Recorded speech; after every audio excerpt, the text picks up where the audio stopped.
now. So. Yay! I had a guy come to the house today to buy something. So I found these like full saw adapter kits in the garbage, like a whole case of them. Okay. There was more than one box, but I only took one box because obviously I don't need that many hole saw adapters. You don't? I don't, surprisingly. Anyways, so I put them up and I was like $10 each. They're worth like 30 if you wanted to buy them normally. I was just like, oh, $10. I got 5 of them. I figured I'd make $50 off it. Call it a day. Had a lot of no shows so far. A lot of asking, and then that's it.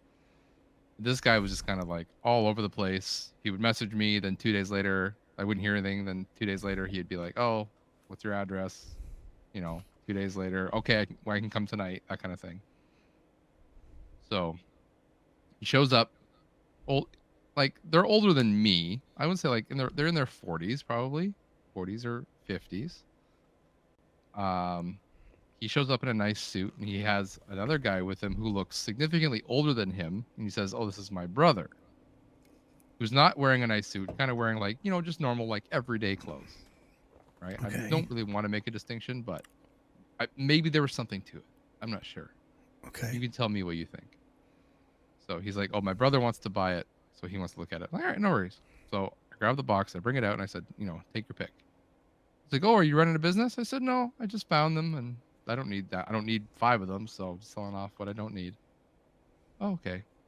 So he's looking at it, and they're talking, and the brother doesn't speak English very well. Okay. So I'm kind of talking through the brother who's wearing the nice suit. Yep.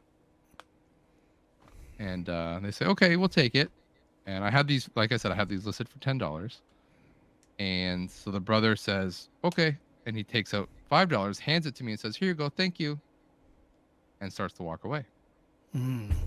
And I know this tactic. It's my least favorite negotiation tactic. It's I don't consider it a negotiation tactic. I consider it douchebag actions. It is, I hate it technically. No. So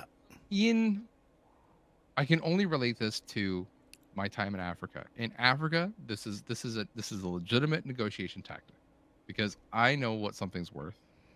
But because of who I am, they think that I have more money, so the price goes up. But I know it's not that much, so I pay what I know it's worth, and then I walk away. Just because they're trying to get more money out of me. Mm-hmm. But they're also taking advantage of your kindness or your shyness, and yeah, that's the part I don't like. They're taking advantage of in Africa, they're taking advantage of my skin color. Okay. Yeah. So here, I'm just like, okay, I just immediately relate that to this is what they're trying to do. He's trying to say, this is what it's worth. This is what I'm going to pay, whatever. If he had said something, beforehand, hey, would you take 5 for this? Big difference. Big difference. I would have said, sure, that's fine. But immediately I dig my heels in. No. Sorry, guys. It's $10. Oh, what? I thought it was 5. I was like, nope. If you look at the ad that you've been chatting with me in, the price at the top says $10. Now, I don't know if it was a ruse because the old guy all of a sudden says, "Oh, I have a toonie here. I have 7." So he hands me a toonie, and he says, "That's all I have." I said, "Okay, no problem." So I hand him back his 5 and his toonie, and I rip this hole saw out of his hand. I said, "You can come back when you have $10." It's good. I was like, "I'm not." It's pretty good. I hate negotiating last second. I hate when people do that. Yeah, I do too. If you're going to do it online when we're talking and you haven't committed time, and neither have I. Yeah. Other than chatting, whatever. I would even, I hate it, but even these things, I have nothing into them, so I don't even care. If he'd even said, would you take 5 right then and there, I would have said, sure, whatever, I don't care. Mm-hmm. But it's the way you went about it, yeah. It's the forceful, here's 5. Well, and that's the thing. Probably a cultural thing. People have done that to my wife before, too, and she does not say anything. Mm-hmm. Well, Didn't you have an issue like that with the Tonka truck thing? Yeah, and then my gas got shut off. Yeah, randomly. Coincidentally. Mm-hmm.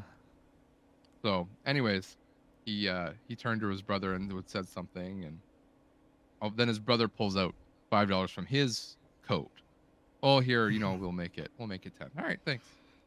Mm-hmm. My 10 and Just wait till your tires are slashed tomorrow. I know, my gosh. Gas is going to be turned off again. The hole saw in your tire hole. Or just like a big chunk of a hole used with a hole saw to drill out your tire. Right here. Good. Yep. Oh, man. That was my day. When you were talking about it, reminded me of a story Chris Roberts had in his TikTok or Twitter. I can't remember which one. No, Instagram, I think. But I don't remember the whole story. It was just a big buying VHS. No, was it VHS days? No, it wasn't him. I swear he had one too. But the Matt McCarthy that I follow on TikTok and Instagram, he's a comedian, but he also does VHS tapes. He's the one who pulls the random one. People will give him a number and he goes on his shelf and grabs a random one.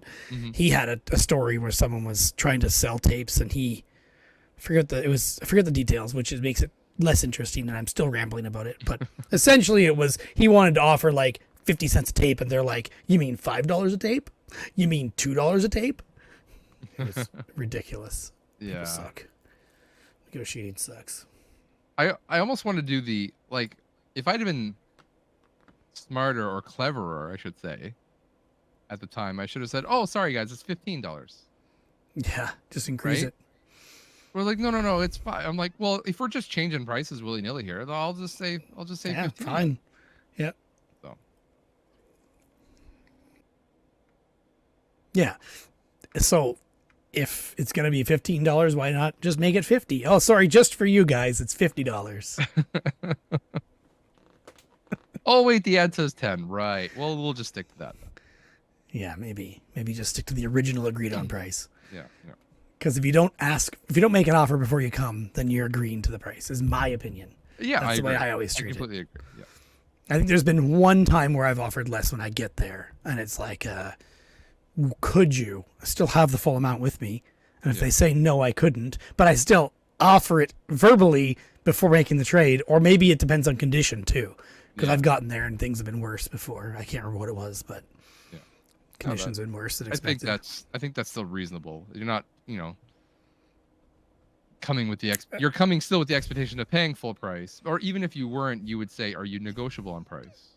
Yeah, or hey, it's in worse condition than I thought. Would you consider blah blah blah? Yeah. Or more aggressively, it's in worse condition. I'll give you 10 or whatever. I'll give you 5, like 7 in this case. Yeah. Speaking of VHS tapes, I know you have VHS tapes I also have VHS to talk about.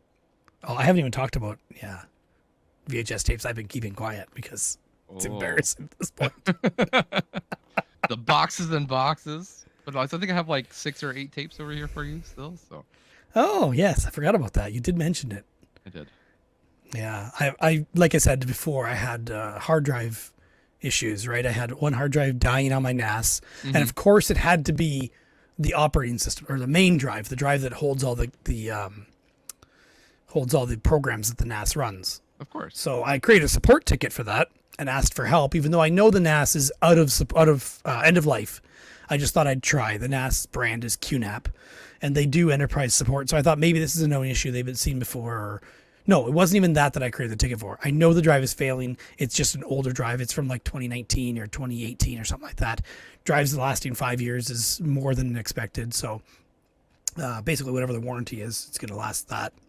But I then tried to remove the second or the last pair of drives. I cleared out the files that were on it because I have 5 sets of drives, 5 sets of 2 each, 10 drives total in this NAS, and pulled out the last set after removing all the files off of it and realized, oh, these aren't 4 terabyte drives. These ones happen to be the only 6 terabyte drives in the whole thing. So I can't use them to replace the one that's failing that's 4 terabyte. So I pop them back in and go to recreate that array so I can move files over to them to pull out one of the pairs of 4 to use as a recovery for the primary 4. And the whole thing fails to create the new drive, even though it used to just be there. So I created a support ticket for that. And after like 2 weeks of going back and forth, I'm just like, whatever, this is going nowhere. They have no clue. They remoted into my machine, started messing with it. They could not figure it out. There's some software glitch happening.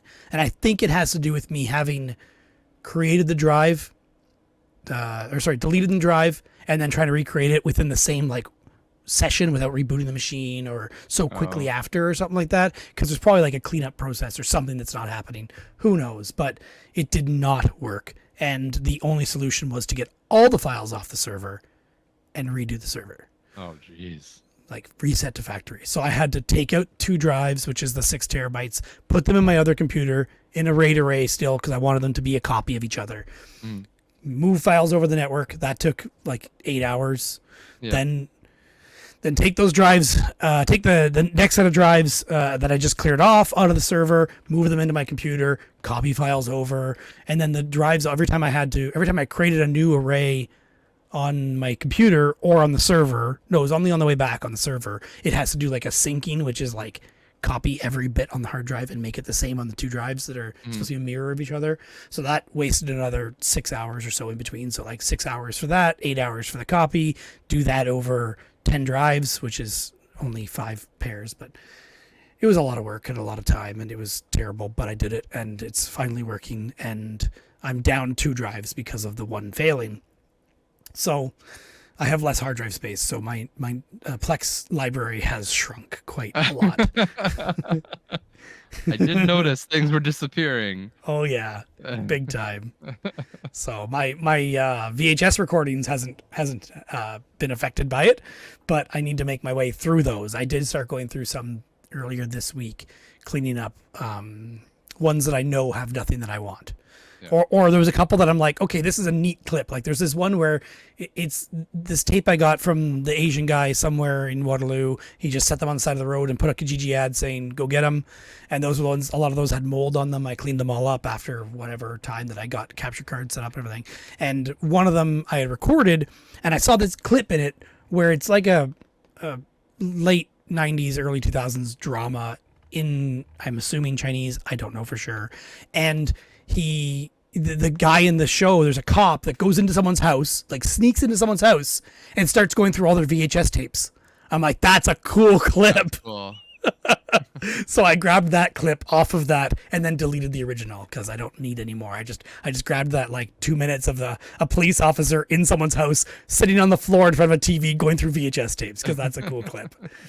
And then I grabbed another clip that was like 2 guys fighting on horses in like an ancient times medieval samurai movie, and then the one guy like shoots a bow and arrow at a target and the other guy shoots at the same time as him and splits his arrow, and that was just like another clip that's like, okay, that's kind of neat, so I'll just grab that and delete the rest. And then there's another one where they're like all the government officials are with this guy going through a computer checking footage of somebody doing something. I'm like, you could easily swap the footage with like a green screen type thing and put whatever you want there. It'd be kind of fun, but yeah.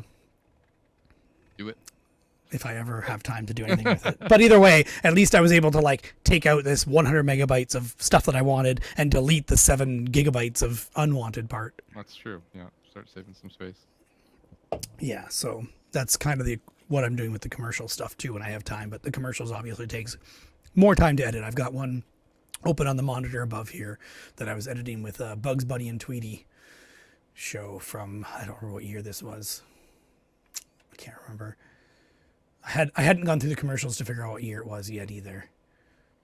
But yeah, I keep meaning to do that. It's just putting on the back burner.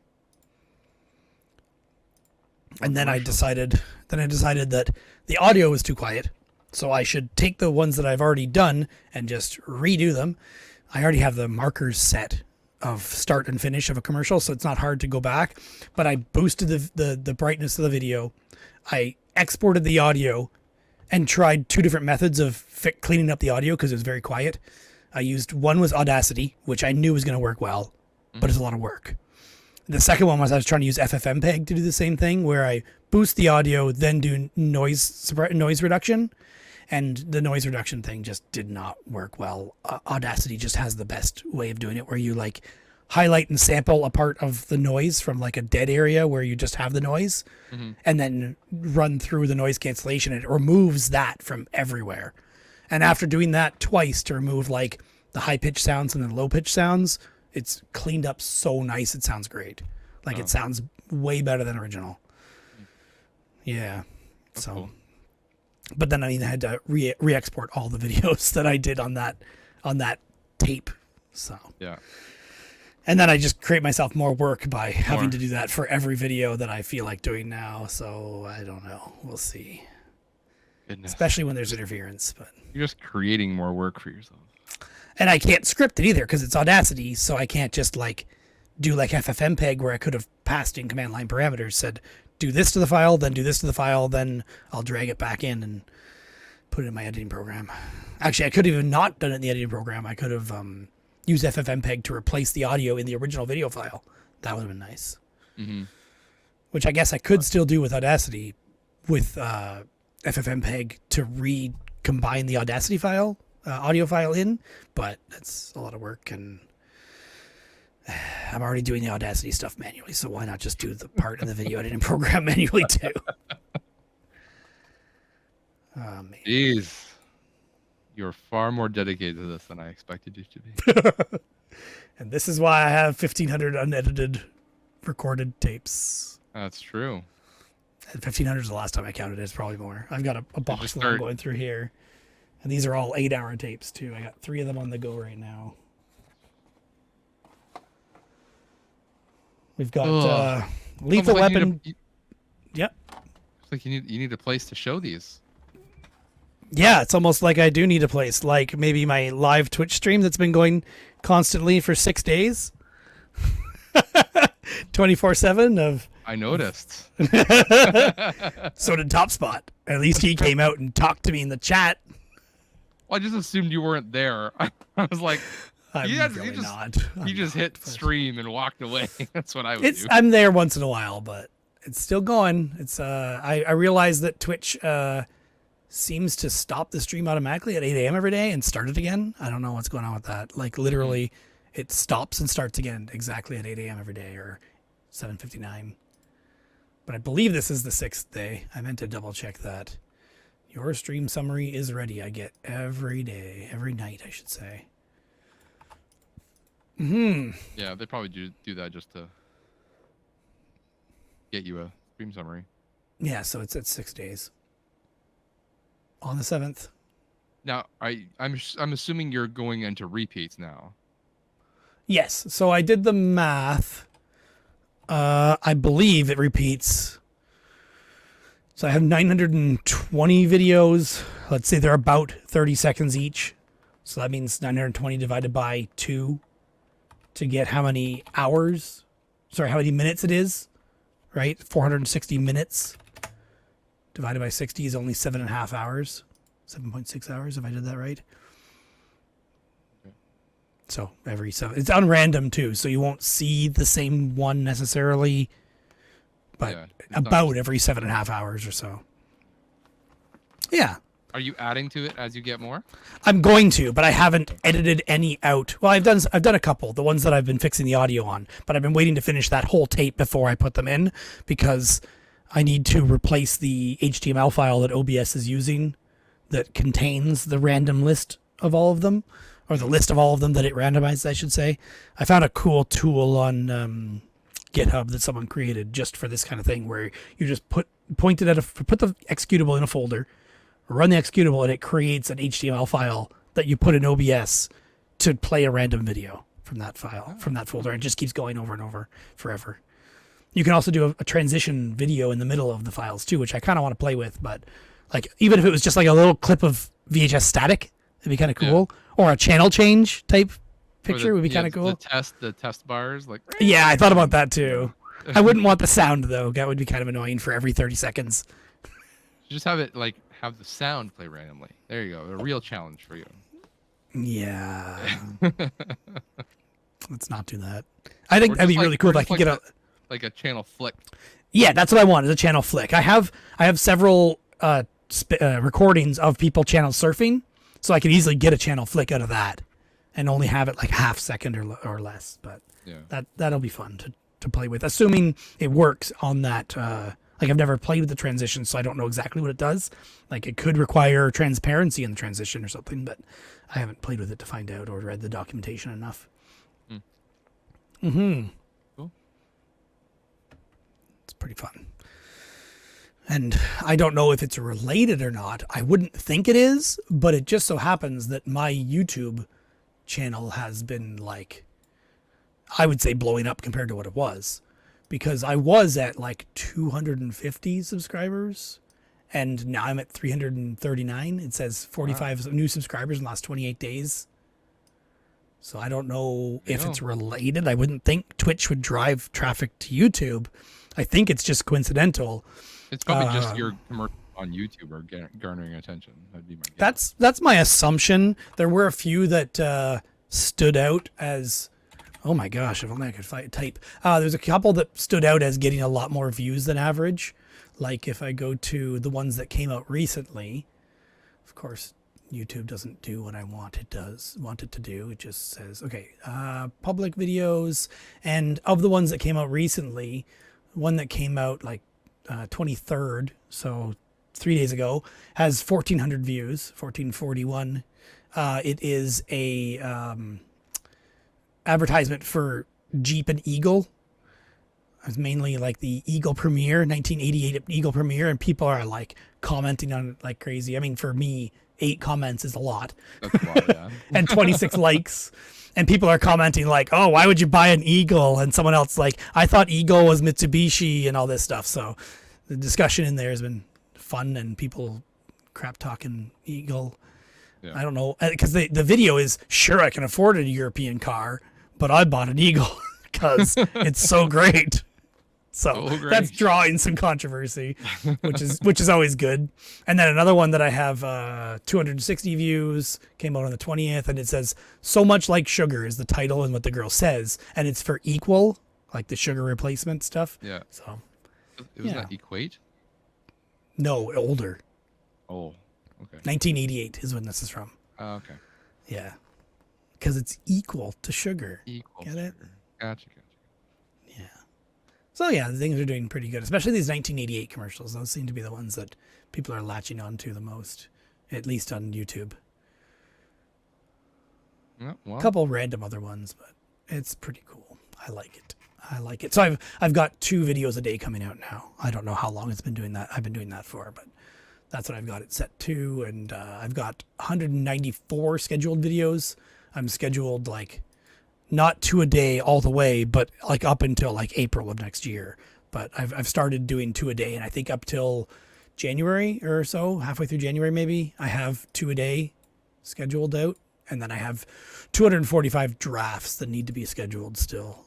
Wow. So that's going to be a lot of work to get to, but I'm doing less with the descriptions. I used to, when I first started doing this for like, I don't know, the first year, I was doing one every other day, and I was putting in the description who owns the video, like who the copyright owner is of that.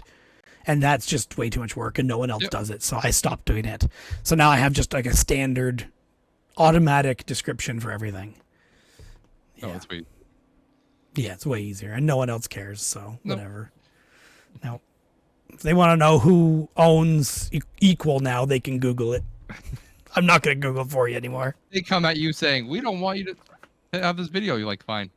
Yeah, no one's done take that. One commercial down. Yeah, nobody has done that at all. Well, the thing I've had is music in commercials has been like, oh, you can't monetize this, or it can't play in these countries, or something like that. Whatever. Yeah. Yep. Sucks to be them. Yeah. I just like old commercials. It's just fun. Good. Well, hopefully what I give you has some stuff on it. Yeah, yeah. My sister-in-law gave me one too. I got one here. Waiting. She says it has the Santa Claus on it with Tim Allen. Santa Claus with Tim Allen. So, and she said it has, my camera's not allowing that. Anyway, because I have the blur set. But that one's coming up once these 2 finish. I'm just waiting for these 3 to finish because they're 8 hours, so that'll be tomorrow. And I've filled up hard drives on that other drive again on the server, so I've moved on to the other drive to fill up next. Well, get to deleting. Oh, I forgot I have a light here. Maybe I should turn it on. You do look a little dark. Oh, Pause. Had it. Pause for edit. You don't need to pause. You don't edit anything. Now I'm all shiny because it's hot down here. I don't know what's going on. Probably because I have this computer working so hard on 4 OBSs running at the same time. Because the one's streaming to Twitch. And that one looks like it's done? That's weird. It's like a blank blue screen, but not actually done. Not that you care, but... Well, for showing off VHSs. Yeah.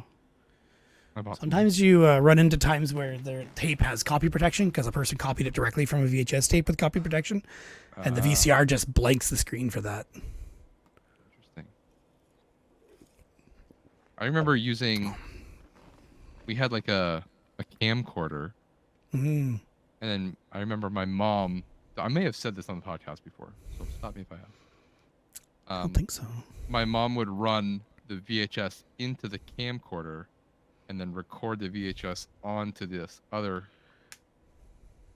like the mini VHS, whatever that was inside the camcorder. Yeah. And then later she would copy from the camcorder onto a blank VHS. Oh, okay. So we could watch them. And the camcorder might have not had the copy protection too. They must not have, yeah. I actually have 3 of my VCRs here don't have the copy protection. So I put labels on them in case I run into a tape that does have copy protection on it and it's blanking the screen on the top 3 VCRs. I can move it to one of the bottom 3 and not have to worry about it. Yeah. So it's kind of convenient. I'm surprised. I don't have to copy VHSs because I'll just buy them now. I'm rich enough. I can afford the $2 at Value Village. Must be nice to have a job. We're getting there. Maybe I don't have a job. No, I still have a job. Okay. All right. We talked about this a little while ago, but it is one that I have been watching for on VHS just because that's my memory of how I watched the movie, and that is Who Framed Roger Rabbit. If I found it on Blu-ray, I would also buy it on Blu-ray, but this is how I watching the movie. Definitely have a recording of that. I'm sure you do. So,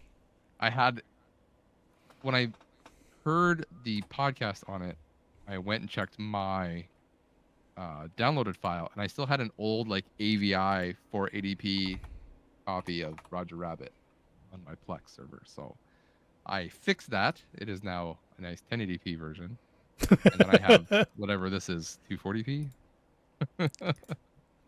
480 maybe. 480 maybe, if I'm lucky. If you're lucky. If I'm lucky. Depends on how slow they wanted to record. Who Framed Roger Rabbit? Right there.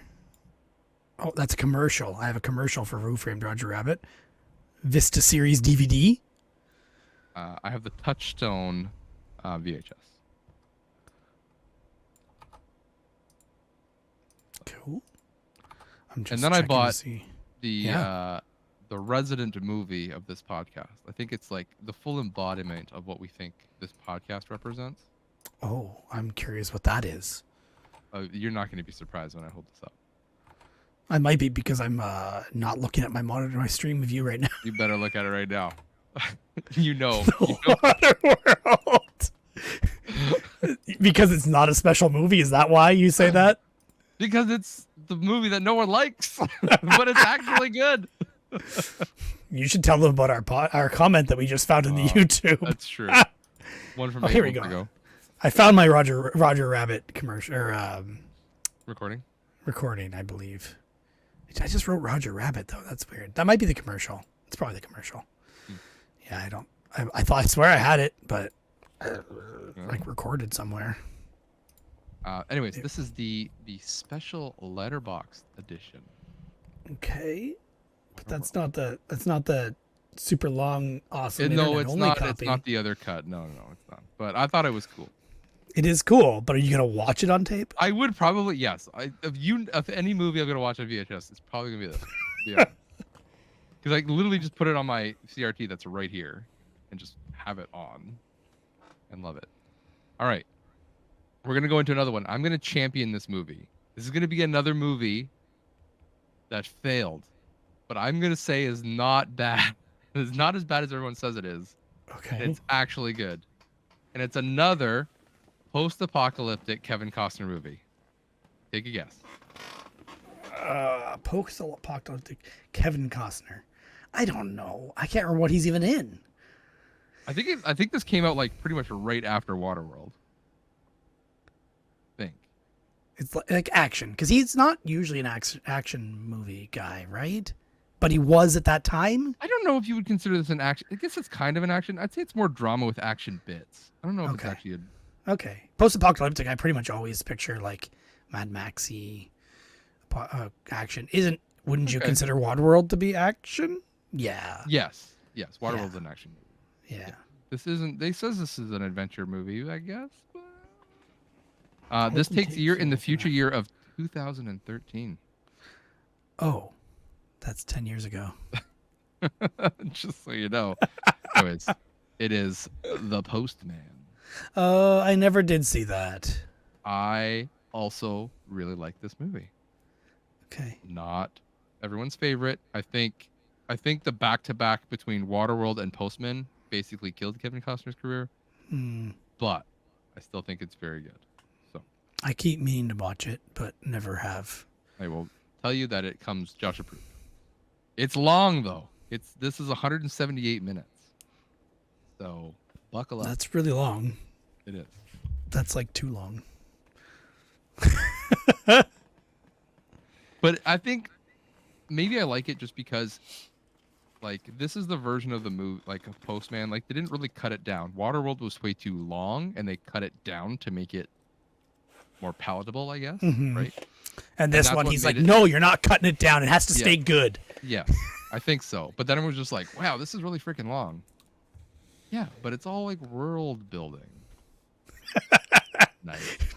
I'm just putting up one of my tapes that I received recently. Slide Richard Simmons sweating to the oldies. It has a plastic seal still, but it's opened. It's open at the bottom. Yeah. I should just continue slowly pulling tapes over so you can see them, because I have a lot of tapes in here. This one is sealed. That's 007, Tomorrow Never Dies. But if I sat here pulling out tapes, they would not stop. Ooh, that's what I've been looking for. This one is sealed. Used. I get this one is sealed. The sealed ones are all on top. I think we kind of... Did I talk about these ones? These that ones one we I talked about because I said I watched Air Force One last episode. Yeah. Well, I bet you we didn't talk about this one. The Jungle King, which is just a movie about... I think it's like a nature documentary thing about a lion. Yeah, it's pretty great. I have way too many tapes sitting here. I have 2 boxes. I have that of one. them. The World Series. The World Series '93. I have that one. Do you have Star Trek Contact? First Contact sealed. No. Sealed, as they would say. And then we got another first pack. Star Trek Insurrection. You should bring these. You should bring these on the weekend if you're trying to. Sell I know, but I've got no table. Mission Impossible. We've got a floor. I know. I thought about bringing this, but I'd have to then bring it in your car. Like this I have no problem with. Like Blue Jays. Oh, Canada. I should give it away for free. It should be nothing. I forgot I had this one here. 50 Goes West. I see. Oh yeah. Yeah. American Tail. It's not in the original sleeve. Another National Geographic, some lion thing. We got another Blue Jays. Back to back. I don't have that one. You want that one? I might take that one. Yeah. I'm gonna make a Josh pile here. Okay. We've got Joe Carter on the front of it. I'll take it. I don't know what that is. Supernatural grizzly bear documentary type thing. We got The Santa Claus. No, it's not 2. It's just. Are these all sealed still or no? No, that one's not sealed. Okay. Return of the Jedi, not sealed. Digitally remastered. No, digitally mastered. It says, not remastered. That's later. Abbott and Costello. Oh, okay. Not sealed, of course. I'll mention when they're sealed. Put these in like a single Footloose. layer. There you go. A single layer box. Top Gun. Yeah. And just throw them on the floor. Yeah, I know, but you don't know how many I have here is the problem. I shouldn't have started going through them because there's too many. Where we got? This is just Star Wars. And Star Wars. A New Hope. New Hope. Yeah. And then, I don't know. Why did I even start going through these? Why did you do Terminator. Hey, I have that exact one. Terminator 2. I'll take Terminator 2. You can put that in my You pile. will? Okay. Yeah. I have Terminator 1. Knock over the That pile. HBO one is actually worth money, by the way. HBO. The HBO Terminator. Terminator 1? Oh. Yeah. You sure? Yeah, I have that one. You've looked it up already? Yeah. I'm probably quiet when I'm over here. Oh, you're not too Yeah. bad. Annie. We got whatever the hell that is. Balto 2. Balto 2. Speed. Why am I forgetting where my camera is? Speed. It's because the camera's cropped, right? It's like cutting it off. We've got Def Leppard, Historia. Someone tried to buy that and then backed out. Same with the 2 Star Trek. Someone tried to buy it off Facebook and then backed out. We got Grease. We got The Natural. Yeah. That seems like a you movie for some reason. Good Will Hunting. What are you saying about know. me? You like weird random movies. That's true. That's true. We got a double Titanic here. Double. We got Mel Gibson Braveheart. Oh, great movie. It's been a long time since I saw that movie. We've got Empire Strikes Back. We got Elf. We got a big box version of Youngblood. Blood. Yeah, with Rob Lowe, Cynthia Gibb, and Patrick Swayze. Oh. Like one of the big box thing. It's really faded on the front, but the back's okay color-wise. This is not even halfway through the first box, Josh. Oh my god. Okay, we I can shouldn't stop even now. start We can it. stop. Well, now I need to know what you need, right? I should just start We reading. can do this later. We don't have to Knight's do this Tale, later. The Outsiders, Platoon, Clear and Present Danger, Days of Thunder. Everybody loves Days of Thunder. I've never What seen movie it. were they all obsessed with Days of Thunder? I can't remember what it was.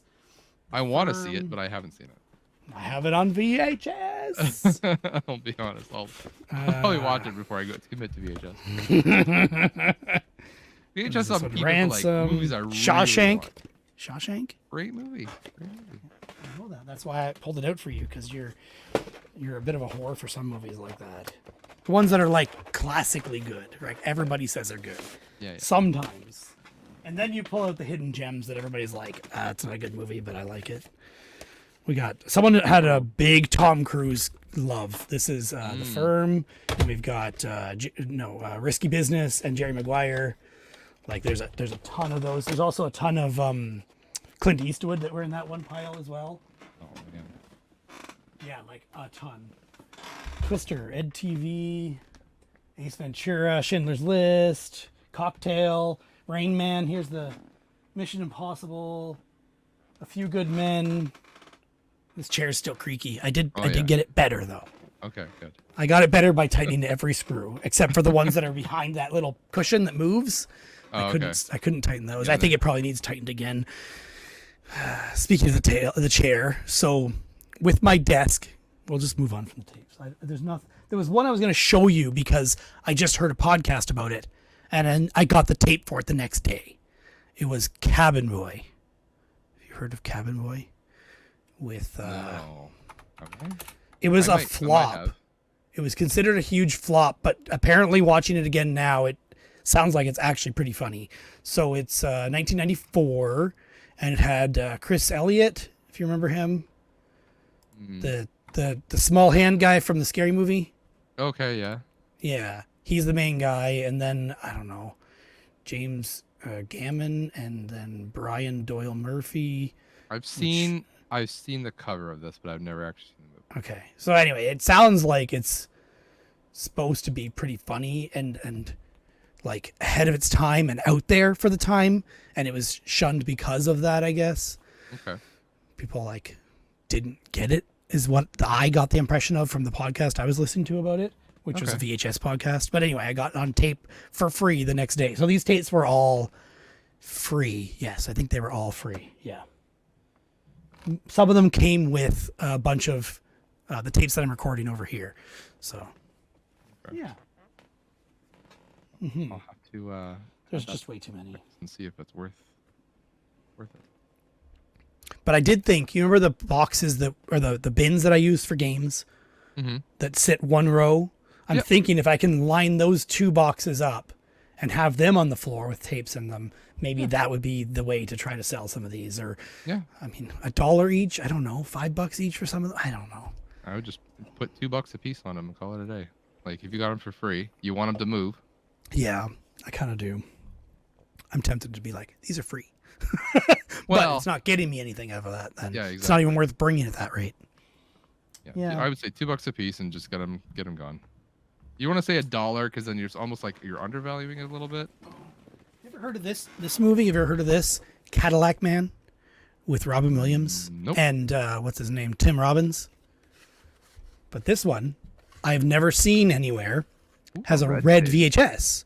So when I check eBay for this movie, none of them are red VHSs. You got the rare variant.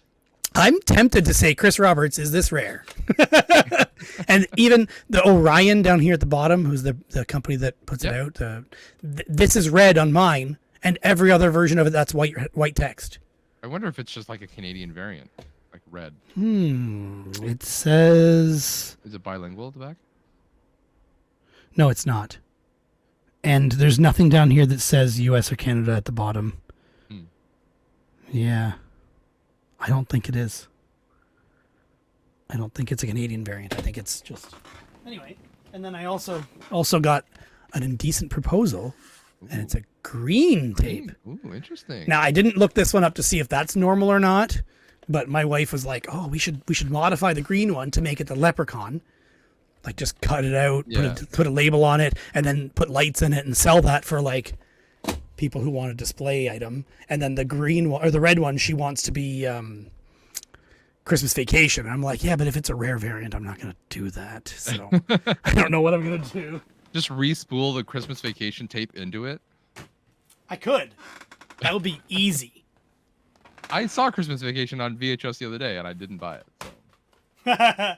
You could have helped me complete this. Well, now, if that's what you want to do, I could do that. Yeah. I don't know. I'm just checking if there's any other gems in here that I can't remember. There was, have you ever seen The Van with Danny DeVito? No. That's young Danny DeVito. That is sealed as well. But it's from the Great Comedy Collection, so it's some kind of like, way later released thing. It says 1997. And then, yeah. Maybe you'll like the Ten Commandments, sealed, double VHS. I know you like religion so much. Another one that's kind of up your alley is Ultimate X. Ultimate X. I think I've seen also that too, sealed. Dang. I did see this one sealed on eBay though. But not crazy pricing like that. These were some that were like just weird that I grabbed. These ones were just like, I don't know what they are or if they're good. I Come in Peace with Dolph Lundgren. Oh, I just saw that at the Value Village, and I didn't buy it because it was all tore up. Oh, really? Yeah. Yeah, it just looks like a terrible movie that I might have to watch. Okay, I might be interested in that one. We'll see. If and then Fury of King Boxer also just looks ridiculous. I might have to watch. Hilarious. Yeah. Yeah. And then this one is Robot Warriors.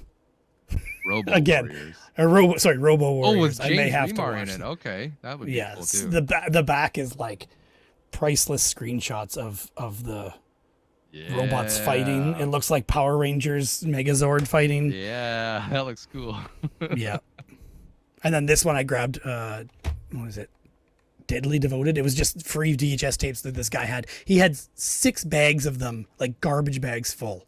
And I went through them all at his house, and this was, again, one of the other ones that I grabbed. So I'm like, it just looks weird, right? So I looked it up, and that one actually seems to be like $30 or so. Oh, wow. Which, now, the condition's not great, but it's not that bad. Some of them actually had the bottom of the tape, the flap was broken on a couple of them that were valuable. I can't remember which ones they were now.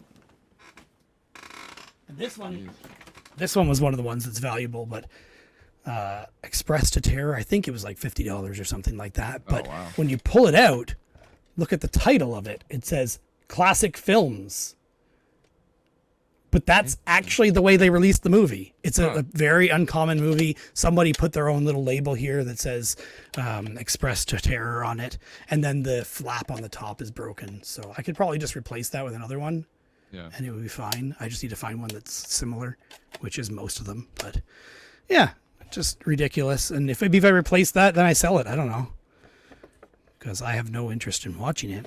But it does seem like it's uncommon. Do it. I know, right? Just another thing to do. I also have I got a stack of CDs recently that were free, and I'm just like, actually I got like 3 or 4 of them, but some of them came with tapes, and one of them turns out to be like a $50 CD that I had no idea except just looking them all up on Discogs. So that's sitting in the garage to be listed in eBay sometime. When you have time, all your free time.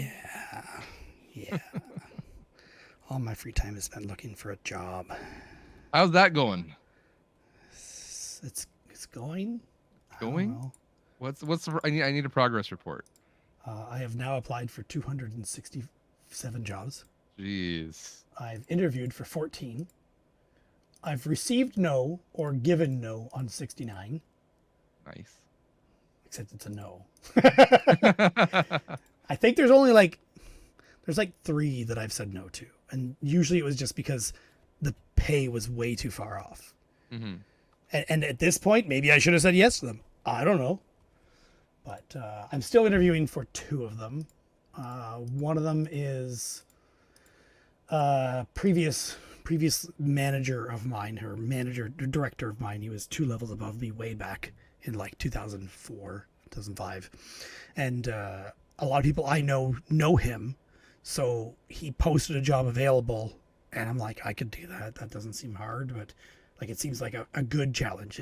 I'd be a manager of a support team, basically, which I've never been a manager before, but I've been a team lead, so it's kind of on the way there. And I saw him post it on LinkedIn, and then a friend of mine messaged me saying, hey, did you see this? Because he knows the guy.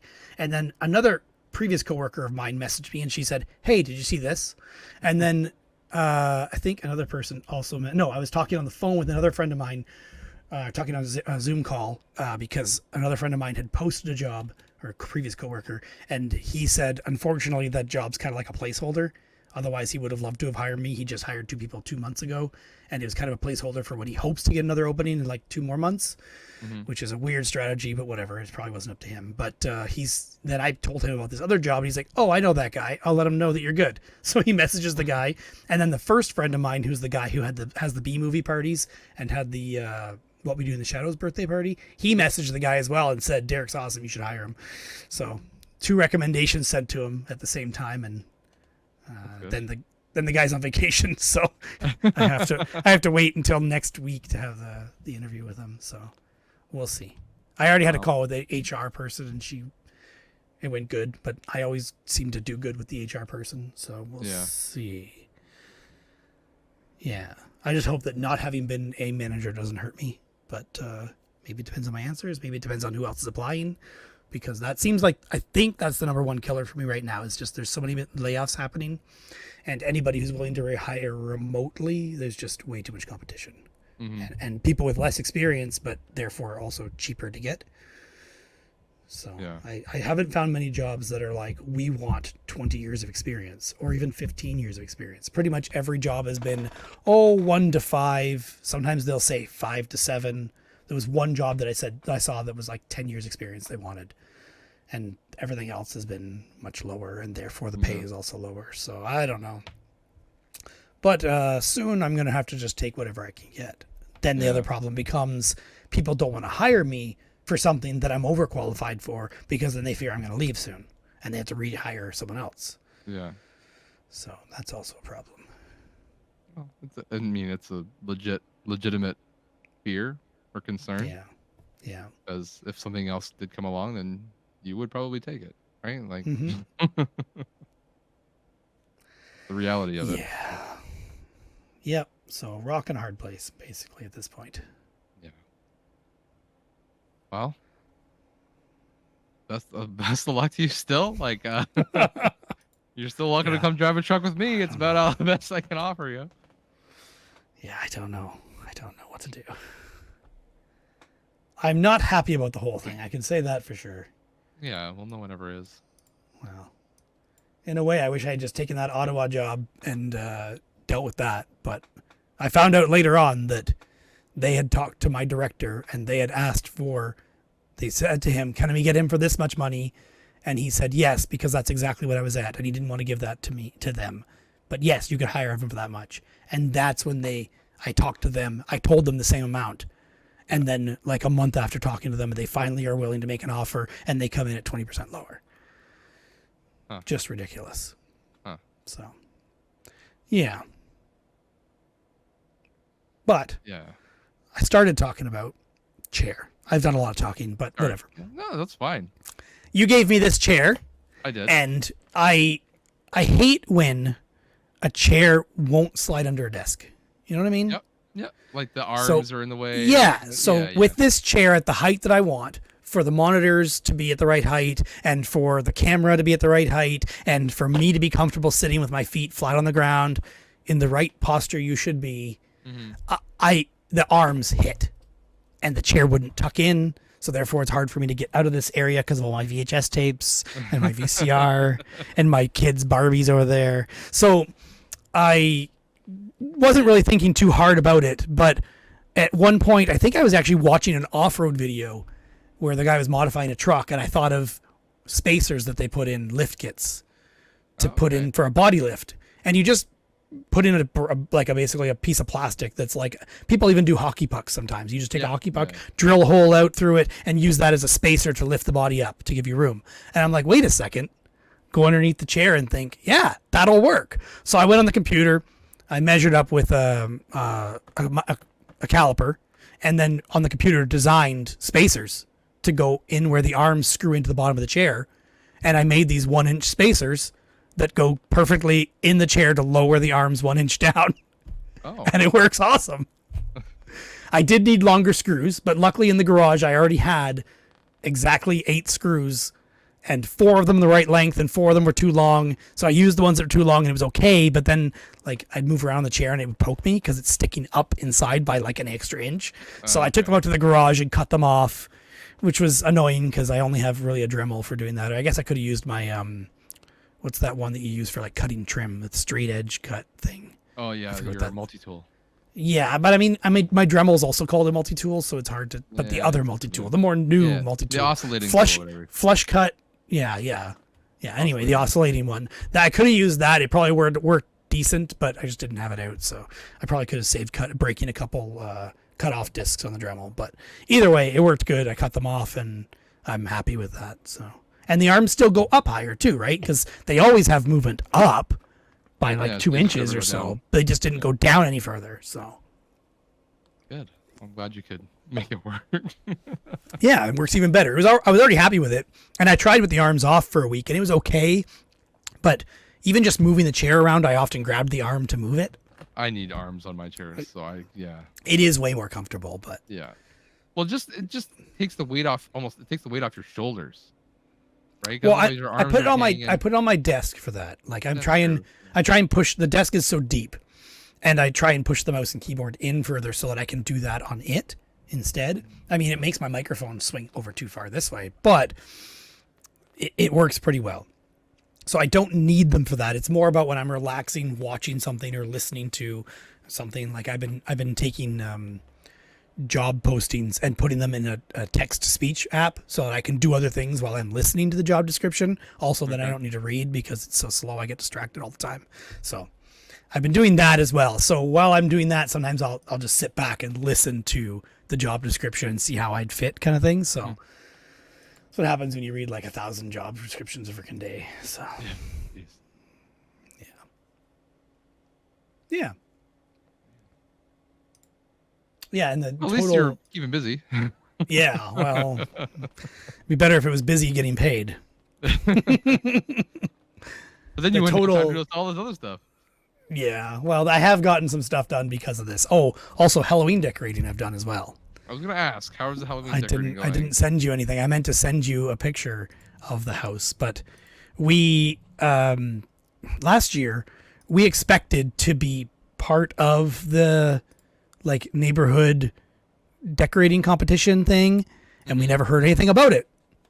So we were like, that's weird. Why wouldn't we at least get something, or told good job, or you were in but you didn't win, or something like that? But nothing happened. So this year they posted it again in one of our neighborhood groups on Facebook. We're just like, okay, let's Cynthia, they said we're going to be judging and it'll be on the 28th. So Cynthia commented, my wife commented and said, like, how do we know if our house is part of it? Like, we're not on a main street. Are you going to see our house or not? Because kids trick-or-treating never see our house. They always miss our house. So they replied back saying, we will do every street, and we're checking it on the 28th, I think it was. So we're getting our house ready for that. So I've done the lights that are up on the roof line. I've done the colored light bulbs for the porch light and the one that goes over the top of the garage, and those ones are connected to my server as well. And then I have a series of 4 mini pumpkins that are lined up across the right beside the walkway to the house, which I didn't actually get in the picture I just sent you on Discord, but there's 4 pumpkins and they go with the lights as well, and the lights change every minute to different patterns. And then we have a spider web hanging down from the front of the house with a big giant spider in it. We have an inflatable bat, an inflatable skeleton that are kind of cartoony. And in the back, we have a 9-foot tall inflatable ghost now that we picked up at Crazy Bins for a really good price. I think it was $10. And those things, I've seen people reselling them for $100 now. Oh, wow. Yeah. It just has some lights in it, inflatable, but it has like a light at the bottom that kind of looks like flames. And then at the top has a green light. Yeah. And then I have a color changing fog light, and then we have a blue or red fog light that's you can see at the top of the house. It looks more like fire as well. So, and then I put projectors in the 2 top windows of the bedrooms, ours and our daughter's bedrooms, and on this windows there's spiders crawling. You can just see like 50 to 100 spiders crawling across the window. Oh, that's cool. Yeah. So. And then I have a fog machine hooked up in the garage. Oh, and there's a giant spider on the garage door as well. I saw that too. And cool. when it comes time, we're going to have to move the car over. My car kind of blocks. So on actual Halloween, and hopefully on that judging day that they come by, who knows what time they're going to come, we'll move both cars to one side so you can see everything a little bit better too. Wow. Especially because my car doesn't move anymore. So what does it need to be accessible for? So.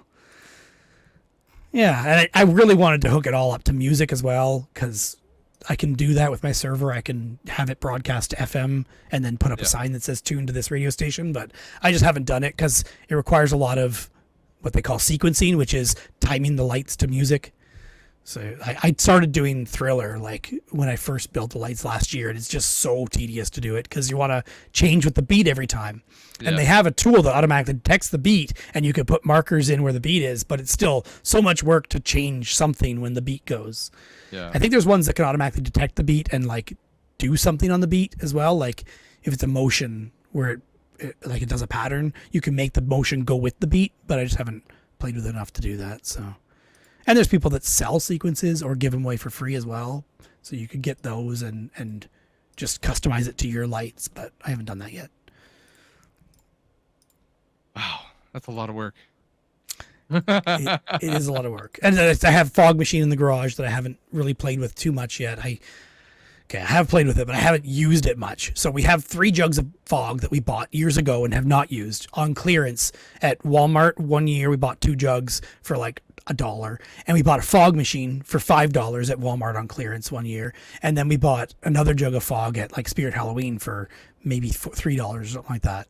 I mean, one of them was 89 cents. I think it still has a sticker on it, and we just haven't used the fog because we haven't been using the fog machine much. We've used it like 2 years ago. We didn't use it last year, but a couple years ago I saw that you can either just give the fog room to breathe in a box, and it'll make it thicker. And you can also put ice in that box or bucket or cooler and cool it down so it comes down lower and thickens up even more. So I've got that set up this year. I just took a 2-liter bucket or 2-gallon bucket or whatever, gallon bucket, whatever. Yeah. What do you call them? Those big buckets anyway. Gallon pails, yeah. Gallon pail. And I put like some corrugated or whatever you want to call it, tube, like flexible, like shop vac tube in it, and I hooked that up to the output of this fog machine. You're supposed to leave a gap because it helps, but then that goes into what's going to be full of ice, and then the bucket, the hose comes out and goes out the garage door, under the garage door, and then I have computer fans under the garage door blowing to help the fog go out as well, because it wants to come back in if there's wind blowing. Yeah. Yeah. Cool. So I haven't tested that much. And then the fog machine was set up with a wireless button, but you have to press it every time you want it to go. It'll heat up, and then you need to press the button to make it go. And I did that previous years, and it worked pretty far, but the battery's getting lower, and I, changing batteries and all that crap because it's on a remote. I used to have it attached to my waist and press it every couple of minutes when I think of it. But this year I decided I was going to try and automate it. So I hooked up an Arduino. I looked up some videos of people doing it. Mine was different enough that it wasn't easy, but I could figure out that basically it was either this wire, this wire, or this wire, because it has like a connector that goes to the remote. So I just tinkered with it and found that it was two of those wires. If you connect them, it'll blow. So I timed how long it takes to heat up, how long it takes, like after powering on, how long it squirts for with you press the button, and then how long it takes to heat up after the squirt. And I just wrote an Arduino program that would do that, and then hooked it up to a relay on the Arduino that does it automatically. Oh, so wow. Now after you power it on, it waits for 3 minutes. Then 55 seconds it squirts for, and then waits for 55 seconds to warm up again. And if the timing's not right, the machine has a built-in thing where it won't go unless it's heated up anyway. So worst case, it'll be off by 30 seconds or something like that every once in a while. So it's just automated now that it'll just squirt every 55 seconds for 55 seconds and then pause for 55 seconds. So, yeah. So Yeah. I think when it's Halloween, or when you're doing this thing, you need to take a video of everything working yeah, I know. and put it up on Twitter so we can all see the full magic of it all. Last year, I got an email from, so there was a local map of Halloween decorated houses, and I submitted my house to it and included a photo from the previous year, I think. And I got contacted by CTV News saying they wanted to come out and check out the house. But they emailed me on Halloween at 5 p.m. Oh, when we have our kids out Halloween trick-or-treating. Yeah, when you're out, yeah. So I got to go message them and be like, hey, you want to come out this year? Let's, figure it out. So, yeah, I should do that. Gotta find it. Man, we haven't really done any decorating. We did, we got some pumpkins. We hung a bat up, and we're going to carve some pumpkins this weekend. I think that's... Yes, we have to carve some pumpkins too. We only went with 2 pumpkins this year, and then Lauren got one for free from school, so she wanted to just put marker on it, and she drew a baby pumpkin. It's her baby. Hand draw a baby on her pumpkin because she wanted to carry the pumpkin like a baby on the way home. So yeah, so her one is that, and the other 2 are going to be carved. And we didn't go crazy with pumpkins. We usually do like 4, I think, or 5 pumpkins each for the whole family. Like we each pick a design and then maybe do a couple extras. And in our community a couple of years ago, we also entered a pumpkin in a contest I had done. I think I told you about that. I don't remember if I did or not, but it was basically a Day of the Dead looking pumpkin. I used the drill and drilled the holes, but I did template and marked where all the holes go, and then drilled the template or drilled the holes out. And I did the same thing with the drill last year, I think, but I did more like a planet, a globe, and I actually put it on a spinning motor that you can get for pumpkins that spin it around. But that pumpkin was already rotting at the bottom before I started, so it like I have a video of me recording it spinning, and then it just tumbles over at the end. So it didn't make it. Didn't make it. But it looked cool. That's cool. We bought so funny. I forget, like way back in the day when I lived in Aurelia, I went to the dollar store and bought like a little strobe light that you could put inside. Where did you not live? Everywhere. But this strobe light cost like $10 back in the day, right? And you had to put like 6 double A's in it, and it had Christmas lights. that would just kind of like cycle and it would make the thing. Now you can go to the dollar store and buy strobe light for like $2. Doesn't cost anything. Anyways, so I bought some strobe lights to put in the kids' pumpkins this year. So. If I wired it right. Little pucks. So. Oh, I also forgot on my house with the decorations. Cynthia had these, she had a string of lights with these little plastic clear skeletons.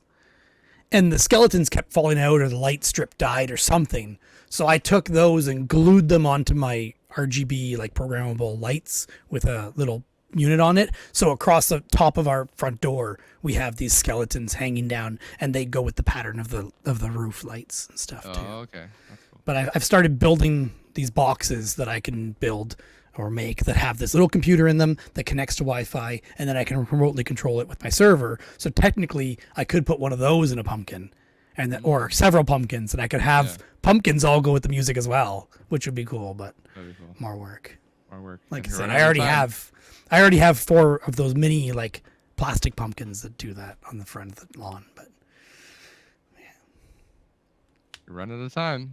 I know. It's time. I have one more of those computers left in my garage ready to go. I just need to figure out, like, I've been taking apart 12-volt adapters because the lights use 12 volts, but the computer inside uses 5 volts. So I need to use a 12-volt, like a wall outlet to 12 volts to power it, to power the lights, and then a 12-volt to 5-volt, like a car cigarette lighter phone charger, ripped apart and put inside to power the board.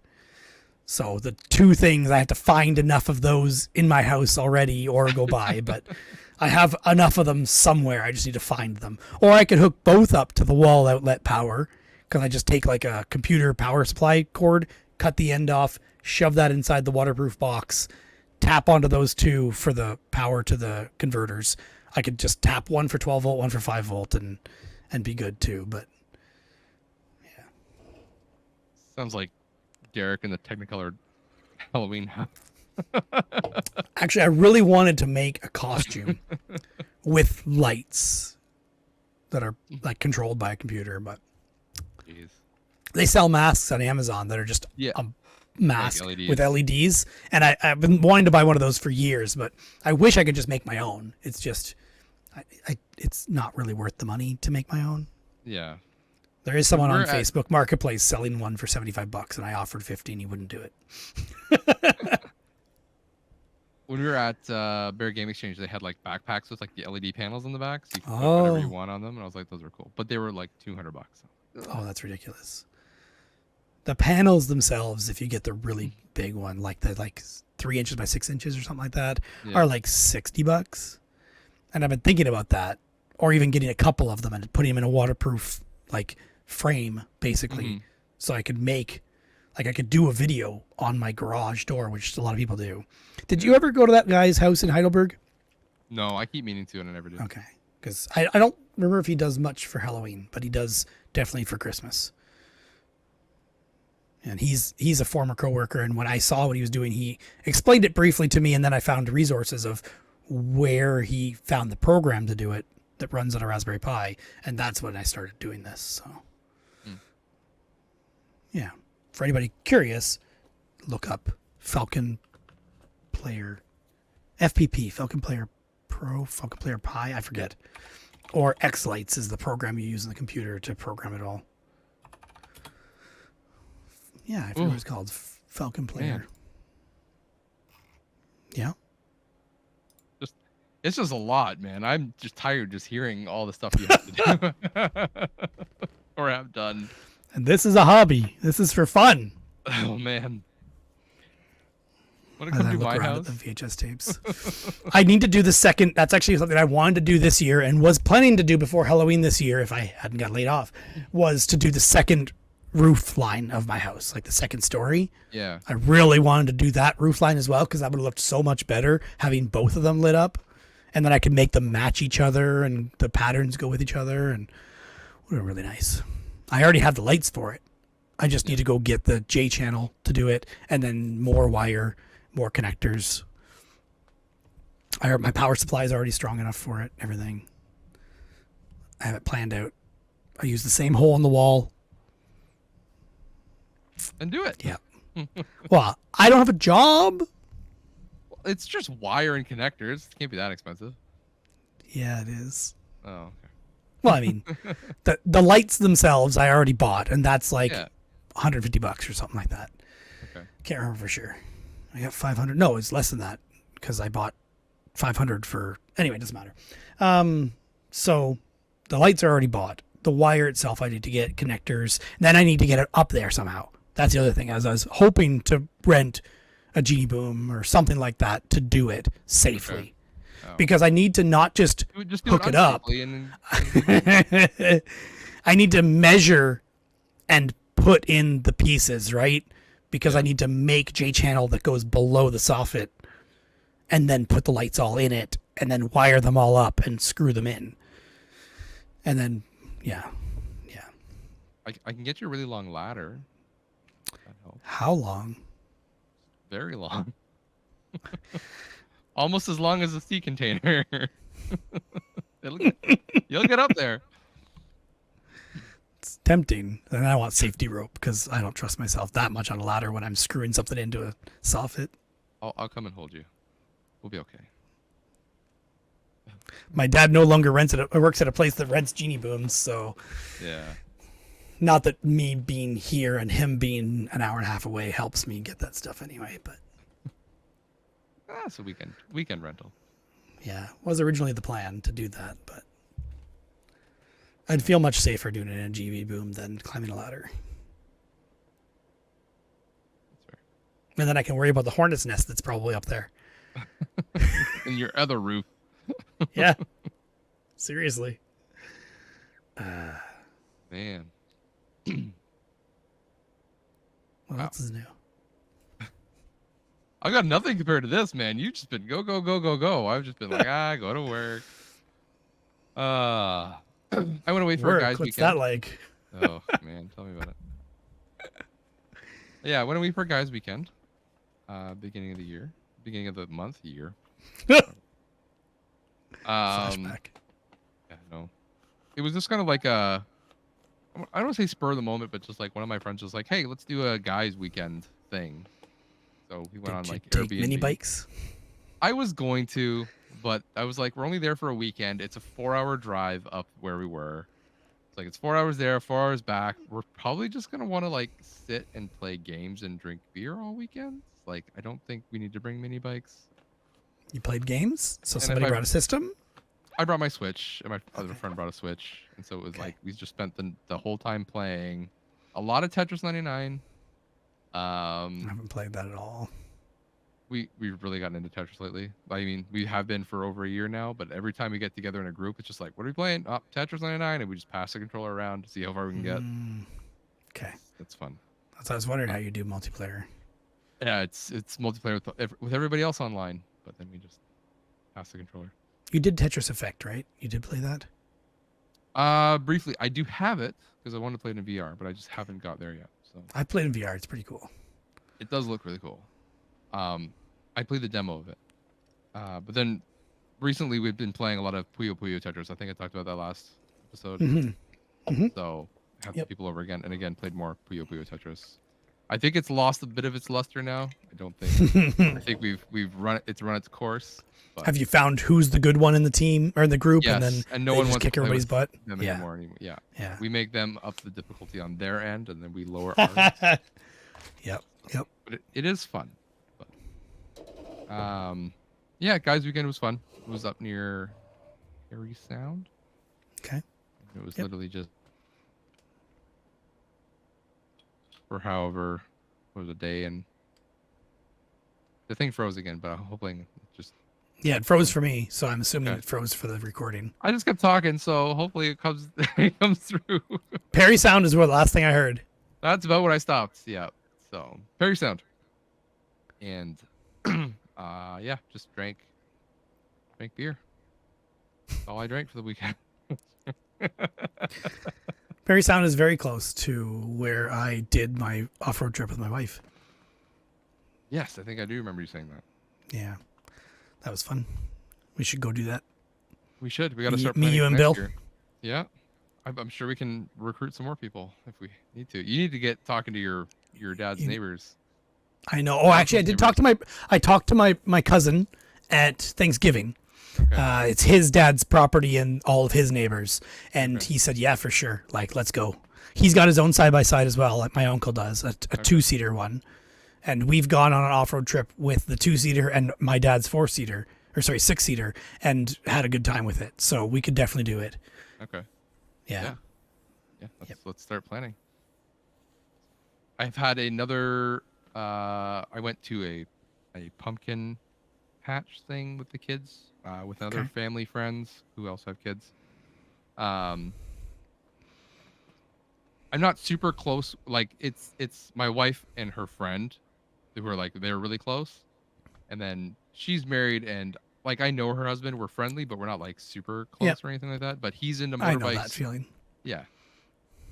He's into motorbikes. Like he's like very smart, but very tech oriented, like very computer tech oriented, and then also motorbikes. So like the only thing we can really talk about is motorbikes, which is fun. But I'd said that I got mini bikes and he has a dirt bike, so maybe we talked about maybe taking them out for a ride or some point. But he's obviously like way more. He would outclass the mini bikes in every way because he's an actual dirt bike. Yeah. Anyways, but he had said that there's a place near Peterborough where you can pay. I think it's like $300 for the day, and they give you a bike and all the gear, and they choose you to ride, and they just take you out on trails for the day. So he said he's probably gonna do it next year, and he wanted to know if I wanted to come, and I said I would probably do that actually. It'd be fun to ride a motorbike on actual dirt trails, but I don't know if you're interested. We could get a couple of guys to go. Maybe there's another place near Perry Sound that I have in my list of off-road places to go as well, which is just free trails. Okay. You don't need a trail permit or anything up there? No. Okay. No. That would be fun. Not yet anyway. A buddy of mine takes their side-by-sides on there, and he's been doing it for 5 years now, maybe. Okay. Yeah. Cool. Yeah, I would like to do that too. Mini bikes at least. Yeah. There's actually a video on YouTube of a person riding a dirt bike on that exact trail, so you can see all the paths that are optional and see the terrain that you're riding on. There's just like you search for this road name, and it's a person just riding a bike on that. Wow. Okay. Yeah. Yep. We got to start writing down all these things that we need to start planning. Yeah, just pick dates. That's the hardest part. Yeah. So, and the more people we add to that, the harder it gets. True. Because Bill never has problems with work schedule. No, never. So, and then I was also talking to my other friend Daryl, who came to the Barrie Game Exchange, help me out there. He's also a motorcycle rider, so we've been talking about. It's been several years since we've done a motorcycle trip, so it got brought up that maybe next year we might do a motorbike trip, maybe like out east. So, we'll see. Things are already starting to take shape. So, yeah, I'd love to get a bike, but I don't see it happening anytime soon. no. But if you could, that would be great. Yeah. You should describe to me the process of getting the motorcycle license. It's very easy. It's $125 and a written test, and away you go. Did you do the class at all? You can't, yeah, but you don't have to do the class. But I know you don't have to, but is it? It's very much worth it. Like okay. It's very much worth it. Yeah, they teach you a lot. They definitely build your confidence. I'm not unconfident on a bike. You saw me riding the mini bike, right? My biggest problem is that something bigger and heavier is going to be worse. It's not so. It is in some degrees. The only difference between the mini bike and say even like your Z50, is it whatever your Honda that was? Yeah. I'm not sure if those. I'm not sure what year it was, but at some point those turned into basically like semi-automatics. And then so I don't know if they had a clutch at some point. I don't know if yours had a clutch. I think it did. Okay. Did it have gears or a clutch? Because they're different. Like I'm getting confused. I can't remember because my cousin had a 100cc or 125 cc, and I know for sure that had a clutch and shifting. Yeah. But like, the little ones even but now. But I can't remember the little one anymore. The little ones usually don't. They're usually like maybe one or two. Like Yeah, it might have been like maybe 3 one gears. one reverse gear and 2 forward or something like that. It wouldn't have a reverse gear, but Okay. Yeah. Okay. So it would probably have like 1 to 3 gears, depending. Okay. I forget what year. Anyways, the It only was super difference old. is having the hand clutch and how comfortable you are doing with that, because it's feathering the clutch at low speeds and maneuvering. I mean, I used to drive a standard vehicle. It's not. So you understand the clutch, and so that Oh, makes for it easier. sure. Yeah. Yeah, But like it's I would do 2 feet to do burnouts, like yeah. running your foot between the brake and the clutch, and then hitting the other foot with the gas. It's doing all of that with your hands though, and steering. Yeah. Right. Like Yeah. and body positioning and balancing and not putting your feet down, looking where you're going. It's just putting all those things together. It's a lot of stuff that you do already, even when you're riding a bicycle. Like it's all stuff that you do already, but when they start explaining it to you, you're like, oh, that's what I'm doing.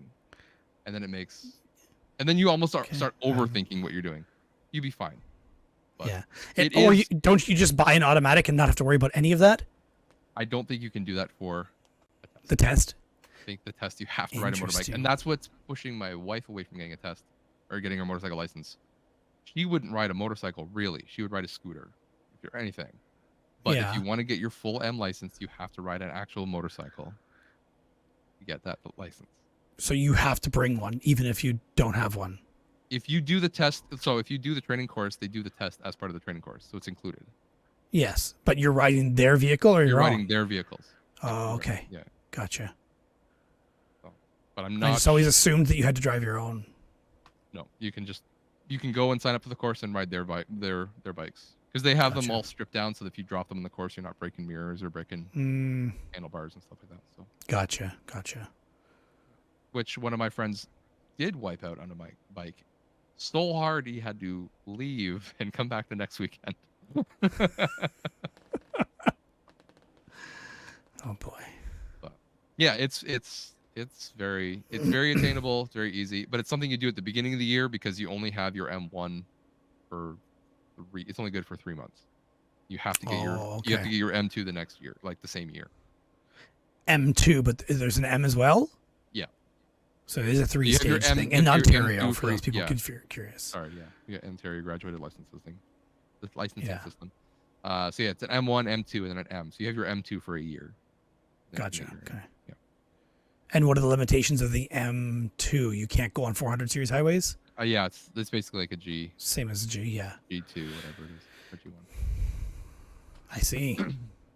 But it's very, very easily. I've always wanted to do it, but then my mother also says if I ever get a motorcycle, I'm not allowed to come to the house anymore. So she doesn't have to know.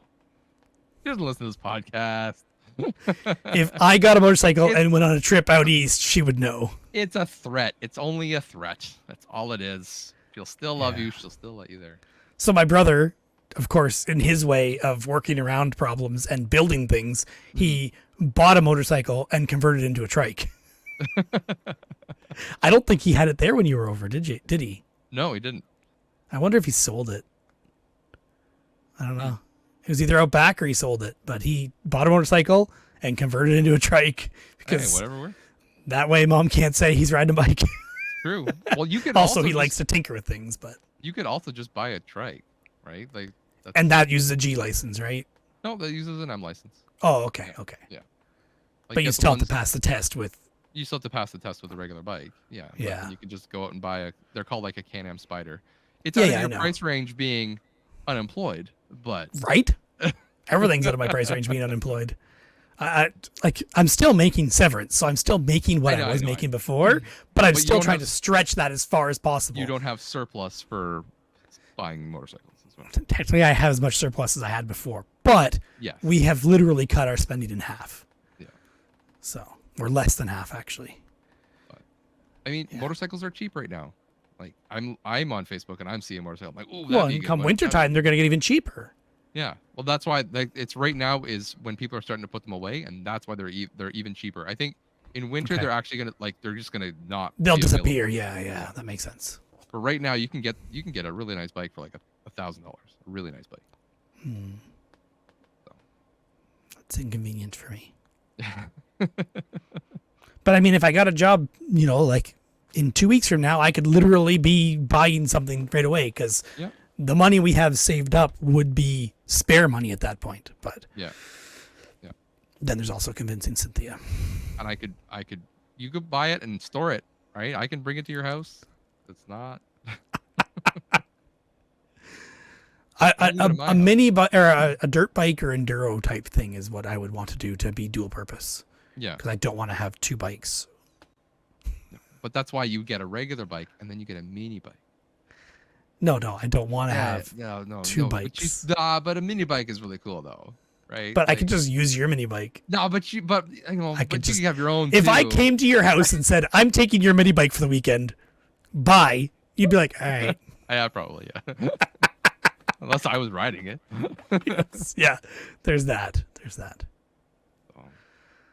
Oh man. Well, You can only ride one at a time. What if I'm with friends? Yeah, Riding? Yeah. The speaking of mini bikes and transportation, and now that I have 2 You bought another one? bikes, Oh, okay. no, close. Not yet. Um, There's a couple. I saw a couple posted too, but they're not as cheap as I'd hope. they're cheaper than what I paid for mine. A couple that I've seen. The ones that I saw weren't, but Oh, okay. Well, you're looking at the wrong one. I found in the garbage. Hold on 1 second. I'm gonna try to pull up my Google Photos here.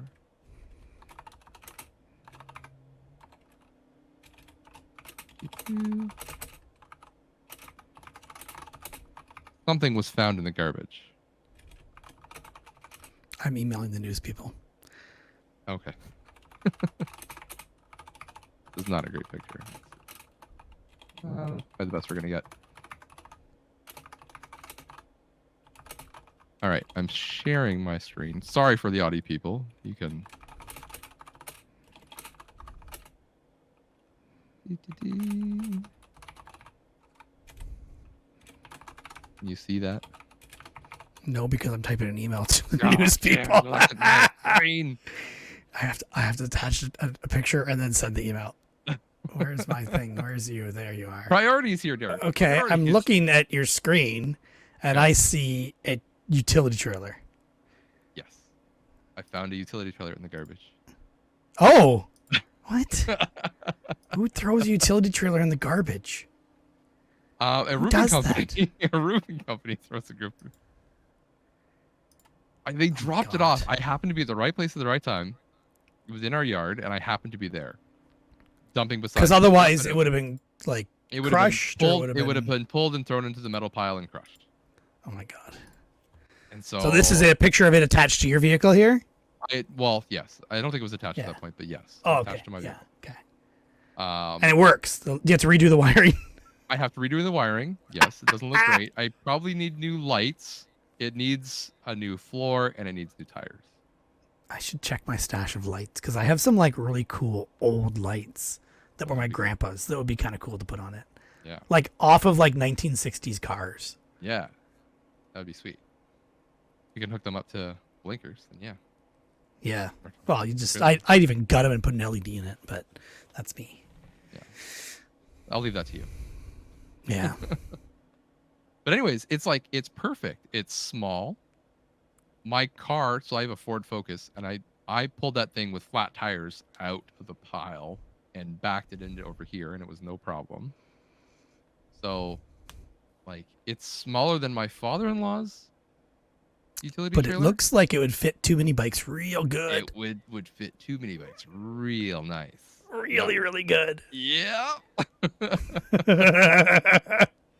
So, yep, I got plans. So I need to get some new wood for it. I need to, like I said, got new tires. I have the tires in my trunk right now. So there's no tires on it right now. The picture they are on, but the tires are in my trunk. You took them off because they're like screwed. Yeah, they're pooched. So I need to even the spare. Even the spare has a slice in the side of it because I think there was a mouse living inside of it. So. Oh, nice, yeah. Nice. Yeah, I'm trying to get to I want to get used tires. I'm not putting new tires on this thing. And it's just a car tire hub and rims. So I'm just gonna put go to a wrecker and get some used tires to put on it. But I just haven't had time to get out there and do it. So Cool. once I do that, then yeah, it's just pulling the wood off, and I might repaint it. I don't know, not right now, fun. but Sounds fun. So, and I've even convinced my boss. So my boss came out, and I would thought it might be a bit of an issue because it is metal. It is worth something as scrap. Yeah. So when I pulled it out, he had come over and he was like parked in front of it. I thought he was looking at it, but he didn't really care. Okay. Anyways, I walked over and I was just like, "Oh, did you see that trailer?" He's like, "Yeah, where'd that come from?" I was like, "Oh, someone dumped in the pile." By the way, we're not supposed to be picking through the pile. Anyways, but I legit told him like someone dumped in the pile and I pulled it out. Yeah. He's like, "Oh, cool." He's like, "Do you want it?" I was like, "Yeah." I mean, if you don't want it, I wouldn't mind having it. He's like, "Yeah, sure, go ahead. I don't want it. Go ahead." I mean, they have a ton of trailers already. They don't need mine. They don't need the shitty one. Yeah, it's so small that it's probably not worth it for them. It's not worth it to them, anyways. And so I was just like, any chance I could leave it in the yard because I don't have room at my condo for it? I was like, I'll pay you rent. Like, I'll pay you whatever, like for the season or whatever. And he's just like, let me figure out some space. He's like, I won't charge you rent, but yeah, you can keep it here. I just need to figure out a spot to put it. I'm like, okay, cool. Nice. So I have a spot to put it, and it's available. So now I have 2 trailers. Sounds like you have more reason for an off-road trip. Yep. Now I can literally. Although this time of year is probably not worth it, but I'd still go. I'd still go. If I do get tires put on it, I still need to register it as a. I'm going to register it as a homemade trailer. Oh, okay. And then get plates and stuff for it, and then I do want to throw some mini bikes in it and maybe take it to a construction site and drive around there. So. Yep. This week would have been great for it. It's nice and warm, but I just didn't have time to get the damn tires. So. Yeah. Cold wouldn't be bad until you get soaking wet, falling in the mud. Yeah. Well, not that you'd do that at all, but no, I don't do that. It's just a theory. Hypothetical. Oh, man. Well, let's start talking about some movies here. I have one more thing. Okay, you have one more thing. I will say, like, we are saving something later. If you're hearing to this, we're saving something. Yeah, for later. For later. Not right now. I don't remember anything. Okay. Well, you tell your thing and then I'll go later. All right. I have. So we bought. I heard good things. My brother worked in air conditioning refrigeration, used to, and he always said good things about Moen. I guess he had good experiences working in air conditioning refrigeration, and they were a reseller of Moen stuff. And he always said that they had easy time getting replacement parts, whereas other companies it was harder, and also the warranty is really good. So a couple faucets in our house when we were working on replacing stuff, updating things or fixing stuff, we bought Moen. And our faucet in the bathroom upstairs is one of those. On the faucet, there was corrosion that started somewhere near the tip, and I'm just like, that's weird. You'd think it wouldn't corrode because it's chrome and good quality and whatever. I kind of just ignored it, and then it started corroding at the back because the kids always leave their hands wet and trip all over, and then it started corroding at the front. I'm like, this is kind of getting annoying. So I kind of cleaned up the corrosion and left it for another 2 years or something like that, or another year, I can't remember. And then this year, again, after I haven't been working, the one faucet was so hard to turn, the hot side. You literally had to force it to get it halfway. And the kids couldn't do it very good, and it was just annoying. So I finally was like, okay, I'm just going to call them because I was like, searching for jobs and figured I have some spare time today. I'll call. So well, So I called them up. You speak of. I need time. I should give you my tires. You can get tires for me. Yeah, how much are you going to pay me? You don't want to know my hourly rate. That's true. So I called them up, and it was like the best, easiest customer experience ever dealing with them. Like, I just explained the problem and the second problem. She said, if you have some photos, or if you can take some photos now, send them to this email address. I'm like, do you want me to include your name in the email? She's like, don't worry about it. Like, yeah, you can, but you don't have to. I'm watching it anyway. And it was literally pics@moen.com. like the easiest email address for support, right? Usually it's something stupid or you need to upload a Dropbox and email it to them and whatever. It was so easy. And just on the phone call there, she's like, okay, so you described the problem as this. I see that the damage is there on the outside. Because the damage is not a replaceable part, it's part of the main core, we just have to replace the whole thing. She said, did you register when you bought it? Blah, blah, blah. Yeah. She's like, I don't have your info. I'm like, I don't think so. She said, do you have the original receipt? I said, oh, look. She said, if you don't have the original receipt, it'll be $25 to replace it. If you do have the original receipt, it'll be free. So I looked around and I went through all of our old receipts and it is not there. I found one for our kitchen faucet, but I found nothing else for it because it's just like, it's literally 2015 maybe that we bought it or something like that. I wouldn't have kept the receipt for that either.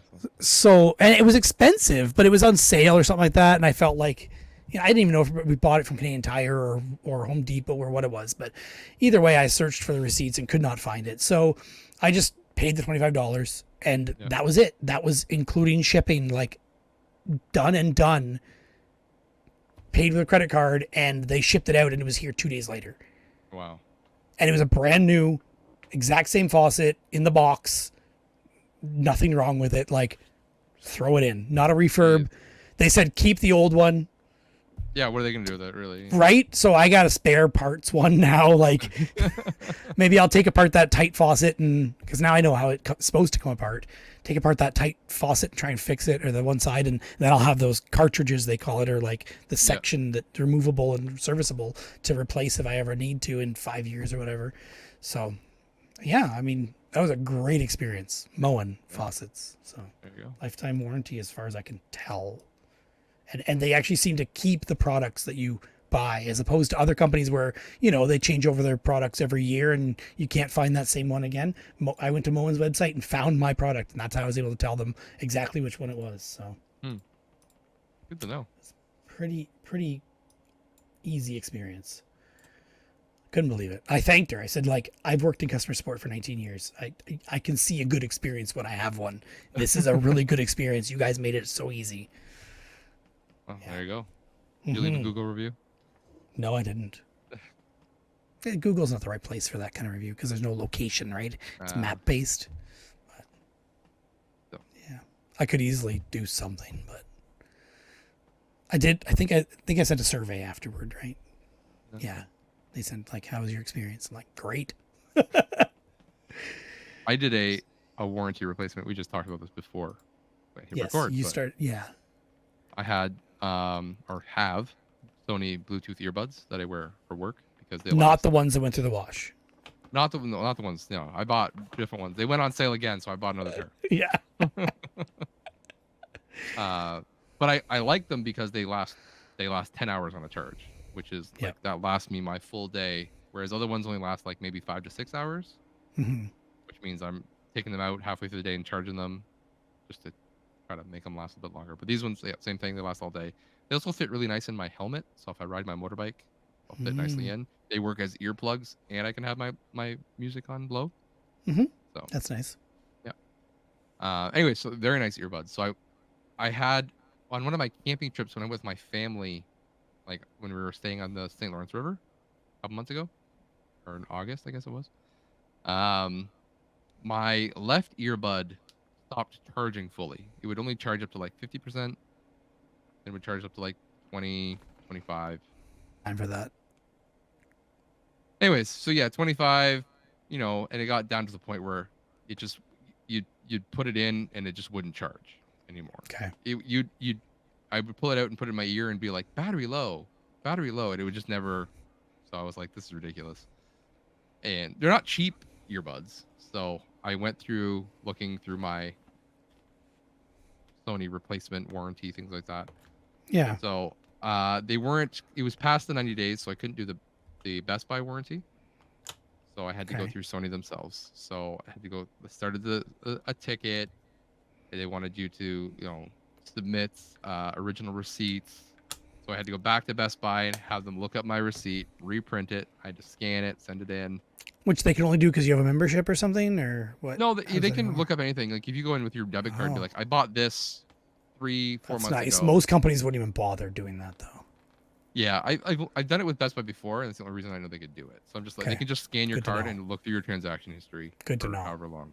So, yeah, they were able to find it, reprint the receipt. So I had to scan that, send it in, and I did all of my support through the chat bot online. Oh, So okay. I didn't call The anybody. Sony A chatbot. Sony chatbot, whatever it Yeah. was.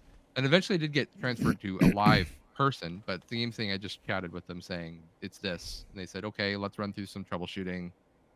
Hmm. And there's like, okay, do this, do this. I'm like, you don't understand, like my earbud is not charging up enough for me to do anything with it. Like Yeah. I can't That's reset it. that's poor support. Yes. They finally just like, oh, I think it's just like, okay, these are the canned response. We have to try this. I'm like, sorry, it's not charging. I can't do that. Okay, try this. It's not charging. I can't do this. Okay, Hmm. finally they sent. Okay, we'll do it. Um, they sent me an email and they're like, you have to submit. Well, I guess when I had to submit my receipt, I clicked it and hit submit, but then I never got a confirmation that anything was Hmm. sent. So I Okay. waited a day, still nothing. Waited another day, still nothing. So I went Let's back do it into again. the email, tried to resubmit. Nothing was happening. Nothing was happening. And then eventually I noticed that these the supported file formats was JPEG without Okay. the E, like Oh, JPG, JPG. Yeah. not JPEG, which my scanner defaults to JPEG. Yep. And so when I was hitting submit, it just wasn't accepting the That's photo. again poor software. That's terrible. Just wasn't accepting the picture. And so nothing was It's being submitted basic day one stuff. and nothing came up saying there's a problem with your picture or Again, whatever. another day one thing. Like if it's not a supported file format, you give an error, give a Yeah. clear error. Yeah. Let alone JPEG and JPG are the same thing. They're the same. They're the same. It's the same thing. I know. That's why Yes. I was like, oh, it's JPEG. It'll be fine. Yeah. Whatever. So, anyways, finally went through. Okay, I had to go onto my thing and re-scan it, or I think I just wanted like an online converter. I'm like, convert this JPEG to. It's faster to do that than set up my scanner and re-scan it. You could have just renamed the file. The problem is by default Windows hides the dot extension. So you just need to go into Windows Explorer, view settings, options, show extensions for known formats. Okay. Yeah. I used to do that, but again, Windows hit it, so I'm just like, whatever. I'm like, I went to the thing. I'm like, change this to JPEG, and it just 2 seconds, it was done. Here you go. Yeah. So, submitted it. I waited a couple days. Nothing happened. No, I got a thing saying, "Hey, we've received your complaint or whatever, your submission." But then I didn't. They said you'll get a shipping label. You got a shipping label in a couple of days, a day or two. Still nothing. Still nothing. I waited like a week. Nothing. Wrote another email. Hey, it's been a week. Like, how long does this take? And still no answer. And then It's I just finally one went person back. needs to go approve. That's all they need Yes, to that's do. all it is. So I went back into the live chat bot, whatever, got to a person. I'm just like, I'm waiting. What is taking so long? They're like, oh, okay. It's been approved. Wait another. It should be there tomorrow. And like within 5 minutes, it was in my email, which means they went in and approved it basically. Yes, exactly. Yeah. It was just sitting there doing that. I don't think a Come lot on, of people Sony, you're not new. I don't think a lot of people go through the Sony warranty itself. So they probably just like have a department just sitting there open doing nothing. They're just sitting there for a reason. Or they build in all these reasons to not have people do stuff so that they don't have to actually honor the warranty, and therefore they can save money. Anyways, oops, there's a bug in the software. Oops. Let's just not I open up my shipping label, my return shipping label. My address is wrong. My shipping address is wrong. So again, I have to go back into the live chat bot. Hey, there's a wrong address. Can you please finally get in? That's ridiculous. They changed it. They sent it again the next day. I had another thing in there saying it was good to go. Yeah, sent it. Now, did you type it wrong or did they type it wrong? No, they typed it wrong. I checked in my form that it was spelled Just double correctly. checking. I'm curious. Because they shouldn't have to copy and paste or retype anything. It should just be automatic. The system copies it and goes through. It should be. Don't get me started on day one junk. I did this for a job. It took like but I sent it away and it took like 2 or 3 weeks for a replacement part to be sent out. So, but anyway, I did get new things, so they work fine. Mm-hmm. And speaking of, Did they let you keep the old ones, or did you have to send them back? I just send them back. Gotcha. I sent them in the return and shipping label, right? So. Yeah, you didn't need. They don't need that. They don't do shit with it. They just throw it in the trash. But just so you can't resell it if it was actually working. But yeah. Like I speaking said, of people who spell things incorrectly, when I spell them correctly, Razor didn't make me send them back. When my youngest son was born, I wrote out like the full name and my last name, which I've been spelling my last name for over 30 years. I know how to spell my last name. Birth certificate comes for my youngest son. Last name spelled incorrectly. Nice. We've been through it, but it took like 2 years of having to go through, and you basically have to do like a legal name change. It's dumb. Because of a spelling error. Yep. On their part, not on mine. My brother-in-law's name is Brian, and on his passport, they spelled it Brain, and they had him as a female. 2 screw-ups in one. Jeez. I hope he can just walk into the passport office. I don't think he's fixed it yet. Oh, that's funny. I don't think he has. He's traveled like to the States like 3 times. Yeah. Well, that's easier now than it was back like 5 years ago or so, like 10 years ago when it first happened. But when you talk about passport, I literally just had to renew my passport, which I know you knew because I put you as a reference. Yeah. Did they call you? But nobody called me. No. Yeah, I mean, if they did, I wouldn't answer unless they left a voicemail anyway. But I think it's only if I do something bad, then they call you and be like, "Hey." I think they do random spot checks, probably. Probably. Like just randomly grab a name out of a hat and call them up. Yeah. Yeah. But it was fairly painless, other than like, I did do like the simplified form, so it was not. This isn't your first time doing it. This is my first time. I've had a passport since I was. But this is just a renewal, or did you have to reapply because it expired? Renewal. So I was doing the renewal because it was going to expire, and I renewed like a week before it expired. Gotcha. I know I think Cynthia's comes up soon, and then mine's a couple years after, or something like that. She just checked them the other day, or a couple months ago, something like that. So. Yeah. Yeah, it was fun. It didn't look like I think I was at the passport office for like an hour and a half, which isn't long, if we're just walking in. Yeah. Yep. So. I can't even remember these movies I watched. I pull up my list. No, I have one. Oh, okay. It's in front of me, but I can't remember the movie anymore. I'm like, I watched that movie? Oh, yeah, I remember now. There you go. There it is. It's a weird one. All right. You going for... Okay, I watched a lot of movies, so... I got 3 movies and 4 Cage movies. Oh, wow. Okay. So... because you can't catch up to me on Cage movies. No, after our last podcast, I got ambitious. Good. I started watching things. Good. And then I stopped watching things. Like, for the last 3 weeks, I haven't watched anything. I just pretty sure haven't stopped watching. I've been trying to catch up on podcasts, actually, because I'm way behind. That's fair. I spent a lot of time watching the same thing, and I've taken a break from it. Waterworld? No. I mean, yes. Kept watching it.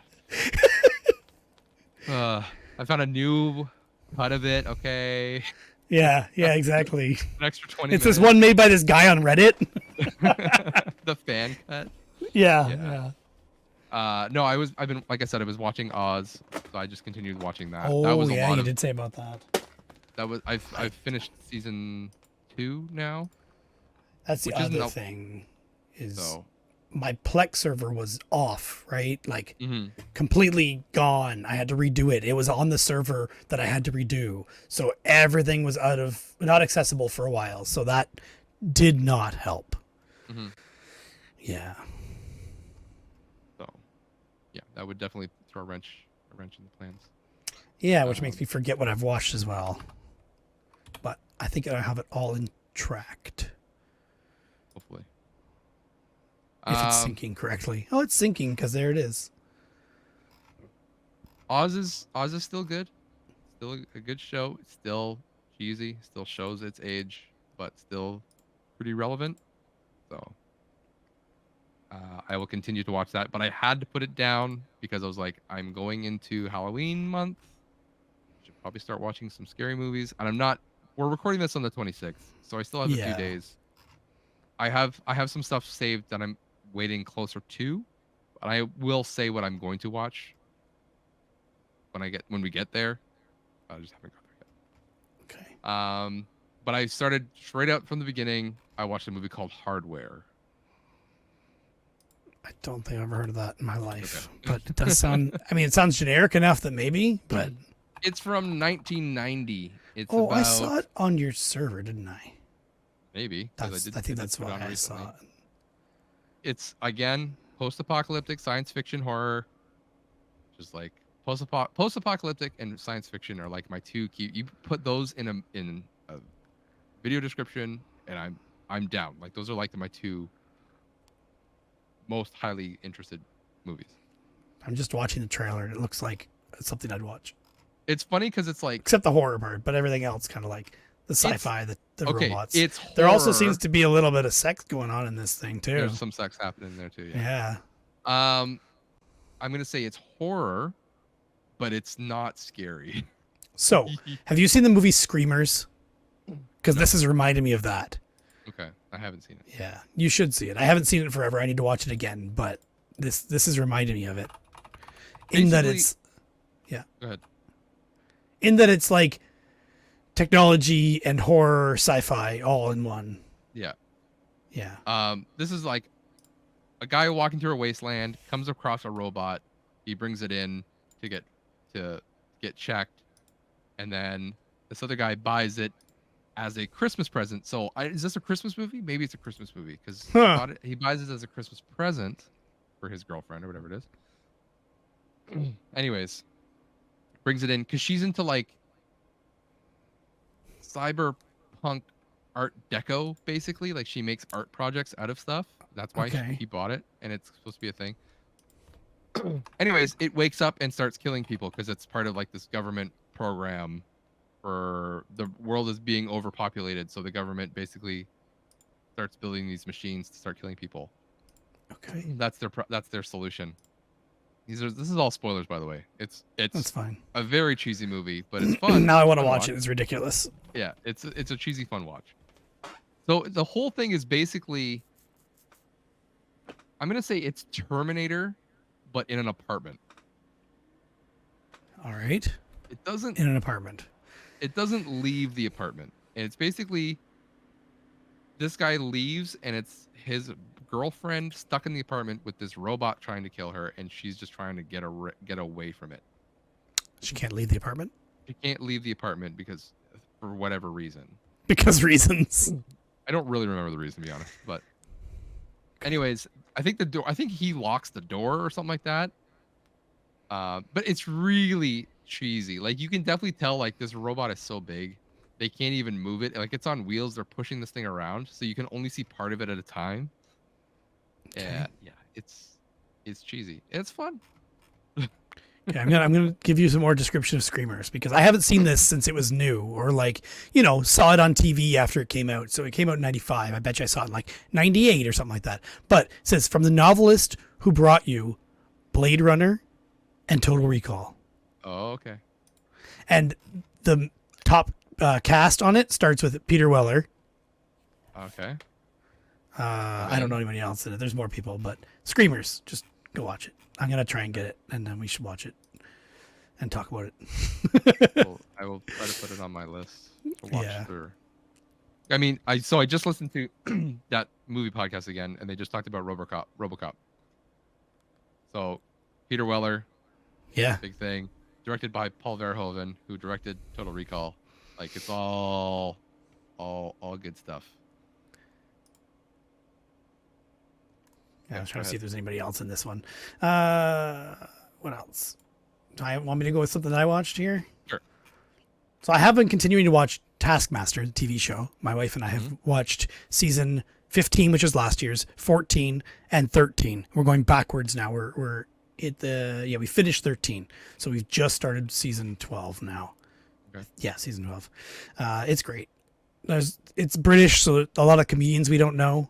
Yeah. But there was Mae Martin on the one season 15, who's Yep. Canadian and we know them. And then there was Dougal from Father Ted. You've Not never my seen thing. Father Ted? Yeah. You should see Father Ted. It's just funny. It's also religious. Come on. But What are you like saying about mock, me? not at all religious. Okay, That's the gotcha. best part. Yeah. Like they're 2 priests or 3 priests in it, and they live in Ireland. Anyway, he's hilarious. He's from that show. He's obviously much older now. Like he was the young priest in that show, and now he's like, I don't know, 50, 60 years old, and he was on this show, and he's pretty funny. And then you get to know a lot of British comedians you didn't know before and figure out who you'd like to see more of, right? So it's pretty cool. And there's supposed to be a Canadian version of Taskmaster coming out. There is an Australian version that I keep seeing TikTok clips for that looks hilarious. And then there's a US version as well that I kind of want to check out, but it's just a lot of watching it. I haven't been watching more of Spin City yet, but I did watch A Scanner Darkly. Oh yes. All right. I have mixed thoughts. I liked the story overall. I feel like the animation was like felt forced, but it was neat. I think it was definitely trying something. Yeah. Or as generic as that sounds, there was definitely like it's something we hadn't seen before. For sure. And I'm very curious how much of this was real footage and then they just did a cartoon overlay on, or was it drawn? Because it looked too good to be just drawn. So it's hard to tell. I think they filmed it and then they drew over top of the film. You think so? That's what they did. I think I watched. So I had the DVD of this for a while. Okay. I don't know if I have it anymore, but I think there was a making of part of it on there, and I believe that's what they said. It's been a couple years, so. Because the acting, like obviously they're good actors. Like this is Keanu Reeves, and there's Winona Ryder and Robert Downey Jr. and Rory Krishan. I don't know what the heck his name is, but I recognize so many of these people, and I'm just like, oh, and Woody Harrelson was in it, and yeah, it was a good cast, and I'm sure that it's hard to get that to come through in the animation, but they seem to do a good job. Okay. But it felt forced, the animation part. Like I feel like this would have been a good movie without that. Although the costumes that the cops wore to hide their identity would have obviously been freaking impossible to do in real life. But yeah, I almost feel like that's the whole reason why they did it this way. But it was neat. Yeah. It's cool. I have been meaning to watch that movie again. Just it's been probably 10 years since I've seen that movie. So yeah, it came out in 2006. So yeah. I had never seen it before this. I don't even know why I picked it up to start watching it. I don't remember what it was. It was just like, oh yeah, I could watch a movie and this is what's sitting here. I think it literally was I had moved a bunch of movies up between hard drives on my Plex server to move things around to get it ready for clearing hard drives off and moving things around. And I'm like, all right, this one got moved recently, so it showed up in Plex as recently added. Yeah. So I'm like, all right, that's in my eyes, and I'm just curious enough about it to watch it. So I did. It was the best. The random like, oh, that looks interesting. I want to watch that right now. Yeah.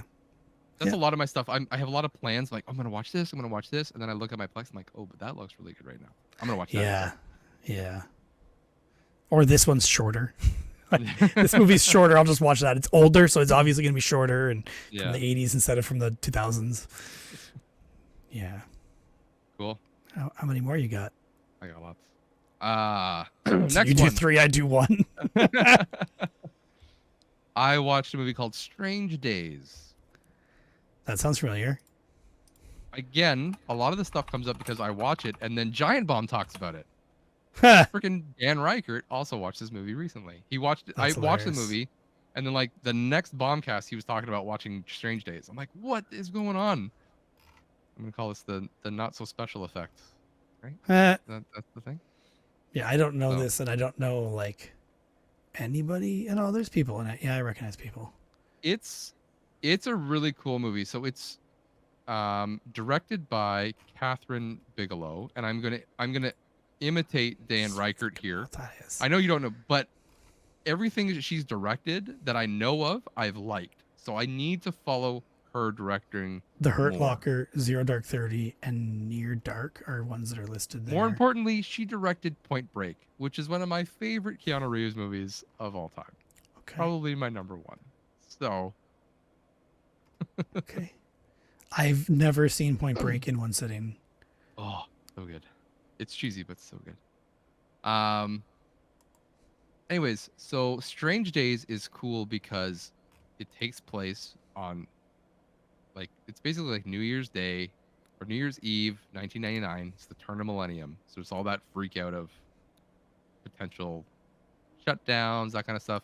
But it's like, it's almost like an alternative history 1999. It's in the future, but Okay. still that Y2K fear bug kind of thing. There's this technology where you can wear like a neural net and record your life or life experiences as they're happening, and then someone else can take that neural net. You basically upload it and download it to another neural net so someone else can experience it. Okay. So Ralph Fiennes or Fiennes, I forget how you say his name. He's like a dealer of these memory things. Okay. There's a little bit of that in what Black Mirror has a little bit of recording your day and then playing it back for people. And then there's also something like that with the what's it called? Cyberpunk TV show, the anime on Netflix, Edge Runners. They have something like that where people were like buying recordings of someone going on a murderous rampage and you could relive that. That's but it would make you go a little crazy every time you did it or something like that, basically. Okay.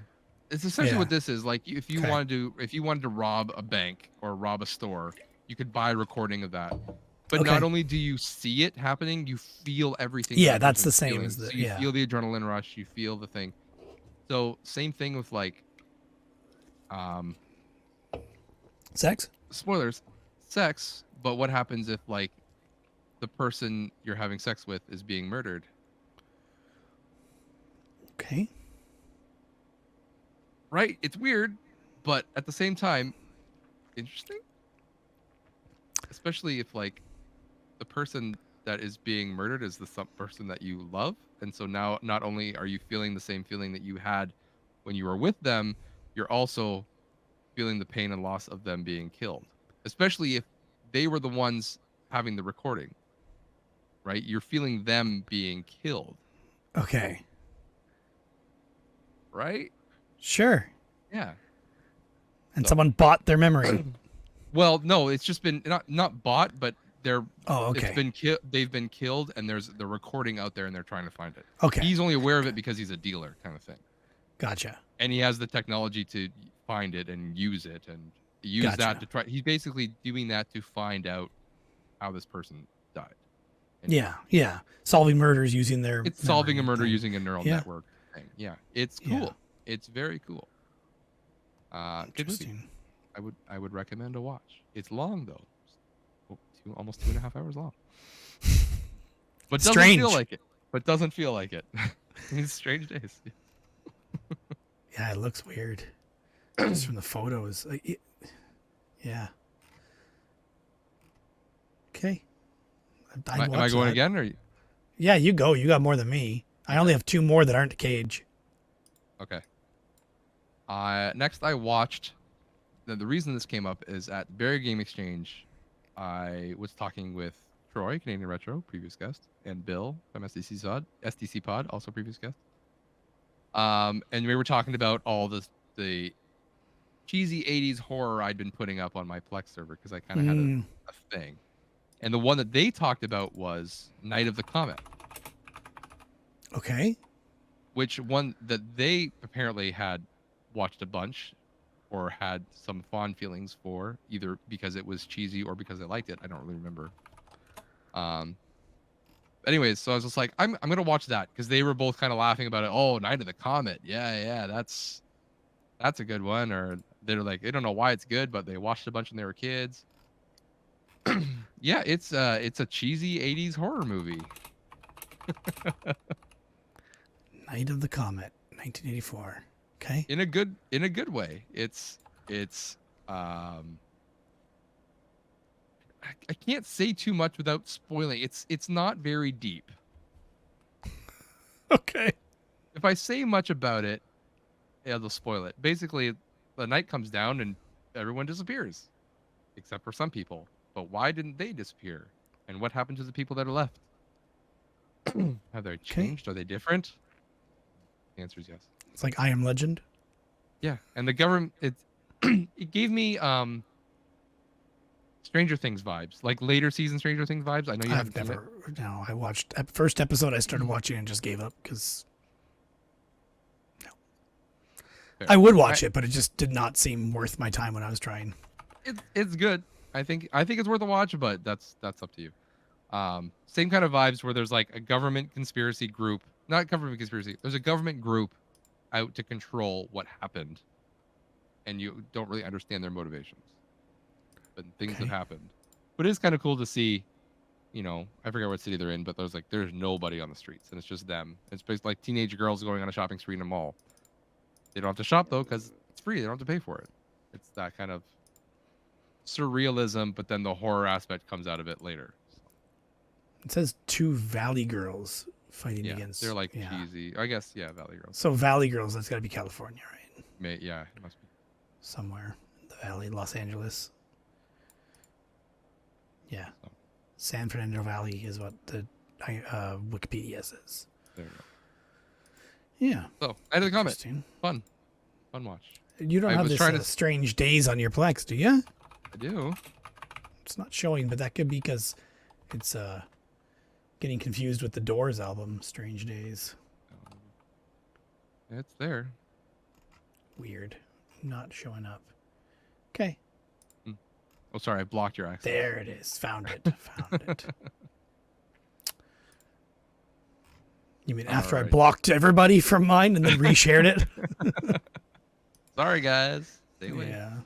After I shared it, so I reshared it with everybody, but I had to do it manually, and every time I did, it had to email the person to be like, hey, you got a new library from Derek. It's like, I shouldn't share it yet because I don't have it full of everything yet. I haven't fixed all the files and put them in the right folders. So I had like Troy and the guy from Morgan from the Toronto with the VHS tapes and other people, like I think James, all like access it when not everything was back, and they're like probably confused as hell. Why I have nothing there?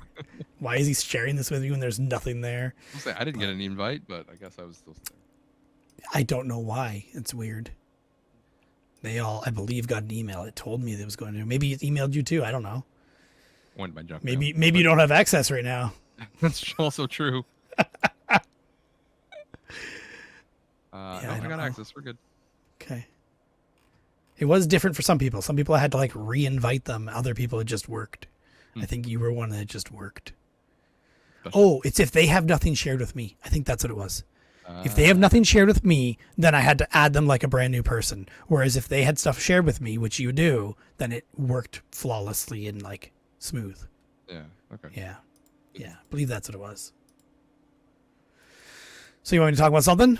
Yeah, you do one.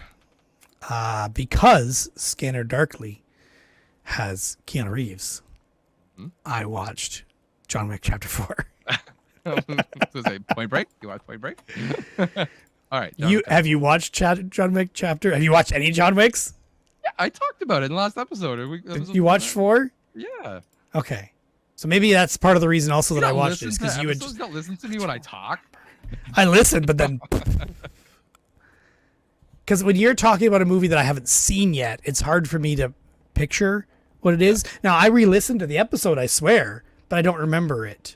I don't remember you talking about it. Did you talk? Did you talk spoilery or like? I did. I said. There's so much action, it starts to lose its flavor. Oh, I do remember that. And I don't remember feeling that when I was watching. I remember you saying that, and I felt like I was just enjoying it. Especially one scene that I really liked was where they did like the top-down view in the one building, and it was like crossing rooms and walls and stuff. That I loved. Like I really liked that scene. And I didn't feel the way you felt about it just being boring or not changing enough like they did in the old one, where there was like, this is the this scene, this is the that scene. I didn't feel that way, that you did, and I observed that at the time because I remembered you saying that. But at the same time, my standards just may be lower, so I don't know. But Sometimes they're higher, so I don't sometimes, know. yeah, depends. So I wrote down that I really liked that long top-down shot. That was kind of an all-one thing, and the view of that. And I was curious about that gun that they were using that was like a huge explosion type shotgun thing. I was like, I wonder if they did a real gun that makes that, or did they add that in special effects after? I'm kind of curious, but that must have been hard to do. But can I talk about the ending? Spoilers. Skip ahead. Or can I just say one word? Okay, skip ahead 15 seconds now. Okay, go ahead. Quick. 2 words. Fucking lame. Okay? Yeah, okay. That's it. Yep. And we're back. And we're back. That was my spoiler, but that was my thoughts. I did not. Yeah. You more stuff? Just the one thing about John Wick. I found the stair fight just way too drawn out. With the big guy? That thing? When it's him and the guy fighting their way up the stairs to the final fight. He has to be. Yeah. I was like, yeah. He gets all the way to the top, and he falls all the way back down. Yeah, he it's ridiculous. He climbs all the way to the top. But it's exactly what I expected. I know, it's but exactly dude, you've what I got expected. 3 minutes. You've got 3 minutes here. Like, you don't have time to fall down these stairs and climb back up in 3 minutes. Yeah, it literally took 15 minutes to do a 3-minute climb. Yeah. Yeah. So I was just like, I agree. There's It's exactly what I where expected, don't though. care, but for some reason in that one I did. So yeah, I can see that, and I didn't care as much, but I did notice it. Yeah. Like, come on, yeah. It's like on paper they couldn't estimate how long it was going to take. Yeah, but they just changed the time when you're filming it, and you just change it. But they recorded it because it was going to be their big scene, right? Yeah, but there's things called reshoots, and it's not hard to change a Or time limit. editing. Yeah. If they can do it to Waterworld, they can do it to John Wick 4. Yeah, all right. But they had a quota to fill. They had to fill in that time, get That's that fight scenes in, and That's true. yeah. Next up, I watched a 2023 movie. Oh. One that I think it did come to theaters. I didn't watch it in theaters though. I should have, because this is the kind of movies that they just aren't making anymore. But they literally just did. They do, but it's always such a risk. It's one of those things where like you have to show the studios, like, literally by voting with your wallet. It's all that concept. Mm-hmm. Like, if you don't go to the theater to watch these movies, they're just not gonna make them. Every once in a while, one will poke through, Mm-hmm. right? Like one like this, but in general, they just don't get made. Anyways, it's called The Last Voyage of the Demeter. God, that sounds pretentious. It's based on a part of the book of Dracula. Okay. It's basically where Dracula is being shipped from wherever. I think it's Bulgaria or Transylvania. Yeah, so it's Bulgaria. England, basically. Yeah. So the Black Sea. Yeah, and so it's basically it's Dracula being shipped in a box on a ship to wherever he's going, and he basically wakes up and starts killing everybody on the ship. So it's the people on the ship trying to find Dracula, and he's creepy. They did a good job making him creepy, so, which is the hard part to do. So he's being shipped in what way? Do they preference that? Like, he's in a box. No, I mean, like, why is he being shipped? He wants to be shipped, or they're think arresting him or something like that. Like, I don't know if it's. I can't remember. Either it's vague or I'm interpreting it two different ways. He's either made a deal with the people of Bulgaria, because it's people showing up at the thing saying this person and all these, or this box and these boxes have to be shipped away. Okay. I don't think Dracula would have gotten that box. Like, I don't think they would have wrestled him into that box. Voluntarily. He must be in there voluntarily. Yeah, he must be. Okay. So either he is moving, or the people made a deal with him for him to leave. So what's the part about this movie that you think it needs to be supported? Like what about this is unusual and wouldn't normally be made? There's no big actors. Okay. Not really. It's an unknown story. It's not a big epic. It's not a big epic. It's a small contained story on one ship. Okay. All right. I And recognize the odd person in it. you'll Like maybe recognize. two, There's some three. people you would recognize, but it's Like not. It's the Liam Cunningham. Isn't he from Leon the Professional? Or yeah, Leon. I don't know if he's from Leon. He's from Game of Thrones. Like he's been in stuff. And same with the main lead actor Corey Hawkins. He was in like Walking Dead for a season. That kind of thing. Like you would know them if you looked at them, but they're not the big name draw. Is what I'm trying to say. It's not the Robert Downey Jr. It's not Chris Hemsworth. It's not Chris Evans. It's not Daniel Craig. Like these are just regular. I would call it almost like regular level actors who are on this. So swear that was the dude, but okay. are you thinking? Who do you think Liam Cunningham played in? Liam? Oh no, it's Jean Reno. Jean Reno. Yeah, Jean Reno. Oh, you thought he was He Liam. looks similar, right? Am I crazy? He's got like he's older. The dips under the nose and eyes that kind of look like. Yeah, maybe it's Jean just Reno the has photo like of a him. long face. Yeah, it's just this Liam Cunningham's photo on IMDb that looks like it. Yeah. And also, Jean Reno is much older now. Yeah, much older. Yep. So, anyways, it's a fun. I wouldn't say. I don't know. Maybe fun's a bad word. It's a good horror movie for an October movie. I mean, it's no Renfield, but It's no Renfield. You spoiled it. You spoiled it for me. did I? Renfield. I'm saving. Okay, I'll spoil it. You were talking about it. I'm saving Renfield for Halloween. I'm gonna watch Renfield on Halloween. That's my plan. Because I already watched it like 2 months ago, right? I know you did. Yeah. But I was just like, I gotta get Nicolas Cage and Halloween, something scary. I think you need to watch something scary, but I'm gonna wait till I see what your movies are. But if I have some recommendations if it's not in here for you to watch. I have one that's Halloween-ish with Cage. Okay. Well, we'll get there. Okay, I have one more. You want me to do it? Okay. You're never gonna guess this. I never get it. This movie I loved as a kid. Okay. So old movie. Yeah. Okay. I need a little more. Action movie with give me an actor. well-known actor. A well-known If I actor. give you either of the two main people, you will just know said it. I wasn't gonna get this, and now you're saying I'm gonna get it with one actor. I'm gonna get it. With one actor, you're gonna get it. With one actor, you might get it. With the second one, you're gonna get it if you know it. Okay. And I could give you another one. Like who else? I don't think any of these other people. They're popular, but like I don't know them by name. Okay, I'm gonna give you Mickey Rourke. Okay. He's lead. He's like the third or fourth character. You watched maybe, like, Rumblefish again, didn't you? You watched Rumblefish again. I haven't never seen Rumblefish, I don't think. Don't you start saying you haven't seen it, because we've made this joke several times.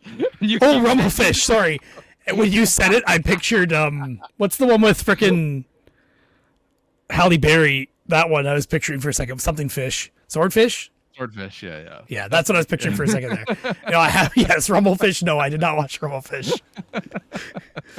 Mickey Rourke is older than that? Yeah, older than that. Did I say? Okay, I'm gonna give you 1997 is the year it came out. Mickey Rourke. Domino. No, that's 2000. No, he's a bad guy. Mickey Rourke plays a bad guy. Yep. I never knew it was him in this until I watched this. And honestly, he did a decent job considering the movie and the role. I would argue this movie is considered as hokey. Hokey. Yeah, a little bit. Give me the other actor's name. I'll give you.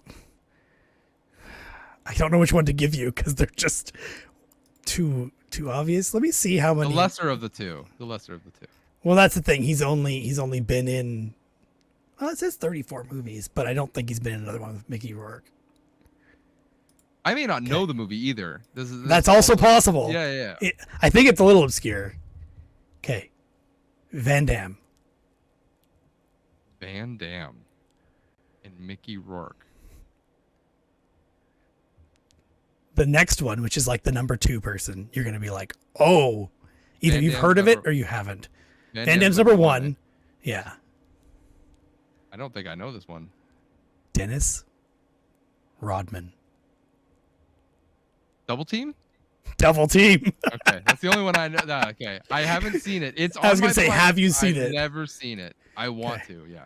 I loved this movie as a kid. I was never a Dennis Rodman fan, but it was just I liked Jean-Claude Van Damme at the time, and martial artsy movies, and it was just fun and silly.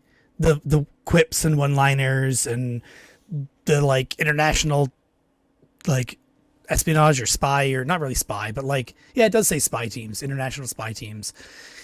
It was just a stupid fun movie. And then Van Damme like being like tricky and getting out of the situation he's in. And anyway, it was a ridiculous movie, but I still liked it.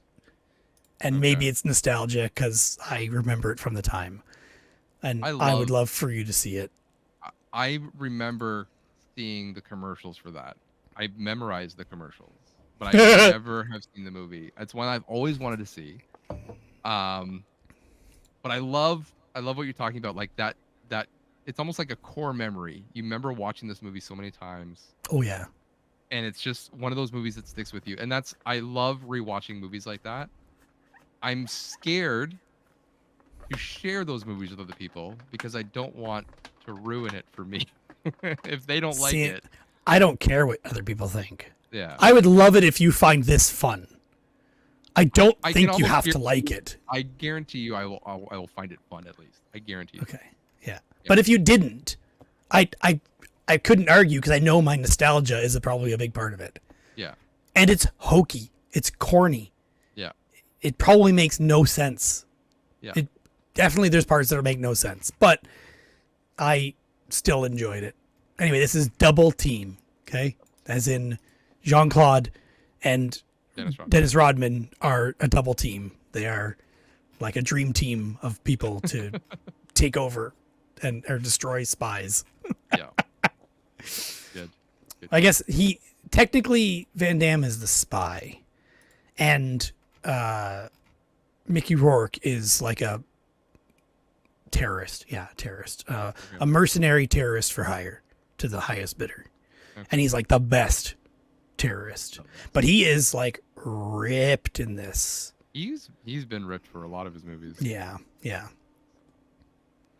Cool. But him versus Van Damme is like a good matchup. Because he's obviously the bigger one. Van Damme's not a very big guy. He's not a very big guy, no. No. I'll have to add it to my list. Yeah. It has a 4.8 out of 10 on IMDb. It's perfectly average. That's basically a 5. Maybe below average. Nah, I'm rounding up. That's average. Metascore is 44. All right. I don't know if it's just nostalgia. Probably. It probably is, but it's probably good. Still. It makes me want to go back and watch more Van Damme movies. Don't start. We already do Nicolas Cage with Van Damme. Actually, I had a thought, and if we ever finish Cage, do you know who we should do next? I've had thoughts, but yeah. Go ahead. Yeah. Christopher Walken. Oh, I don't know. I don't know about that one. I don't know. Or Willem Dafoe. Potentially, Willem Dafoe could be good. I was thinking more like, I know this is super generic, but like, I was thinking like Harrison Ford. Oh yeah, that's because there's a lot of his movies I just haven't seen. Like all the ones I've seen with him, I like, but I want Tom Hanks. Tom that Hanks kind would be of another one. that's the kind of the way you're going with it. Yeah. I'm like looking for ones where there's going to be some messed up or silly ones in it. That's why I'm thinking Christopher Walken, because I think a lot of his would be ridiculous. But there's also a lot of minor roles he's in where he just plays like not a cameo, but yeah, exactly, yeah. But the older Walken would be good, and the older Willem Dafoe would be good. Mm-hmm. True. All right. My wife went away for a girls' weekend, so we had a guys' weekend, and then Okay. the wives of all the guys said, "Well, if the guys were going away, then the girls should go away." So the girls went away for a weekend. So you sent them away. Sent them away, and I was just me and the boys at home. And so me being the cool dad that I was gonna be, Really? I was like, yeah, I know, try to be. I was like, I'm like, maybe we'll watch a movie. Like, well, they watch a lot of shows. I'm like, maybe we could watch something like not scary, but maybe just like has maybe a little bit of scary in it, but it's not like not a scary movie. So my mind went to like, what's something fun that's maybe live action? Like I'm trying to not go too much animated. Like I want to show them that like there are movies with real people in it too. Okay. All they watch is animated stuff. Like what's something fun? Maybe a little bit scary, but fun, adventure. And my mind immediately went to Jumanji. Oh, I was gonna say Racer. Ooh, that's a good one too. I like Racer. I'm just looking for something quickly that like vaguely almost fits, not at all. No. Clearly not kid friendly. Anyway, Jumanji. We watched Jumanji with our kids. The original one you're talking, right? Yeah. Not the original one. remake. We watched the original one with the kids, I think a couple years ago. And we waited because we knew there was going to be scary stuff in it, Mhm. right? Yeah. Because like my kids even now, like I think we watched it last year, the year before, and they were still like my son probably was 8 and my daughter would have been 5. Mm-hmm. And they were scared of parts of it, but they liked it and they still reference it to date. Okay. Well, I was reading. I was just like, I don't remember enough about it. I was like, maybe I should just like. I didn't want to like open the movie and like look through it. Yeah. You tried commonsensemedia.org and so I just did like IMDb the has Google a kid search, rating and thing now. I think Common Sense came up was one of the sites that I looked at. It's a pretty good site. Anyways, after all the reading and the stuff, and I was just like, maybe Jumanji's not great, especially if it's just me and the kids. I'm like, I know at least my oldest will be really scared. I think your boys are just too young right now. I think they're just too young. So But you watched it anyway. No, I didn't. I was just like, that's what I was waiting for you to say. I know. I really wanted to. I even downloaded like a higher res version of it. I got a 1080p. I put it on my Plex. I'm like, As if they care. go. They don't care. Just like, I know, but I care. So your kids would watch a cam screener. They don't care. They don't care. No. So, anyways, I was like, well, last minute, I'm like, I guess I'm just gonna have to find something else. I'm like, well, they had got toys for like How to Train Your Dragon from McDonald's a while ago. And there's enough of those movies. I was just like, all right, we'll just watch How to Train Your Dragon. Hey, I have a 3D TV, and I think I have this in 3D. So I came down. The first movie. Like the first one. So I came down, I was setting it up, and I was just like, I realized my 3D glasses are all broken. None of them work. Oh my God. They work, kind of, but the battery clips are broken. I have to like use like twist ties to hold the battery in. And the like. What do you mean the battery clips are broken? What kind of battery They're is running this? watch batteries inside. Okay. Like CR 2025s, I think they are. Yeah. I think at one point my one died. I didn't have a CR 2025, so I put in a 2032, and it was a tight which is fit, too but thick. it worked. Yeah. But I think over time, the stress just broke the clip off of it. It's just flimsy plastic. We could solder a new one in. It's all, I don't know, but it's just annoying that they're all just broken. They work if I jerry rig them together. Anyways, I'm just like, screw it. Walk back upstairs. Like, sorry, boys. Just watching it on the regular TV. It's just Samsung TV, you said, right? Yeah, Samsung. Yeah. I have 4 pairs of Sony 3D head. I have Sony ones. I have Samsung ones as well that Bill gave me, but they work on. So I have like a Samsung like 6000 series, and they work on Samsung 7000 series TV or more. Yeah. So I'm like, I'm one behind. So, anyways, I'm waiting until after I get some money this weekend, and I think I'm just gonna buy a new set of 3D glasses. I might buy 2 sets so I have spares, Because So I think they're gonna get harder to find. Is my assumption. that's the thing. They're on eBay right now. It's like a set of 4 for like $50, which is not bad at all. Have you tried Marketplace? Because I keep finding them on Marketplace. Do you? Okay. I think I did don't know look about at something Samsung, but the Sony ones I saw pop up a lot. I see a lot of them that they just aren't compatible. So Yeah, that's the this other way problem they're is they they're may not brand be. new. I know they're gonna work, and I don't know. Yeah. We'll see. It's true. So, anyways, we watched How to Train Your Dragon, which was fun. And that still scared my son. So I think not watching Jumanji was a good idea. Oh, My son boy. seems to be very Yeah. sensitive to like people. The older losing- one, you said. The older one. My youngest one doesn't care. He's Okay. a trooper. But my oldest one, he's very thoughtful. He thinks about everything too long, or it sticks with him longer. And so Okay. he seems to be very sensitive to people losing appendages. So he likes Star Wars, but he'll watch 1 and 3. He doesn't want to watch 2 where Luke gets his hand cut off. Oh yeah, and in How to Train Your Dragon, he loses his leg, foot. He loses his whatever. foot. I didn't know that. And I you don't forgot see about him lose that. his foot, but at the end, he's just like, oh, he's got a metal leg. He was fine right up until he went to bed, and then he just started bawling that he had lost, Hiccup had lost his foot, and he was so sad about that. So Yeah, I forget if that happened in a scene you actually see, but you don't see it happen. I you can't see remember. him fall, and then it's just like, thanks for returning my son. Well, most of him. Oh, okay. And you just see Hiccup's face. Like you don't see anything. Yeah, yeah. Huh. So, and then it's like later he's like gets out of bed and he has a metal foot, or Yeah. a metal crook or whatever it is. So Yeah. Yep. Okay. it was good. They wanted to watch the Mario Bros movie. I'm like, well, it's again. I was like, well, like let's watch something else. Anyways, Yeah. I was like, well, let's watch this and we can watch Mario Bros tomorrow. So we watched Mario Bros the next day. I don't need to go in that again, but it's one of the movies I watched.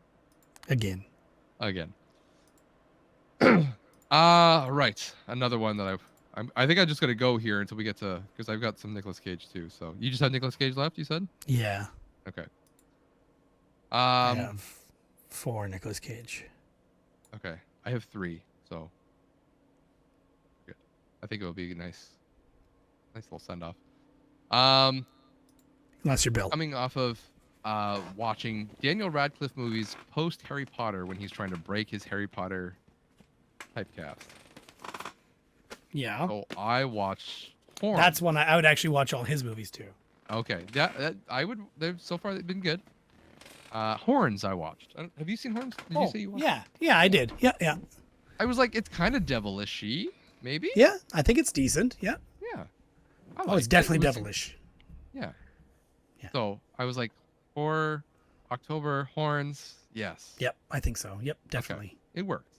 It's again kind of a murder mystery. Mhm.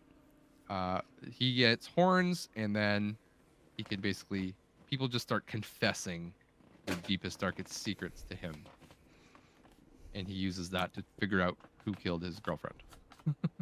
I really enjoyed it. It was good. I enjoyed it It was hokey, like corny, but it was Yes. really good at points. and well done. Like the animation or the effects and stuff was well done, and Yeah, the and the horns concept keep is getting neat. more. Yeah. Yeah, The yeah. horns keep growing gradually through the movie. They never draw attention to it, but you can just tell that they're getting bigger. Mhm. So, yeah, it's good. Dude, I'm not going to say more about horns, but people should go and watch it. After watching that, I almost went into Guns Akimbo again because it was in the Daniel Radcliffe movie. But And I referenced it last podcast episode. and you talked about it last time, and it was on my mind. I'm like, it's been a couple years. I could probably watch that again. And It was didn't. really But good, I might too. watch it again. still, Again, corny but fun.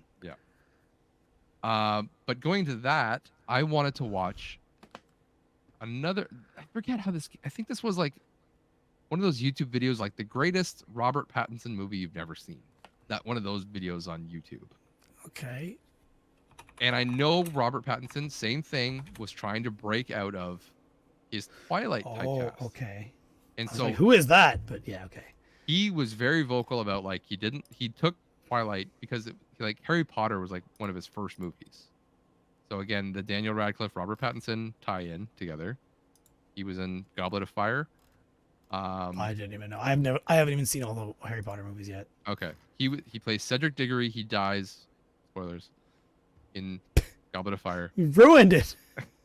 And so he was just taking anything. I think, and then he got like Twilight like right after that. So he went from like nobody to like superstardom, and he really wanted to do art house movies. Like that was he had to basically break his typecast out of being or Twilight. Okay. So he had watched some movie from these directors called the Safdie brothers. Safdie brothers might sound familiar to some people, maybe not to you, because they wrote and directed Uncut Gems starring Adam Sandler. Yeah, I've never seen it still. You haven't seen Uncut Gems? Okay. No. Uncut Gems is a very like I would. I just haven't. fast-paced, frenetic. It's almost like guerrilla style filming where like the camera never it's someone's holding a camera. It feels like you're in the room with them. Very gritty, that kind of filmmaking. Okay. Anyways, he saw a movie by them. Obviously, Uncut Gems was way later. This was 2017 that this movie came out. It's called Good Time. Robert Pattinson came to them saying, "I want to do a movie with you guys," and they said, "Are you serious about this? Because we'll have a script for you in 6 weeks, like a brand new script." So they wrote this movie for him in mind, and they had it filmed, and I think they filmed it in like a month. Like it was quick. They had it filmed like I said, written and filmed in less than half a year. So they were excited to do a movie with him, basically. But to come up with a brand new idea. Yeah. And make it work. And same thing, it's frenetic, it's fast paced, it's go the whole time. So it's basically him and his brother. His brother is I don't know what the correct term is anymore, so forgive me. But he's a little bit developmentally challenged in a way, or he has some sort of disability. I'll say that. Okay. Cognitive, yes. Okay. They are down on their luck. They have no money, and so basically they go in and rob a bank. And so when they come out of the bank, then they get in trouble. His brother gets caught, and Robert Pattinson gets away. Now it's basically the movie is him trying to break his brother out of police custody. That sounds like a bad idea. Well, he's in police custody, but then he like gets beaten up in jail, and then he goes to the hospital. So he figures out that his brother's in the hospital. So all he has to do is break him out of the hospital, not as far as getting him out of jail. But probably guarded by police still. Guarded by police. So he's got to figure out a way to do it. And he's just like, Robert Pattinson is just a sleazy dude. Like, he's not a good guy. There are no good people in this movie. Everyone's bad. You feel bad for the brother because he's kind of being pulled along by his and probably brother. Doesn't know better, and he doesn't know better, or he does know better, but his Robert Pattinson's telling him he's doing a good thing, that kind of thing. So maybe manipulating him. Yeah, yep. So, and it's just go. The movie doesn't let up. It's just some of it feels like it has nothing to do with the movie. Like he goes and talks to somebody, and you're like, this has nothing to do with breaking his brother out of prison. But it's just it's kind of like, how do I say it? It's a night in the life of this person. It's a slice of life. If you go take it into that context, I'm like, not everything. Obviously, a significant night, but still, it's one a night not into too the next different day. night. Okay. Yeah.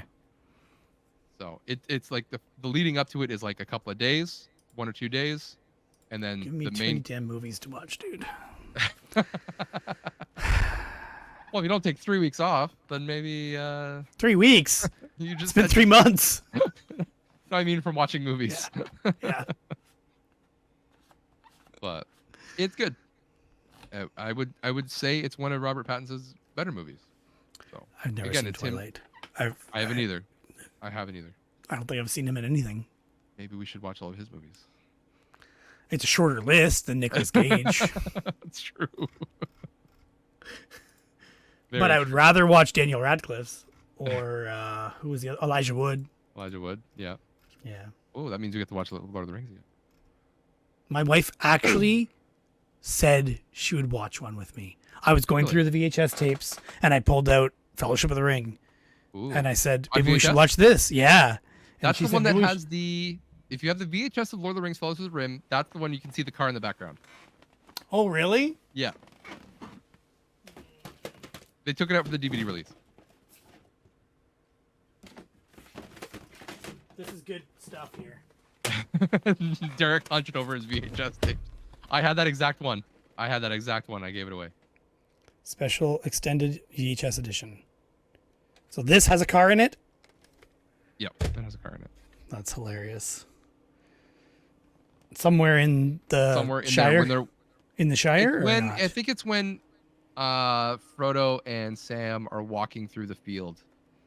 You look way in, it's not, you have to look for it. Like, it's not very obvious, but yeah, I think you can see a car in the background. That's funny. That is funny. So I got this tape, which I don't even know what language it's in, but I just grabbed this one because it was a double along with the other one.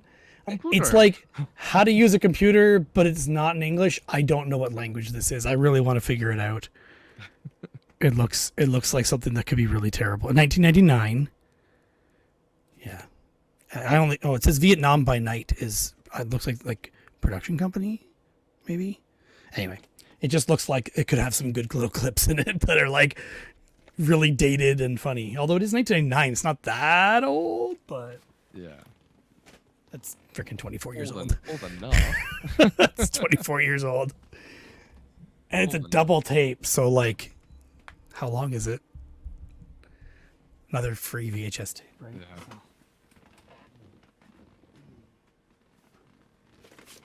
Yeah. Anyway. Another copy of Grease. Yeah. All right. Oh, sorry. I've got one more before I get into Yeah. Before Cage. Cage. All right. All right, I'll continue listening and maybe find more tapes to look at. This is a October Halloween movie. You ready for this? Twilight. Close. It has shit in it, so yeah. All right. I'm going to preface this by another shout out from the movie podcast I've been listening to. They haven't done this movie, but they brought it up and said, if you haven't seen this movie, go and watch it. This movie has no dialogue in it. It is stop motion animation. Okay. It is weird. It is scary. And you watched this. This doesn't sound like something you watched. It is disgusting. Oh, okay. Stop motion. Disgusting. Stop motion. Disgusting. I didn't believe it. I was just like, it's stop motion. It can't be that bad. It's bad. It definitely had me queasy at times, and it takes a lot to make me feel queasy. Anyways, the movie's called Mad God. It is written, directed, and animated by Phil Tippett. I don't know if you know who Phil Tippett is. He's a legendary stop-motion animator. He did the animations for the AT-ATs and STs, Star Wars. Okay. I believe he did the Terminator stop-motion animation.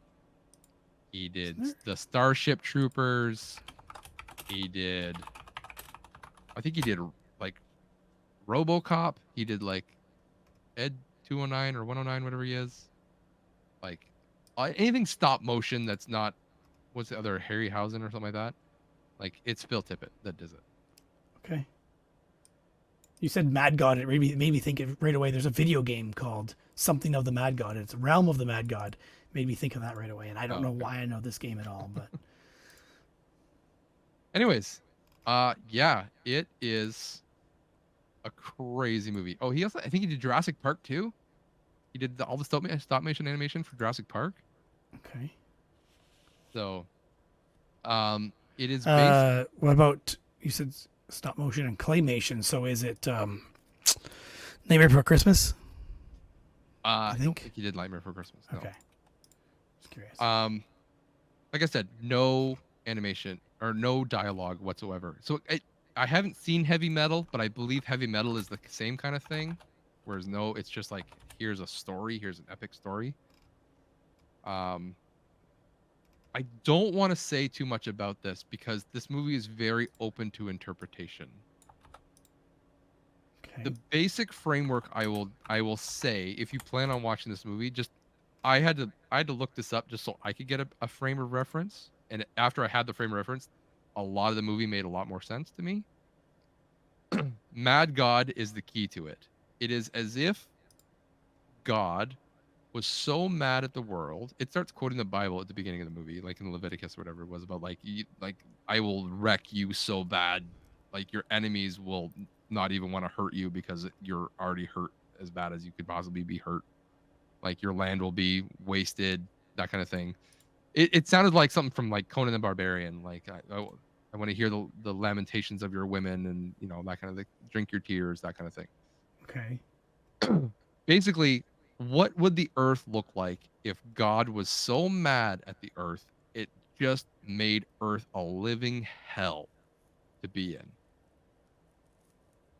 And it's basically this person, you don't know who this person is, journeying through this world to get to somewhere to do something. If I say more than that, it spoils it. Again, not a lot is explained. It's just this person walking. And it's basically what they walk through, and that's what you're. That's the spectacle, and that's what you're watching the movie for. It's gross. It's absolutely disgusting. Don't watch it if you're eating something. You'll lose your appetite.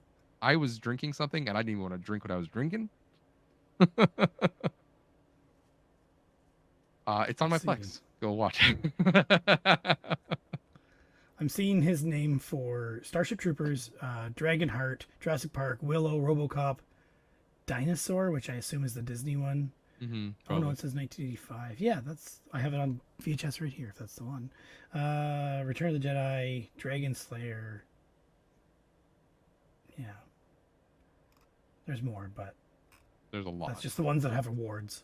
Yeah. Howard the Duck, Indiana Jones, Temple of Doom, Return of the Jedi, Empire Strikes Back, New Hope, Piranha. There's a ton. Starship Troopers 2, he wrote and directed. Is that what I saw? Oh, did he? Okay. It's not a very good movie. He changed direction, focused on developing and directing his own film. So developing and directing, and he achieved that with Starship Troopers 2, Hero of the Federation. Well, maybe I need to watch it again now that I'm more aware of him. But when I watched it, watching Starship Troopers 2 as a fan of the original Starship Troopers, not a great movie. But maybe on its own, it's probably fine. Did you know he also was visual effects supervisor for Twilight Saga? I did see that, yeah. Eclipse, Breaking Dawn. Coming full circle. Full circle. It's all there. Yeah. Mm-hmm. All right, Nicolas Cage. Let's get through these. We're almost 3 hours, and we still have an extra segment we got to tag on the end of this. Oh God. All right. What do you want to talk about? You want me to go? You go first because I got 3, so I'll fit in between your. I gotta remember what I watched. Okay, I mean I gotta remember what it was or how it was. Anyway, I watched The Retirement Plan.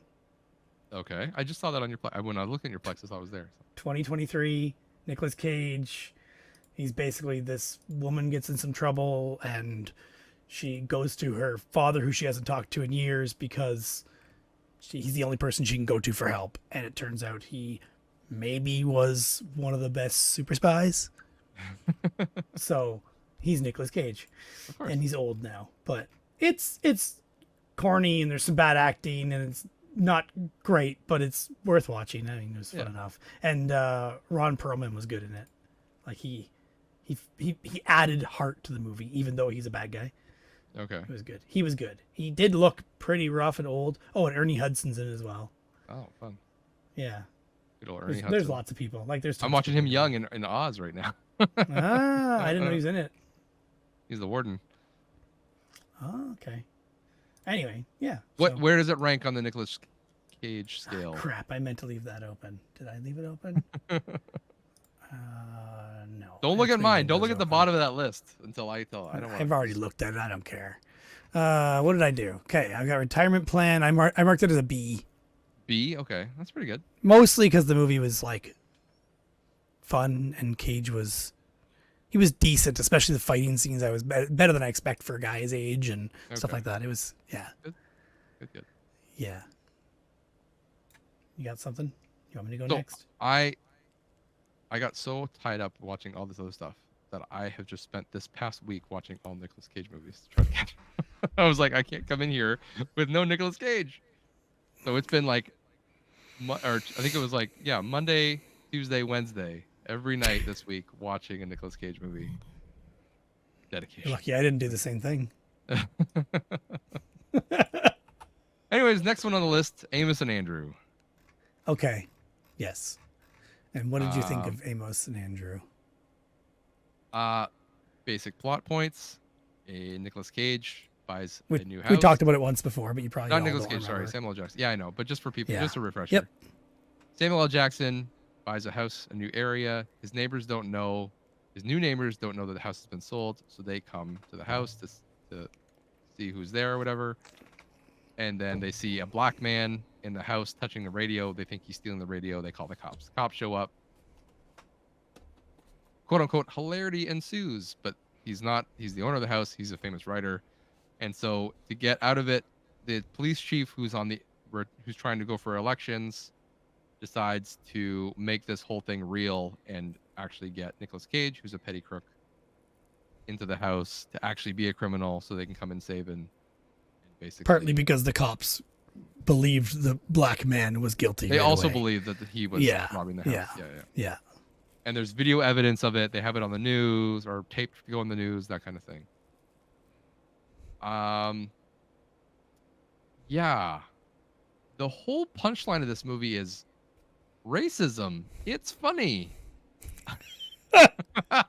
You're not wrong. You're not wrong about that. That's what they are basically conveying through this whole movie.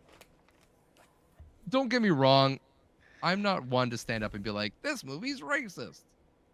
But in this case, this movie's racist.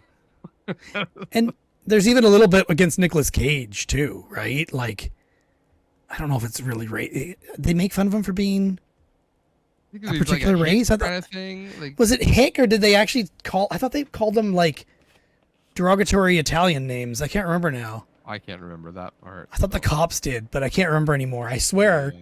but it's been a long time since I saw it. So, like, Yeah. as in months, which is a long time Yeah. for me. I mean, I can understand why they're probably trying to do it as like he was Yes, probably way awareness. more relevant in '93, like the For awareness. sure. Like, That's- this is how stupid racism is. Yeah. In that case, sure, I agree with you. But racism as a punchline gets old after the first time you do it, right? Like, and it's just Not the whole movie. It's the same joke the entire time. Racism, racism, racism, racism. So I don't know. I can feel the heart that they were trying to convey when Yeah. the two of them start becoming more friends. Heck, the show is called Amos and Andrew the movie's called Amos and Andrew because they're supposed to be like basically friends in the end. But Yeah. yeah, But yeah, it's just I didn't find it particularly an enjoyable movie. I also found Cage not very cagey. He was just being Hicky. a normal dude. Hick, yeah. He wasn't like stupid in any way. He wasn't overly smart in any particular way. He was just kind of a regular dude.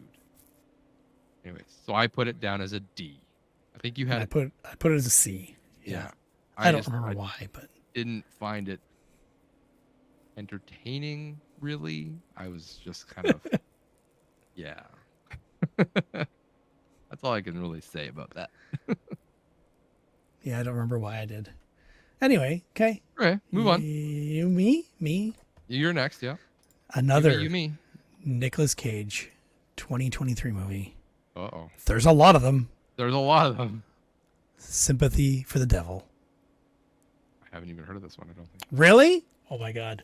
So this is my one that's kind of Halloween-y because it's Sympathy for the Devil. Mm-hmm. And I don't want to ruin anything, but there's like impressions or implying to you that Nicolas Cage may be supernatural or stalking this man because of some reason, and like moral type implications there. Anyway, the movie was actually pretty decent. I didn't know the actor Joel Kinnaman. Kinnaman? Yeah. Yeah, He played he's the famous or something. RoboCop in the new RoboCop. Yeah, I haven't seen that. But he was good in the movie. Every picture I keep seeing of him, and the newest movie he's in that I keep seeing is supposed to be good. What was it called? Man, I don't remember. Anyway, he's looking more buff than this, but is it For All Mankind? Is that the one that I saw? Hmm. I can't remember. Anyway, it's a decent movie. I don't want to ruin anything in story wise, but I found it entertaining and good. And it's Cage. And Cage is, I don't know, there's medium cagey. What did I rate this at? I don't even remember anymore out of our cagey scale. I put it as a B. Okay. Cage is pretty cagey at times, and the movie itself is good. Is the reasons why I did that. And I think that definitely influences my. Now, It has to influence your choice for. on IMDb, it is only a 5.5 out of 10, which I find low, but maybe people didn't like it. Well, I think Oh. Nicolas Cage is very divisive, regardless. So I think that's, Well, and in this movie, he's wearing a red suit and he has red dyed hair. So he's pretty cagey in my opinion. yeah. And he's the whole time he's keeping something and acting weird and you don't know why and all this stuff. So it's kind of partly that. And he's keeping this guy at gunpoint, basically. He's basically kidnapped the man. And you're trying to figure out why and stuff like that. And what's he doing and where are they going and all this stuff. Yeah. Cool. Yeah.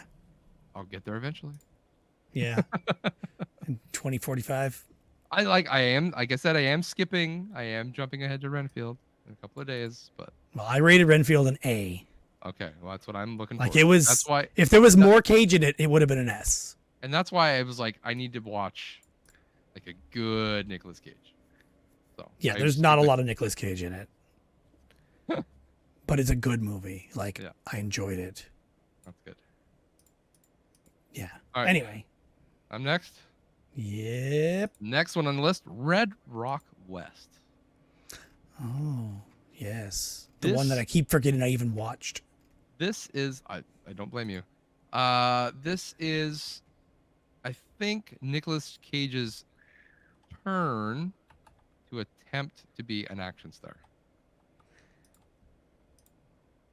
I can see that. Before this, he's just kind of like he's doing a lot of dramas, right? Nothing.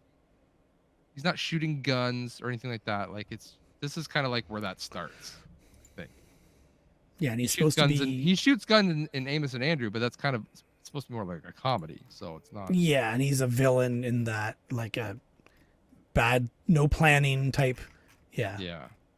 Yep. Whereas this, like, he's very obviously the good guy. They show that right from the beginning. He walks into a gas station, the cash register's open. He doesn't take the cash, even though he doesn't have any money.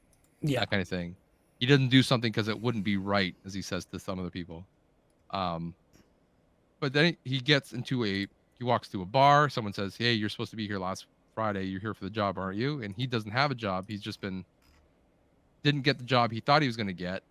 So he just is willing to take anything. So he said yes. And that job turns out to be to assassinate this guy's wife, which he then takes the money.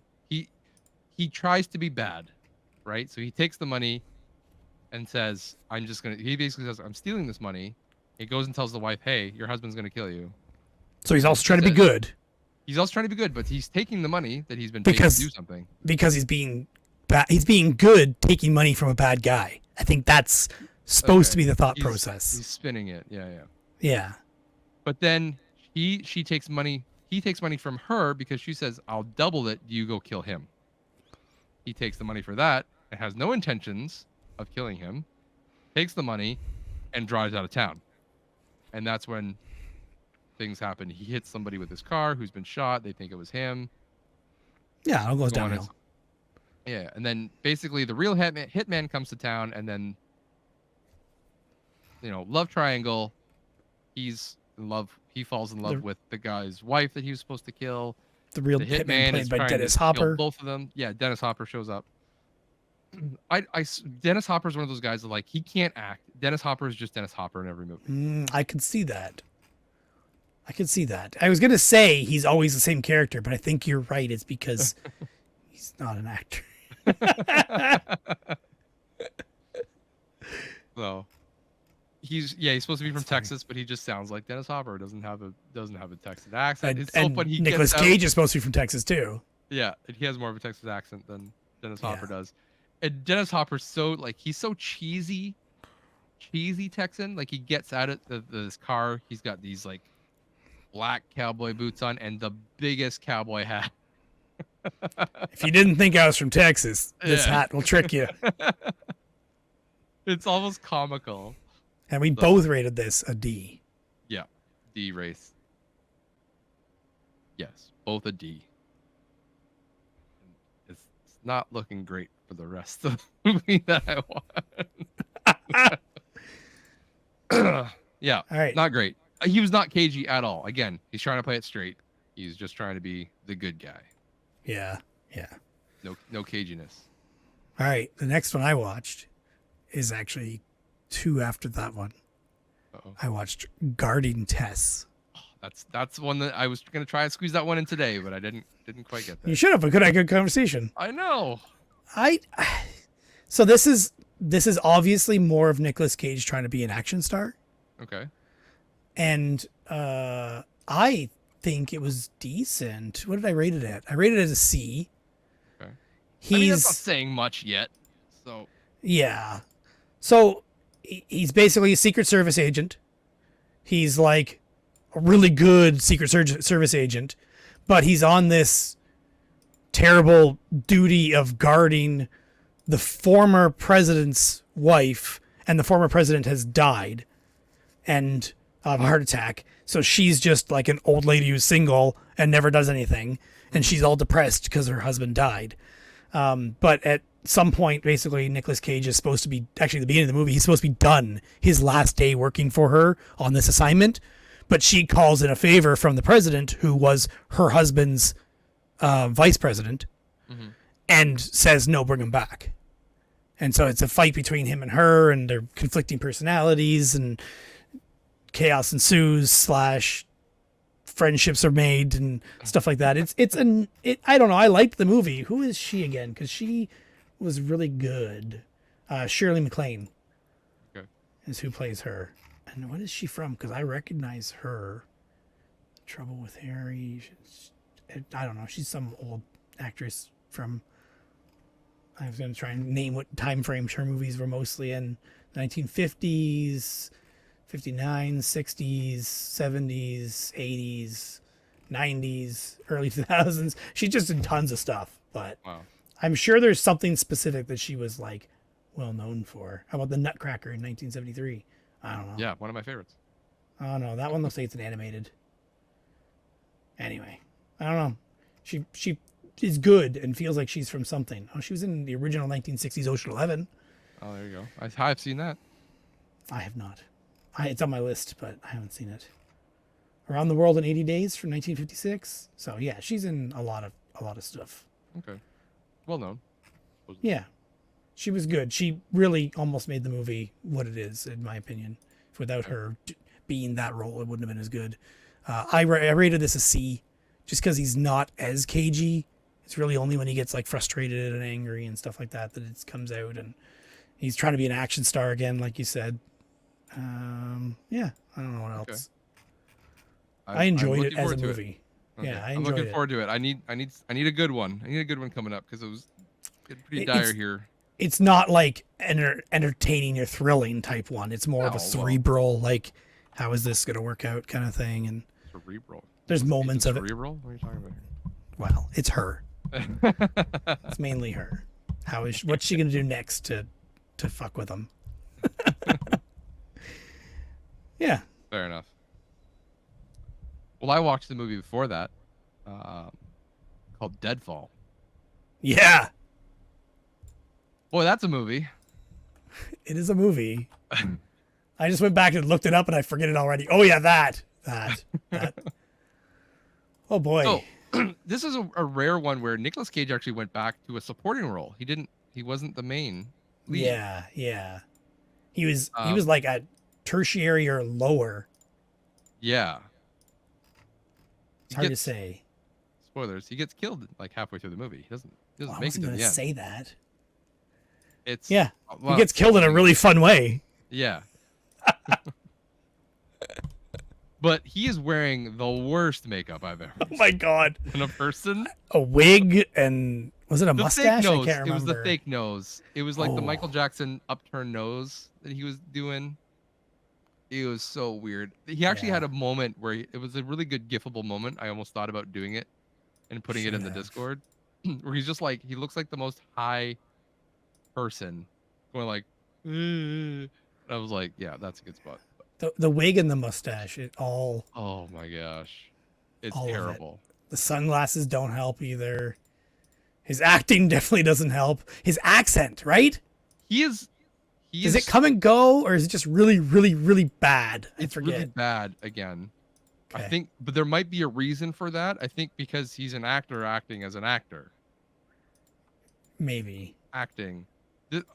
I don't care about spoiling this movie because it's basically a con Charlie movie. Sheen is in this. Charlie Sheen for like one scene. Yeah. Not much. I forgot. I wanted to watch this movie because Michael Biehn is in it, and I liked Michael Biehn. Everything I've seen him in, it has, like, admittedly hasn't been much, but what I have seen him in, I've liked him in. So I'm like, oh, it's a Michael Biehn movie at least. At least I'll get some entertainment from that. No. Not a good Michael Biehn movie. He's bad in it, right? I'm not crazy. I mean, I think it has a lot to do with the way he was directed.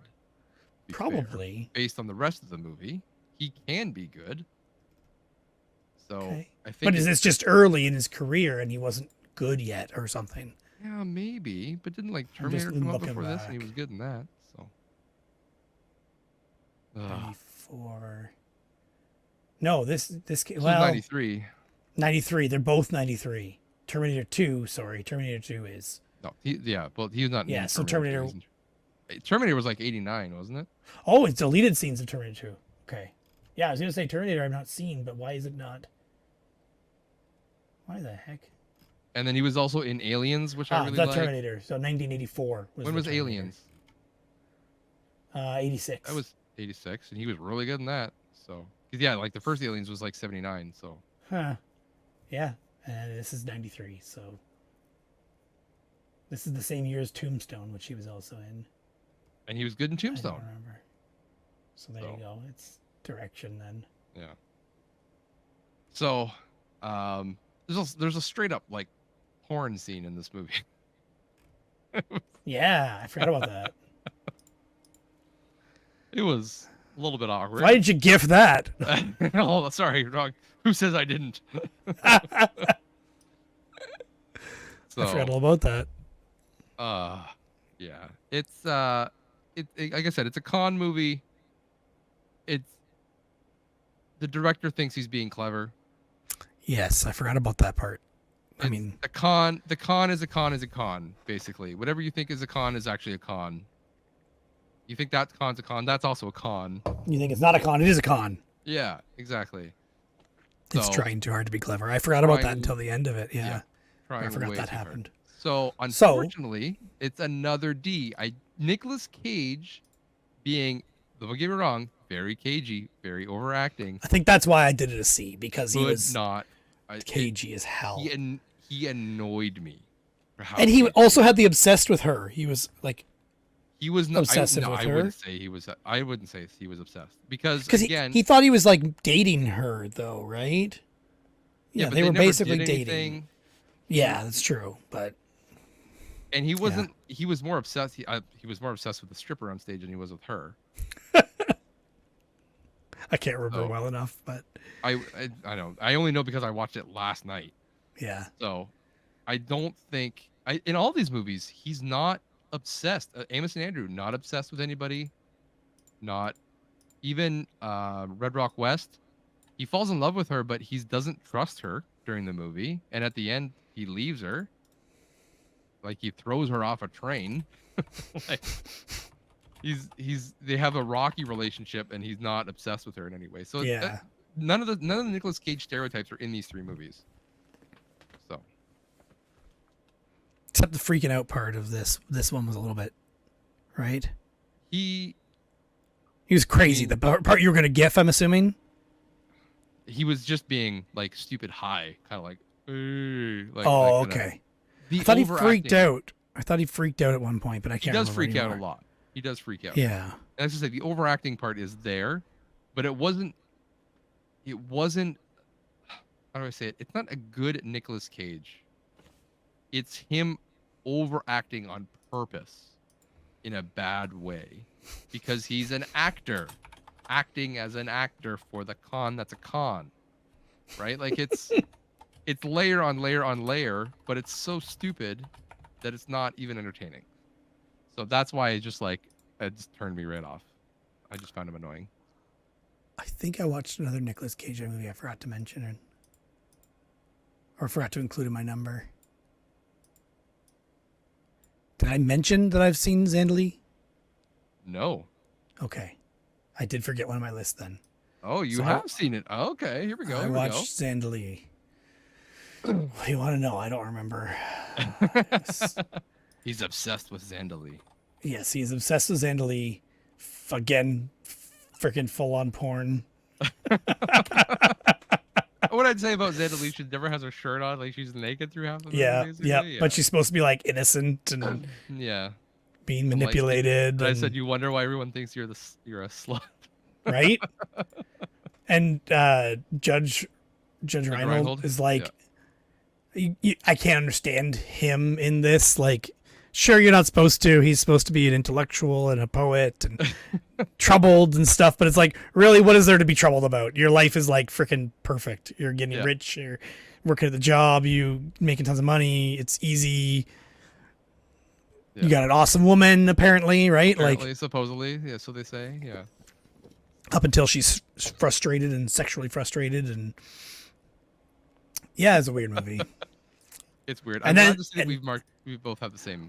And then later on in the movie, with them all in the boat and at the dock, and like, it's just weird, awkward as hell. Like, I swear it was gonna go into a threesome. Until it didn't. And then he pulls out a gun. Yeah. I'm not going to say who and all that. Yeah. I should have said then someone pulls out a gun. But anyway, it's weird. So weird. And I watched this on Tubi with ads. You have to watch it on Tubi. Yeah. That's. Yeah. If you need a link, for Zandali, we can send you a link. But just go on Tubi. You can find it. Yeah, it's on Tubi. Tubi.tv. I don't know, TubiTV.com. I think it used to be Tubi.tv. Unless you're in Japan, then you can't watch Tubi anymore. Sorry, Rambox. According to Rambox, he said that on their podcast several times. Yeah, I've totally forgot I watched Zandali. Now I'm worried that there's something else that I watched that I didn't write down. You almost need to highlight the new ones. You need to highlight the new ones. Oh, that's a good idea, actually. That is a good idea. I should do next time. Yeah, should do that. Too late now, but you have more? I have one more. You have one? No, I had 3. You said you had 4. You're now at 5. So. Yep. I also watched Time to Kill. Ooh, okay.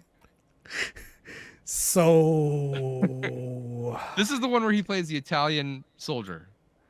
Yeah, he is the only person in this movie that doesn't have an accent.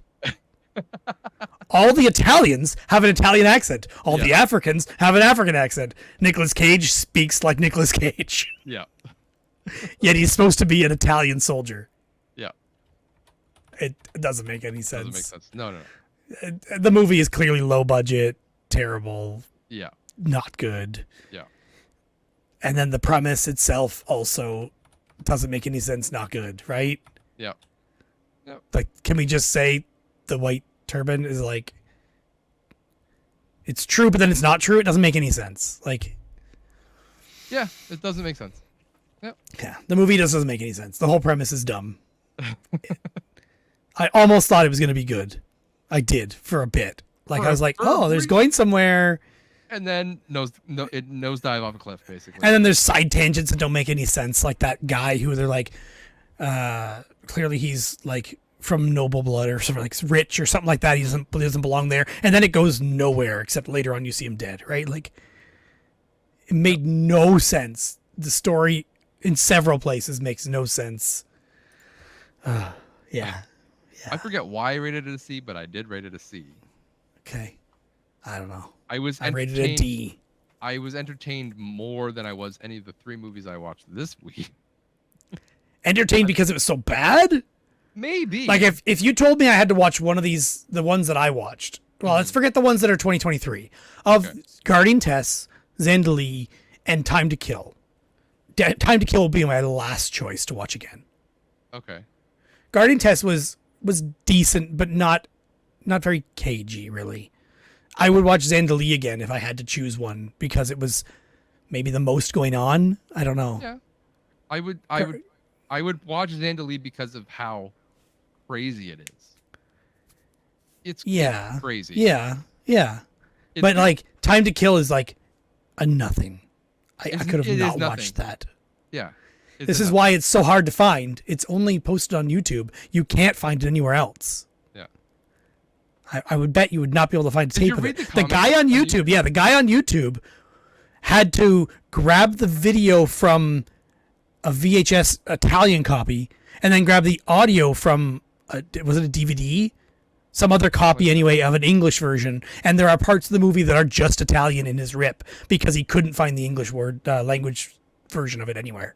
Yeah. It's just weird. Yeah. Strange. It's very strange. Yeah. So, yeah, of the movies, yes, that you watched. I mean, I haven't seen Guarding Tess yet, but probably I would watch Guarding Tess. Yeah, it's up there. It and Zandali are pretty much equal in terms of what I would watch again. But yeah, Guarding Tess, maybe I just remember it too well to want to watch it again that quickly. Whereas Zandali was just weird enough I would watch it again that quickly. Yeah. I think that's the difference. It's weird enough. Whereas, like, again, Time to Kill is just, like you said, nothing. Yeah, definitely. It's a movie. It is a and movie. what does Time to Kill even have to do with anything? Time to kill her. Time to kill himself. Time to kill himself, maybe. But, but it wasn't. It's not even. It's almost like you're waiting for like a John Grisham novel. Like Time to Kill is like a John Grisham title, Okay. where this is just has nothing to do with anything. Yeah. It's strange. Yeah, it's weird. Yeah, I believe that's all the ones that I saw. But now I'm worried that I missed something else. But it's probably just I missed Zandali and that was it. Yeah. Probably. I'm going through the list now because I'm like doubting myself. Most of these I've already seen or talked about. Anyway, you have something? What? Well, before we get too far, I do want to say I did play and beat a game this month. That's I don't also believe been taking up a lot of time. I showed it. I think I showed it to you last time. There was a guitar sitting on this chair over here. There was. That was for Rock Band 4 on Xbox One. Okay. And I was like, I should test that out. I bought that. I should probably test it out, make sure it works. And then I started a career mode, and then I just played Rock Band 4 all the way through to the end. And that is a way longer game than you would think it would be for just playing music. But I think I spent I think it was like 10 hours. I did a couple like 4-hour nights, and then a couple like a night here and there doing some stuff. So okay, it's good. I wish it had more song selections, but I played a lot of the same ones because they really want you to buy the DLC, which I didn't really want to do. So yeah, I don't love that. They do have options where, like, if you had DLC for the previous Rock Band, you could carry them forward to the new one. But I just haven't done that. I don't DLC pretty much anything. A couple of things I will, but not. I think I'm done with this. Like, I played my fill of it, so I think I'm good. So. I can't think of a single DLC that I've actually bought unless it was included in like a complete version of a game or something like way after the fact that I bought. Yeah. I can't think of any DLC that I actually was like, I bought the game, I enjoyed the game, beat the game, bought DLC, played that. That's never happened for me. But I don't beat games. It will happen for me. That's also true. I barely played them. I did buy the DLC for the original Spider-Man game from 2016. I think it's 2016, whenever it was. Yeah, I haven't beat that. I've played like good. 2 hours of it. I 100%ed it. I platinumed it, and then I was just like, I've had the DLC on my wish list, and they finally went on sale. Mm. So I bought the DLC, and I'll go to playing that. I'm nowhere near being able to play Spider-Man 2. I don't have a PS5. No plans of getting a PS5 anytime soon. So I was like, I'll just go back and play the DLC, and then I can play Miles Morales eventually at some point too. So that's the plan. Anyways, Rock Band 4. I had the PS4 version and a PS4 guitar, but I recently bought the Xbox One version because one popped up locally for $35 for the guitar and the game, which, if you know, prices of those things are $250. So Okay. anyways, Ridiculous. I played the Xbox One version, and now I'm selling the PS4 version at the Toronto Game Expo coming up this weekend. Yeah. Which is what we are saving for. So we're building hype for Toronto Game Expo. It's happening. I mean, you're going to hear this. It's going to be past already because I don't need to talk about it because we'll be talking about it shortly. But yes, I've been spending the last month as well as watching all these movies and playing games. I've been going through all my stuff and pricing and trying to get everything done. I will say the quote unquote retro game price bubble has popped a little bit. A lot of stuff has come down in price.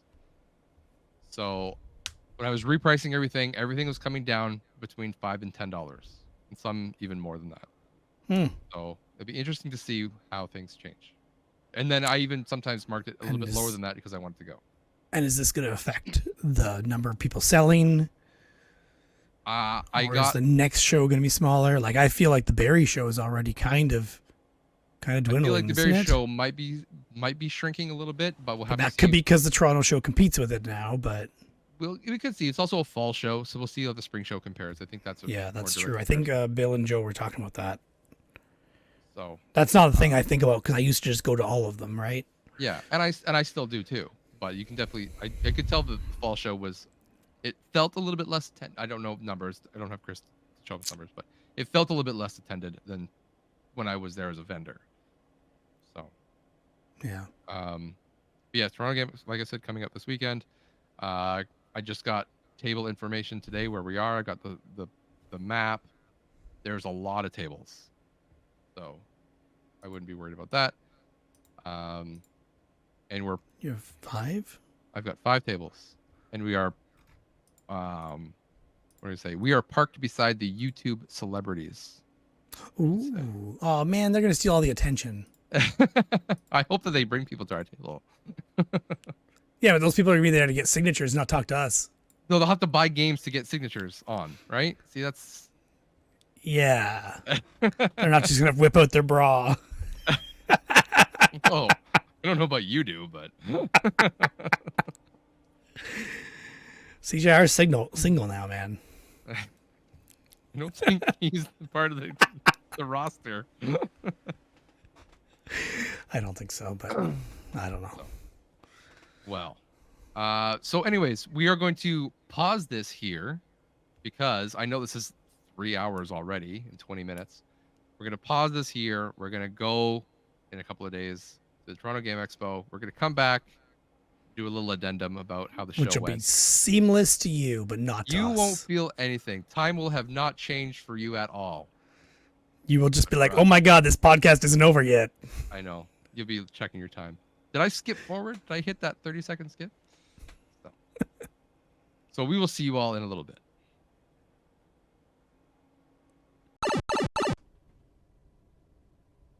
And we're back. They didn't even notice. They didn't even notice. It was a split second to them. Unless you edit in an interlude. Maybe I should, actually. You're not going to. I should put some work in. No, I'm not going to. Just put the intro song in the middle. They'll think it ends, and then we're back. We're introing again. Well, it's been, like I said, or like Derek said, it's been a second for you guys, and it's been 2 days for us. 3 days. Right? Friday, Saturday, Sunday. Today's Monday. I don't time anymore. We recorded on Thursday, so it's been Friday, Saturday, Sunday. Now it's Monday. So. Yeah, it's 3 days. And you're here for another 3 hours. Get ready. Good luck. They know how long this is, but we don't know how long this is yet. That's true. That's true. They actually have more info than we do. That's true. So Well, we, in the meantime, in the blink of an eye for you, we've been to Toronto and back, and been in Toronto for a full day. yeah, A a full long full day. day. It was a full day. Holy. Um, every time we've gone to like a game swap, we're like, oh, if only it was just a little bit longer. And now, we know what a little bit longer feels like. Feels like a lot longer. It feels like a lot longer. So this was the longest event. It went from 11 a.m. until 6 p.m. But that's not including setup and takedown time. Not including that. That is just the open hours for the VIP and public. Yep. So it's long. It's a long time. So you showed up here what 6:45? 6:50. Yeah. Oh, what? Okay, It was supposed to be 6:30, but whatever. It worked. It worked out. I had picked up my trailer, my enclosed trailer, the night before and packed it. So it was a just get in the car and go kind of day. Not like the last Toronto Game Expo where it was like, oh shoot, nothing is going to fit. yeah, and I didn't need to wake you up at all either. You didn't have to wake me up. That's right. That's a nice bonus to not have to do that. Don't call me out like that. I just so They were here. They remember. that's true. I think probably. Hopefully. I don't forget. That's true. And if you do forget, it's in your spreadsheet, so you'll remember. I should make a spreadsheet for times people have let me down. It would be infinite. Got to Toronto. Traffic was good, which was nice. Got right in. Now, the one thing we weren't sure about, I wasn't sure about, was the trailer situation. We had never done a trailer before. We'd only ever done 2 cars. Yep. At any spot. This Toronto Expo obviously only once before. So I wasn't sure how the bringing the trailer situation would work. But I know other people had done it in the past. I just assumed it would work for us. Yeah, that's a good assumption, I hope. I would think. I mean, it could have easily backfired based on your experience. Yeah. Your experience, my experience with you. Yes. Yes. Yeah. Well, I mean, later on. So we get to the unload point and we just see a line of people waiting to register to line. And I'm like, uh-oh, not looking good. Thankfully, it wasn't raining this time. But the big bay door was open. And there was a spot right in front of it with cars parking to the side. So I wasn't sure if I was allowed to just park right there, because I would just assume if you could park there, everyone would be already. Yep. And so that's why I just assumed maybe we weren't allowed to. Anyways, did a quick turnaround and managed to I just like, you know what? I'm just going to back up here. We're going to unload. I will ask for forgiveness rather than permission. No, I tried to ask for permission first. You made me. Did You sent me out of the car, and I went to ask for permission, and they were like, "Oh, it's gonna be fine." But they didn't say it was fine to do it. They said it's gonna be fine. There's gonna be lots of parking once all these people are done registering. So I ignored that advice, and we just parked there. Just parked there. We were there for what? Not even 10 minutes. Not even. We are fast. Everybody else is slow. So yeah, unloaded. Just got everything inside the door, and then I gave you the keys to go and park the car and trailer. This is where it could have backfired because of the parking situation with the car and the trailer. Where you can tell the parking attendant what happened there. Yeah, so I went to go park it, and of course Josh is like, "Call me if there's any problems," and I'm like, "Sure, yeah, sure, there shouldn't be any problems." Pull up, there's a parking attendant there. He says, "Well, normally we don't allow trailers to park here at all. Like, you're not allowed. But we don't expect it to be busy today. So I'll just charge you for the car and the trailer separately as 2 separate vehicles, 2 separate spots." And I'm like, oh gosh, should I call Josh? I'm like, he's just going to say, go ahead. Yes. It's, I think it was like $18 per vehicle, right? Per spot or whatever. Per car, yeah. So I'm like, he's just going to say fine. Plus I have his credit card here in my hand. So let's make it happen. I even told the parking attendant guy, I said, well, it's not my money. It's my friend's. So I would have said yes, because either way, if you had driven your car, I would have paid for your parking regardless. yeah. Yeah. So there is that. Makes makes just as amount of sense to just pay the extra parking rather The than bad gas thing on would two be vehicles. the bad thing would be is if they ever said no to a trailer. Yeah, then you'd have to find a spot to park that. But I don't Yeah. understand why you couldn't park. It's not like it's a long trailer. It's small. It's the same size as another vehicle. Was there a pull-through spot? I'm assuming that's what you Yeah, did? yeah, I pulled through a lot. There was tons of spots to pull through. Half the parking lot was also blocked off because they were doing construction on it or something. Oh, okay. Like later on in the day when I went to go get the power cord or to go get the no, when I went to go get the trailer, when I went to go pick it up to leave, they had the half of it was still blocked off. It was when I parked, but there was construction guys there moving the barrier, and it looked like they were doing something because they had a skid steer out, and I don't know what they're doing, but that means there's even less parking spots than there normally would be. Yeah. So I don't know the reason, but yeah. Strange. Well, thankfully we can park, and hopefully that continues. Hopefully they'll see that we are just coming in and paying for 2 spots. Like it shouldn't matter. Yeah, if hopefully. you're paying for the spot, right? So I hope so. And maybe they just do a blanket rule because some trailers are pretty big. But because if you had a long camping trailer on and you had to drive across spots instead of parking like a pull through, that would suck for them. Yes. But yeah. And then I would understand refusing the trailer. But I mean, my trailer is smaller than the car, so I would imagine literally, it should be fine to just park in 2 spots and pay for 2 spots. I'm not taking anything else up. So. Yep. Let's hope so.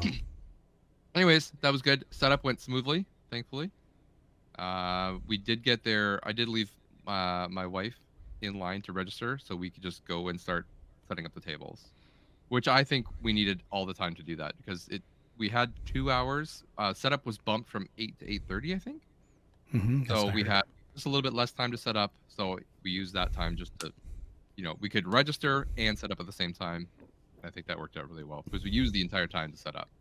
Yeah. So. Yeah, it took a long time to set up, and we filled the tables completely with your stuff. Yeah.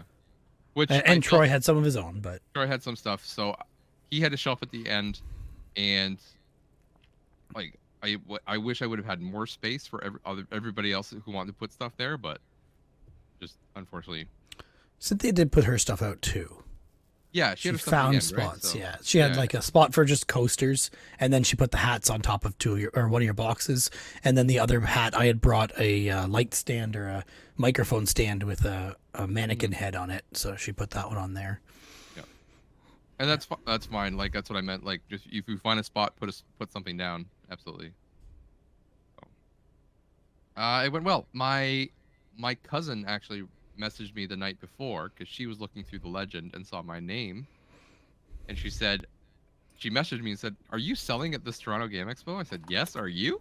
And she said, "Yeah." So very strange that I hadn't seen her in months, and all of a sudden I see her at this Game Expo.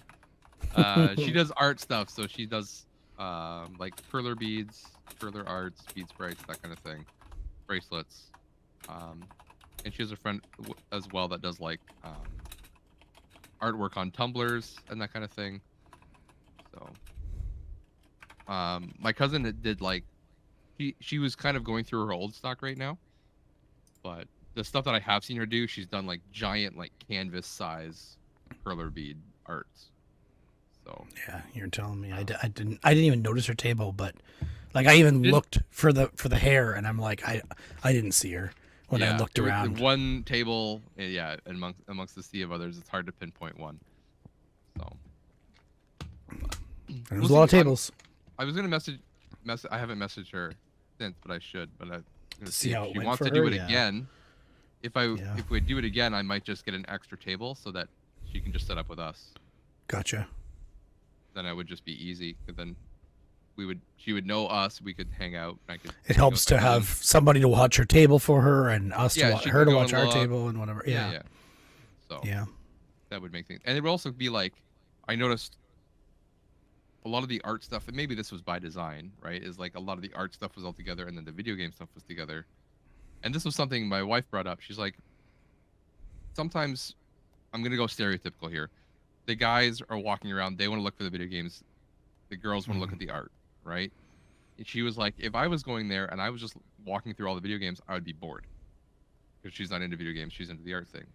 She said if your cousin set it beside you, the guys could look at the art, and their partner could look at the guys could look at the Other video way games, around. and the girls could look at the art, right? Interspersed, so there's a mix. But maybe they're figuring, like, if Hodge is laying it out, so the art is all separate from the video games, let's say a different row, they're like, Yeah. okay, to ignore that whole video game section, and then that could hurt her if she's in the video game section with art. Mm-hmm. Yeah. Maybe. But then again, her art is video game themed, so maybe it would actually help. I don't know. Yeah, I don't know.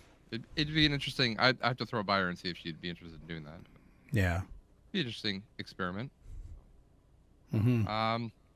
So I had you to help me, your wife, my wife, and Troy, Canadian Retro, all come out and help me sell. I had 5 tables, and I think we needed everybody there because the people taking breaks and that kind of stuff. Mm-hmm. It wasn't as busy as the last Toronto show. So this is where I'm not sure if that's true. I would like to get numbers from Hodge. Yeah. I don't know if it wasn't as busy because the table wasn't getting hit as hard, but at the same time it was double the floor space. Yes, agreed. Just as many people. So he said there was less ticket pre-sales for sure. Okay. Now, does that just mean there was less people that pre-ordered and more people came and bought at the day of? Possibly. Yeah. But I honestly believe just visually, and even with how busy we were, that there was less people. Mm-hmm. Like, even if the last time people were more condensed, that doesn't mean more people buying. Yeah.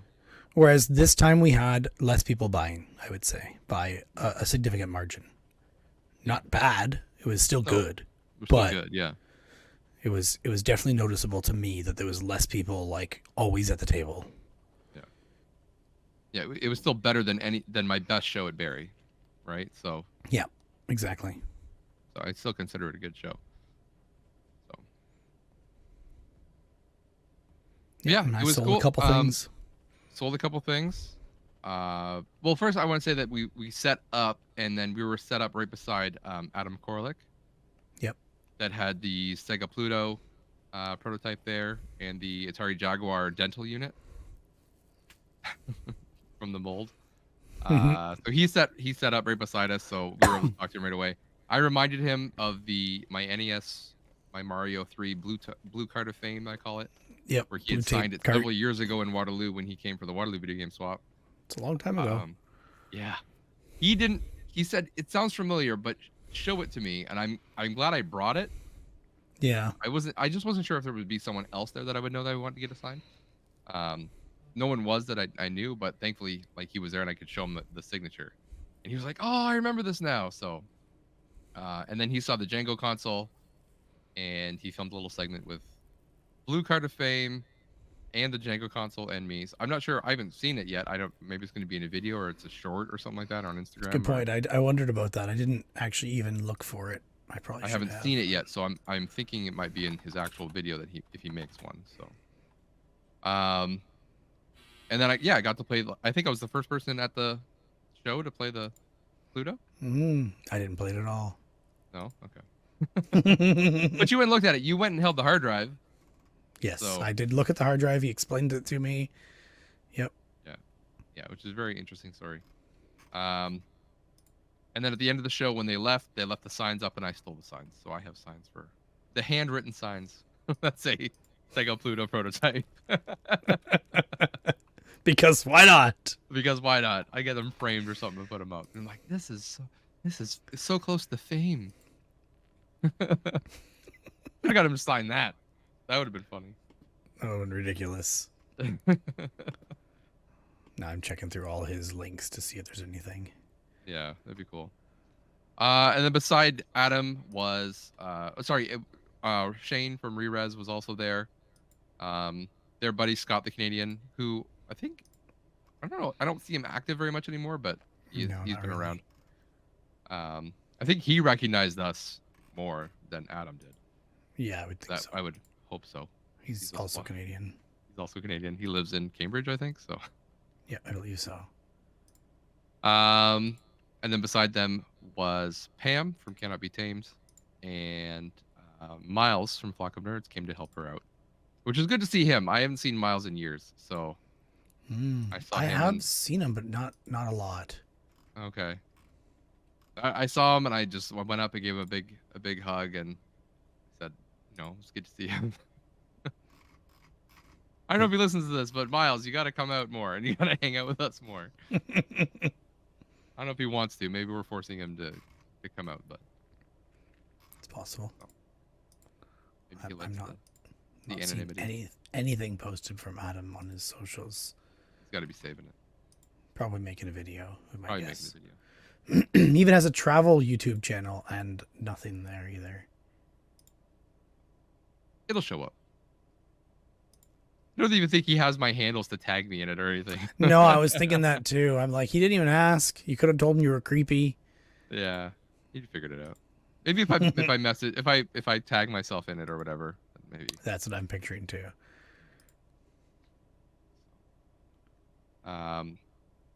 It was the best part about this. I don't know the best part. One of the good parts about doing this was I actually got to bring my wife along. This is the first time she's been to an event with me, and she gets to see what I've been doing for the past 10 years, right? Selling at these events. And I think she thought that I was just going there and hanging out and having a good time. I don't think she realized how much work it actually. So that was fun. And then she also understands when I come back, she's just like, before she used to give me trouble for spending money. Oh, you bought stuff. You're not supposed to spend money. You're supposed to make money. And then she went and she saw all the stuff for sale. Oh, she spent some money. She was spending the money. That's right. I was making the money. She was spending the money. I spent some money too, but yeah. But again, she saw the arts and crafts stuff, and it's just good, easy, accessible Christmas presents, especially for the kids who love video games. It's just an easy thing to get for them. So yeah. Did you get anything? Did you guys buy anything? I don't think we bought any. Oh, we bought a Christmas present for my son. Okay. He's in bed now. So anyway, a stuffy, just Pokemon stuffy. And I think that might have been it. She was gonna buy some. Oh, she was gonna buy an amiibo for him too, but we never did because I didn't find the right one. Yeah. Sure. No, I got him. The one I was thinking of. There was another one he was asking for, and I can't remember what it was. But anyway, he plays Smash Bros, so he wants the amiibos for the characters so he can play them and level them up and stuff. But okay, gotcha. Yeah. Fair enough. Mm-hmm. Well, I started the day with someone giving me some VHS tapes. I don't know what you're talking about. This is familiar to you? It's very familiar. It was sitting right over here for a while. In this very same episode, these were shown. I'm showing them again. So but now you gotta tell them. Okay, there you go. Yeah, back to back for the audio listeners. Back to back, the Toronto Blue Jays 1993 World Series story VHS. I have the other two in this, which is strange to think that there's so many VHS series about the World Series champs, 92 and 93. So got that, and then Terminator 2, Judgment Day on VHS, just to go along with my HBO copy of Terminator 1, which you sold at the show, not my copy, but a different copy. Yeah, sold one the same, or almost the same. You didn't have that bottom. It didn't have that little W thing on it, but whatever it is, yeah. So yeah, some other company. And then I got some 3D Blu-rays from Troy, which I was supposed to pay him back for, but he said forget it because I got him some other stuff. I gave him some stuff, and he got to sell at the table. He's like, we'll call it even. All right. Okay.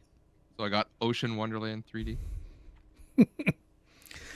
The quality, it just oozes quality. It's IMAX, man. It's IMAX. Mm. IMAX 3D stuff is good. Even better quality, Nitro Circus the movie 3D. I don't know what that is. It looks. You don't know Nitro Circus? No. It's like Jackass, but not as stupid. It's like they do stupid things, but it's more stunt based. Like we're gonna jump a school bus, or we're going to do a bunch of crazy stunts. But the idea is to pull them off and not hurt yourself. They do hurt themselves. I think that's I guess that's not the point with Jackass. The point with Jackass is if you hurt yourself, it's kind of actually bonus. Yeah, I'm gonna ride this bike into a tree. Haha, funny. It is funny, but this is them actually trying to do stuff. And then I bought 2 things from Pam. I bought this game, Super Lucky's Tale. When I've been looking at it for a while. She had it for $5, so I couldn't say no to that for $5. Mm-hmm. And I sent Troy over there to buy a bunch of $5 games. Hopefully he'll make a video and he'll show those. So I'll go watch Canadian Retro. And then this was the first thing I saw. I walked to the table to say hi, and I saw this laying on top. She said she had it at Barrie, but I didn't see it. Otherwise, I might have bought it, or I spent all my money on Wii U games on that show. So Yeah, she said lots of people picked this up and took a look at it and then put it back down. Like, oh, this is so cool, then put it back down at Barrie. Yeah, I picked it up and then I bought it. And it is the DuckTales Afternoon, it says. But I think it's just any movie or music from the vinyl. NES. Yeah, vinyl. Yeah, it's a vinyl. Sorry, a vinyl record of all the music from the NES game is what I assume it is. That's what she said it was. So, and I love DuckTales, so grab that. Can't and say then DuckTales without saying, woo. There you go. I got to turn around for this next one. I'm gonna have to put myself on present mode here. Sure, I don't matter. Just for you put me on present mode. Have you used a computer before? No, I have not. Okay. Oh, there we go. Okay, it. there we go. I got this. Oh my gosh. I forgot you about that too. Which, for the audio listeners, which is the most people, you can talk about it. Yeah. Lego NES console with the TV. Josh got talked into buying it from another vendor who didn't want to take it home. It was so cheap. I would have offered him less. I should have, but I knew it was a good deal already. He was interested in your Game Boy stuff after that. After you paid for it, he started looking at all your Game Boy stuff. He's like, oh, I'd take that. I'd take that. I'd take that. You could have made a trade. I guess so. Oh, well. But you already paid him the cash, and then he started to walk away when I mentioned the trade. Yeah, cash is better, I guess. I don't care. It was so he had it originally marked for $300, which I guess what's the retail on those? I don't know for sure. I think so. I think it's 3 something. It fluctuates, I'm sure, and probably just goes up as it gets older and older. Yeah. Anyway, so he had a $300 price tag, and he just said, "I'll take $200 for it." And I was like, "I know that's a good deal." So, and I looked at my wife, and she even said, "Yep, get it." Like, not even. Yeah, she was too eager. She did not help you negotiate. That's for sure. She was all over that shit. My wife would have been like, I don't know. Maybe it needs to be cheaper first. I'm checking sold listings, but based on auctions that are currently there and ones that are selling, it looks like it's north of 200. Okay. So, I don't think she realized the NES came with it. She just thought it was like a TV. Oh. But and it's sealed box too for anyone It's still curious. sealed. It's brand new. Yeah. And I was like, no. You have to cheapest. You build the TV, you build the NES, you build the controller, you put the cartridge in the thing, and the whole TV thing scrolls and Mario bounces up and down. I'm like, it's a whole thing. She's like, oh, okay. Yeah, now she understands why it was expensive. Cheapest sold one in eBay's current history, which is like last 90 days, is $195 at an auction, and that is definitely an outlier. Okay. The rest are Is that brand new? pretty much, yeah, sealed. I mean, yeah. I guess they call it shipping new on condition. that. Yeah, plus that one was only 25 shipping, I think, but the rest of them are definitely more because that one looks like it's local in Canada. The rest are mostly U.S. Yeah. You know, like this one open box, assembled already, $200 with $60 shipping. Like there's much higher, $215 with 52 shipping. Like, yeah. You know what? All that matters to me is I got it for cheaper than what you paid for yours, and so I consider that a win. I could say that I've had mine for like over 2 years, and that's kind of, beneficial in some way. Early adopter fee or something. Oh, okay. Yeah, for sure. And mine wasn't much more. It doesn't matter. Like I may have just paid tax on top of that, and that's if it. Fast and Furious has taught me anything, you either win by an inch or a mile. Winning is winning. All right. I see. Well, yeah. I won because I finished mine first. You always finish first. Nice guys finish last. Yeah. Yep. That's me. So, but yeah, good event. Packed up at 6 o'clock. I think honestly 5 o'clock would have been the sweet spot. I think that last hour. I swore it ended at 5 because I had it in my calendar for 5, but yeah, I was wrong. It ended at 6. Yeah, I think 5 o'clock would be the sweet spot for that. Because I think the last hour, I think I made like $20. Okay. Which I mean, well, there was that guy that came by as we were packing up our tables and bought Super Meat Boy. Yeah, for $10. Yeah. Like after the show was over, he's like looking around. He was still looking for it. Yeah, yeah. And he had purchased from you a few times in the day already, but yeah. So and then he came by and asked if you had something else too. He's like, "Hey, were you the one with?" And I forget what it was, but you immediately he's like, "Nope." There's always a few interesting characters. There's one guy that I remember from Barry. He always comes with a box of games. He's like, "Oh, I want to trade. I want to trade." And then I'm like, "Okay, I'm interested in this and this." And then he's like, "Well, okay, there's nothing I really want, so just pay me money." I'm like, "No. The idea is to trade here."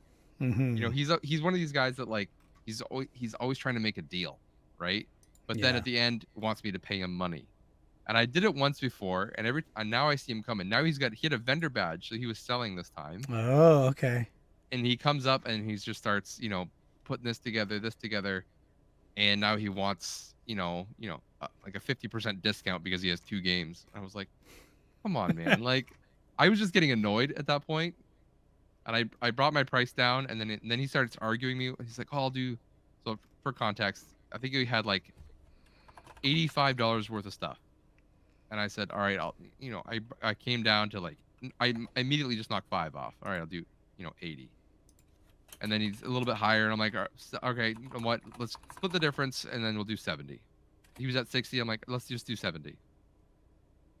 He's like 65. I was like, no, 70. Like I'm sticking to my guns at this point. Like I've come down quite a bit from my price, which I know my prices are already low because I've repriced everything lower than eBay.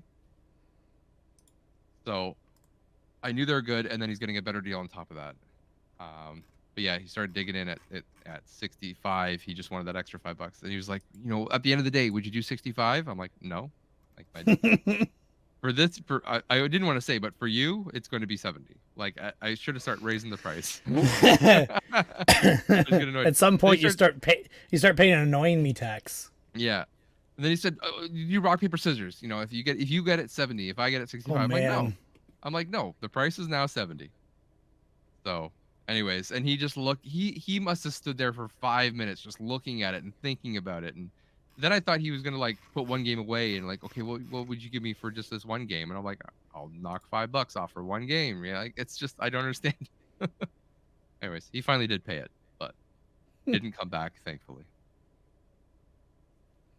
There's always one guy, and or more than one. Yeah, there's always more than one. And then the funniest interaction, and actually this one I feel bad about. I had not a little kid, a kid. Come up. I was watching that. Oh, that hurt my heart, man. That hurt my heart. It hurt me later because I didn't realize how much of a struggle it was going to be. All right. This kid comes up. He pulls out Toy Story Blu-ray from my dollar bin. But I think it was $1 because it didn't have the DVD in it, right? It was just the Blu-ray. I wondered what it was going on with that, but yeah, I just had it in there the dollar bin, whatever, get it gone. And he comes up and he's like, would you take 75 cents for this? And here is me just thinking, this is a kid. His dad told him to come and just argue price because this is what my thing is. That's my immediate reaction. His dad says, just try to get him a little bit less. And I thought, someone's just trying to nickel and dime me out of $1, which I was just like 25 cents at this point. Yeah. Yeah. And I'm like, it's 25 cents. Like, come on. I just looked at him like, it's $1. He's like, would you take 75 cents? I'm like, dude, it's $1. I I don't I was understand the watching. problem. I was watching that, and I think I saw him stand up from the dollar bin, and so I figured he was alone. Okay. And I I wasn't think sure. he had a wallet in his hand, or at least when you said $1, he said, "Let me check." That's what it was. You said $1. Yeah. He said, "Let me check if I have it." And then he pulls out his wallet, I think from his backpack, and he's like rooting around in there, checking all of his change to see what he's And got. He's just pulling out change at this point. Puts He's a got quarter down on the table, puts another quarter down on the table, rooting around, puts another quarter down on the table, and then he starts rooting through the pennies. Then he starts putting pennies down. I'm like, oh no. And I felt like garbage. Anyways, I think I let him count, and he's just like, I have 80 cents. I'm like, that's fine. That's fine. If I was in your shoes at that point, I would have just said, "Take it for nothing." Just take it. I don't want the disc. I should have. I said to Cynthia, I'm like, because I told her that this had happened right after it. I'm like, I don't know what Josh was thinking, but maybe he like bought this at Value Village for $5 or something and realized it was missing a disc, or it was not a rare version or something like that. And maybe he's invested in it, and that's why he feels like he needs to get $1 out of it. I don't know. No, but I did not need to get $1 out of it. I really didn't. But my mind just went to the other side of it. I'm like, some dad is putting his kid up to this, right? And this is the learning lesson or whatever, that you always negotiate, that kind of thing.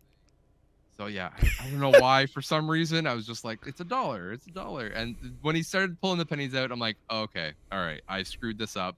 Yep, 80 cents is fine. Yep, that's fine. I just wanted him to go away because I felt bad. Yep. But he was happy. He was happy to pay the interest. He's like, thank you so much. And he took it and left. So he was happy, I guess, at the end he of learned the value of 89 cents. Oh my gosh. In pennies. In pennies. Oh, the value of a penny. Maybe that should be the title of this episode. Maybe. The value of pennies. I'm still. I said I'll take the pennies for my son. I even told you I'd buy them off you. I thought you took them. I opened my cash box and they're them. still in there, and I was like, oh, Yeah. I thought you took these, but No, I wouldn't take money out of your cash box without you handed it to me. that's a lie.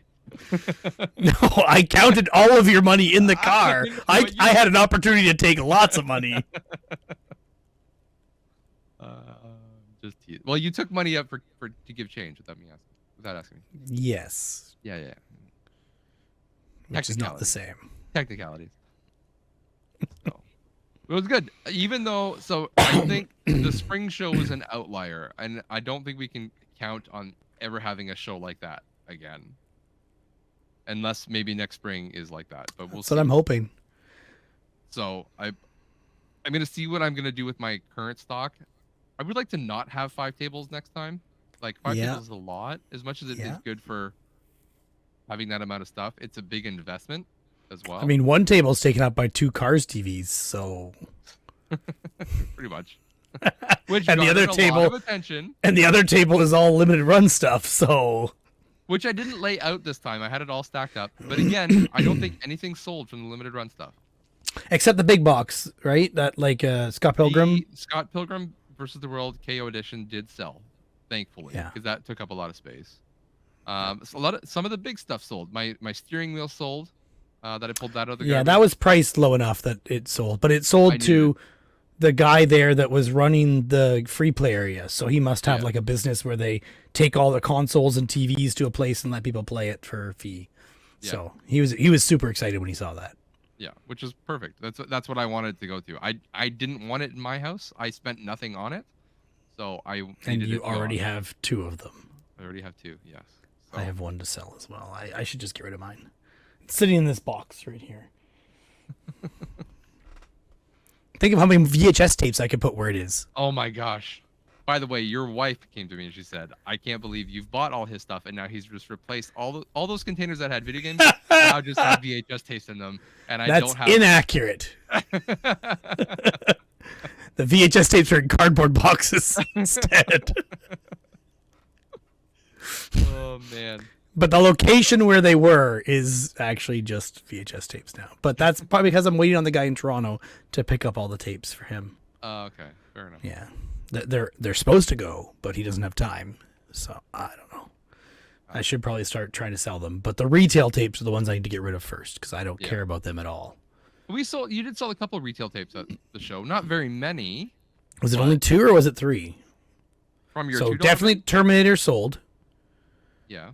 From the it was $10 on the on the table, and then a $2 movie sold. Good Will Hunting, I believe it was.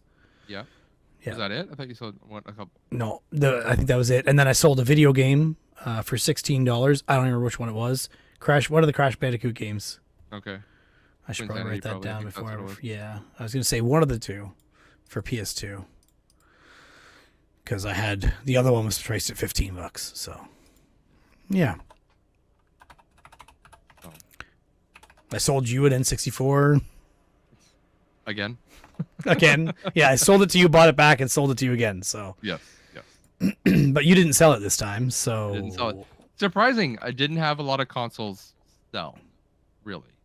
I had my PS1 sold for $60, which is I did. You only had one there? only had one. Okay. One PlayStation 1 Slim. That sold for 60. And then in terms of consoles, that's it. Oh, I sold my the other PlayStation VR set that I had.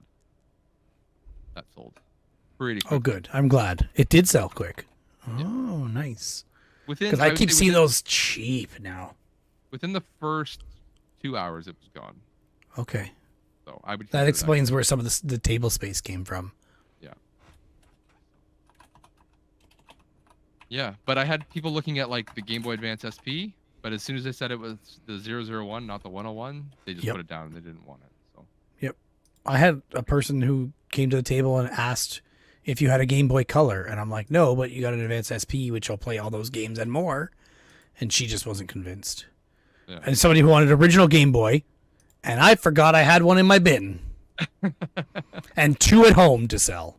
Yeah. I just totally forgot about all of them. Unfortunate. The ones at home, I even tore them completely apart and put the parts in the ultrasonic cleaner and everything. Oh yeah, so they're like fully cleaned and everything. Yeah, they're like spick and span. Nice. Re-glued the front glass. Well, not glass, but the plastic. Free plastic and everything. Yeah, yeah. I just put new glass on all the Game I've Boys. seen people do that, yeah. I put glass, like actual glass, not the plastic. Yep. Yep. Looks a lot nicer. Yeah. Then we packed up and went for some C-Dubs hamburgers, which I still think are good. Maybe I'm just biased, but I think No, they are good, and I like their fries actually a lot too. Yeah, I like the gravy. I know you're not a gravy guy, but I like the gravy. No, my wife said their fries remind her of Swiss Chalet's fries. Before they were bad? No, the ones they currently have now, I think. Oh, yeah. I don't like their current fries. No? Oh, they're okay. Maybe you just get them on a bad day. Who knows? I don't know. It's all right. Don't go to the Swiss Chalet near my house. It's been notoriously bad for cockroaches and mice, is what I was told. No, I've been there a couple of times, and every time we've been there, we've been disappointed. Yeah, yeah. It's the things you didn't see in your food that's probably more disappointing. Gotcha. Maybe they've cleaned it up, but I doubt it. Yeah. So yeah, by the time we got home, it was what, like 9 o'clock? I don't even remember. It was late. Yeah. It was late. So. Oh yeah, we stopped at McDonald's or A&W. No, Jesus, Walmart on our way home just to get some snacks because I was wanting snacks the day before, and then we stopped and got some Doritos. And then with the Doritos, I just realized, which is gaming related, they have a Game Pass free trial, 30-day trial for Game Pass Ultimate on the Doritos bags. So I put that in today and it worked. It said for new subscribers only or new users only, but it worked fine on my account, which I've had a trial with like 5 times, but not for a while, not for several years. And it worked good. So my son was over there playing Slime Rancher 2 on the Xbox, and I was at my PC playing Power Wash Simulator, both on Game Pass with the same account at the same time. Yeah, I'm surprised they didn't stop that, but I'm happy. It's a trial. They want you to do it all, right? And it's an Ultimate, so you probably have more options. Maybe. I'm just surprised they wouldn't have been like, oh, you're already playing that on another account, which is what Nintendo would do for sure. Yeah, they would. Yeah. But yeah, good day. I unloaded the trailer. I didn't unload that night. I was exhausted. I waited till the next day, unloaded, and I just put stuff in the garage and brought a few things inside. And that's been as far as it's got. It's still sitting in my garage. I haven't got any further. I was wiped, man. On Sunday, I was wiped. I slept in. I did not have any energy. My back was super sore. I was just like, no, I'm just gonna take it easy today. I slept in too. I was sore. We had to go pick up the kids. Yeah. And then my parents came over. Yeah. They stayed the night till today. So them coming over means change sheets, get the house ready, tidy up, put away Halloween decoration bins that have been sitting out because decorations are up and that kind of stuff. So yeah. Another busy day. Another busy day. Yeah. I put my mini bikes away yesterday. Sad tear. Put them in the. I'm just storing them in the trailer for the winter at my parents' house. Gotcha. I can have my garage space back. Drain the gas or anything like that? No, I'll put some stabilizer in it and call it a day. Okay, just curious. So hopefully it's fine. We'll see. Probably. That'll probably be fine. Yeah. And if not, you drain the gas and put some new stuff in. Doesn't matter. Yeah. It should be fine for a winter. Well, maybe you just pull them out for a winter run sometime. Yeah, I could do that too. We actually had to. This isn't game related now, but we had to when you're putting the trailer into the back. My dad had measured. There's a gate to get into their backyard. Yeah. There's like a man gate and then like a wider gate for equipment and stuff. And he fixed it up and he measured it when the trailer was there. He's like, it should just fit.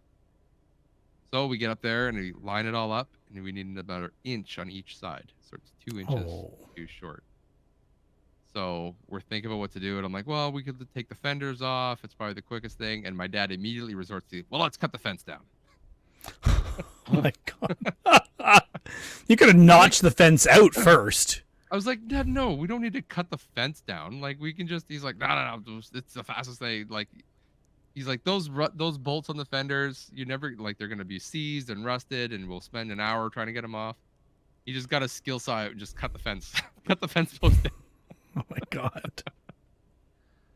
And I was like, I'm like, if you want to do this, that's fine. But like, I want to have it on the record that I vote against this. He's like, that's fine. God.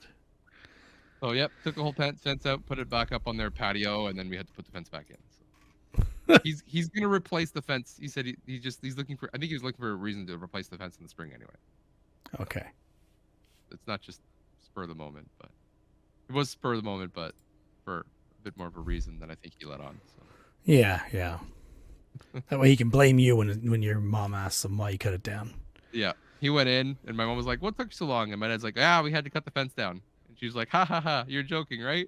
And we're like, "Ha ha, no."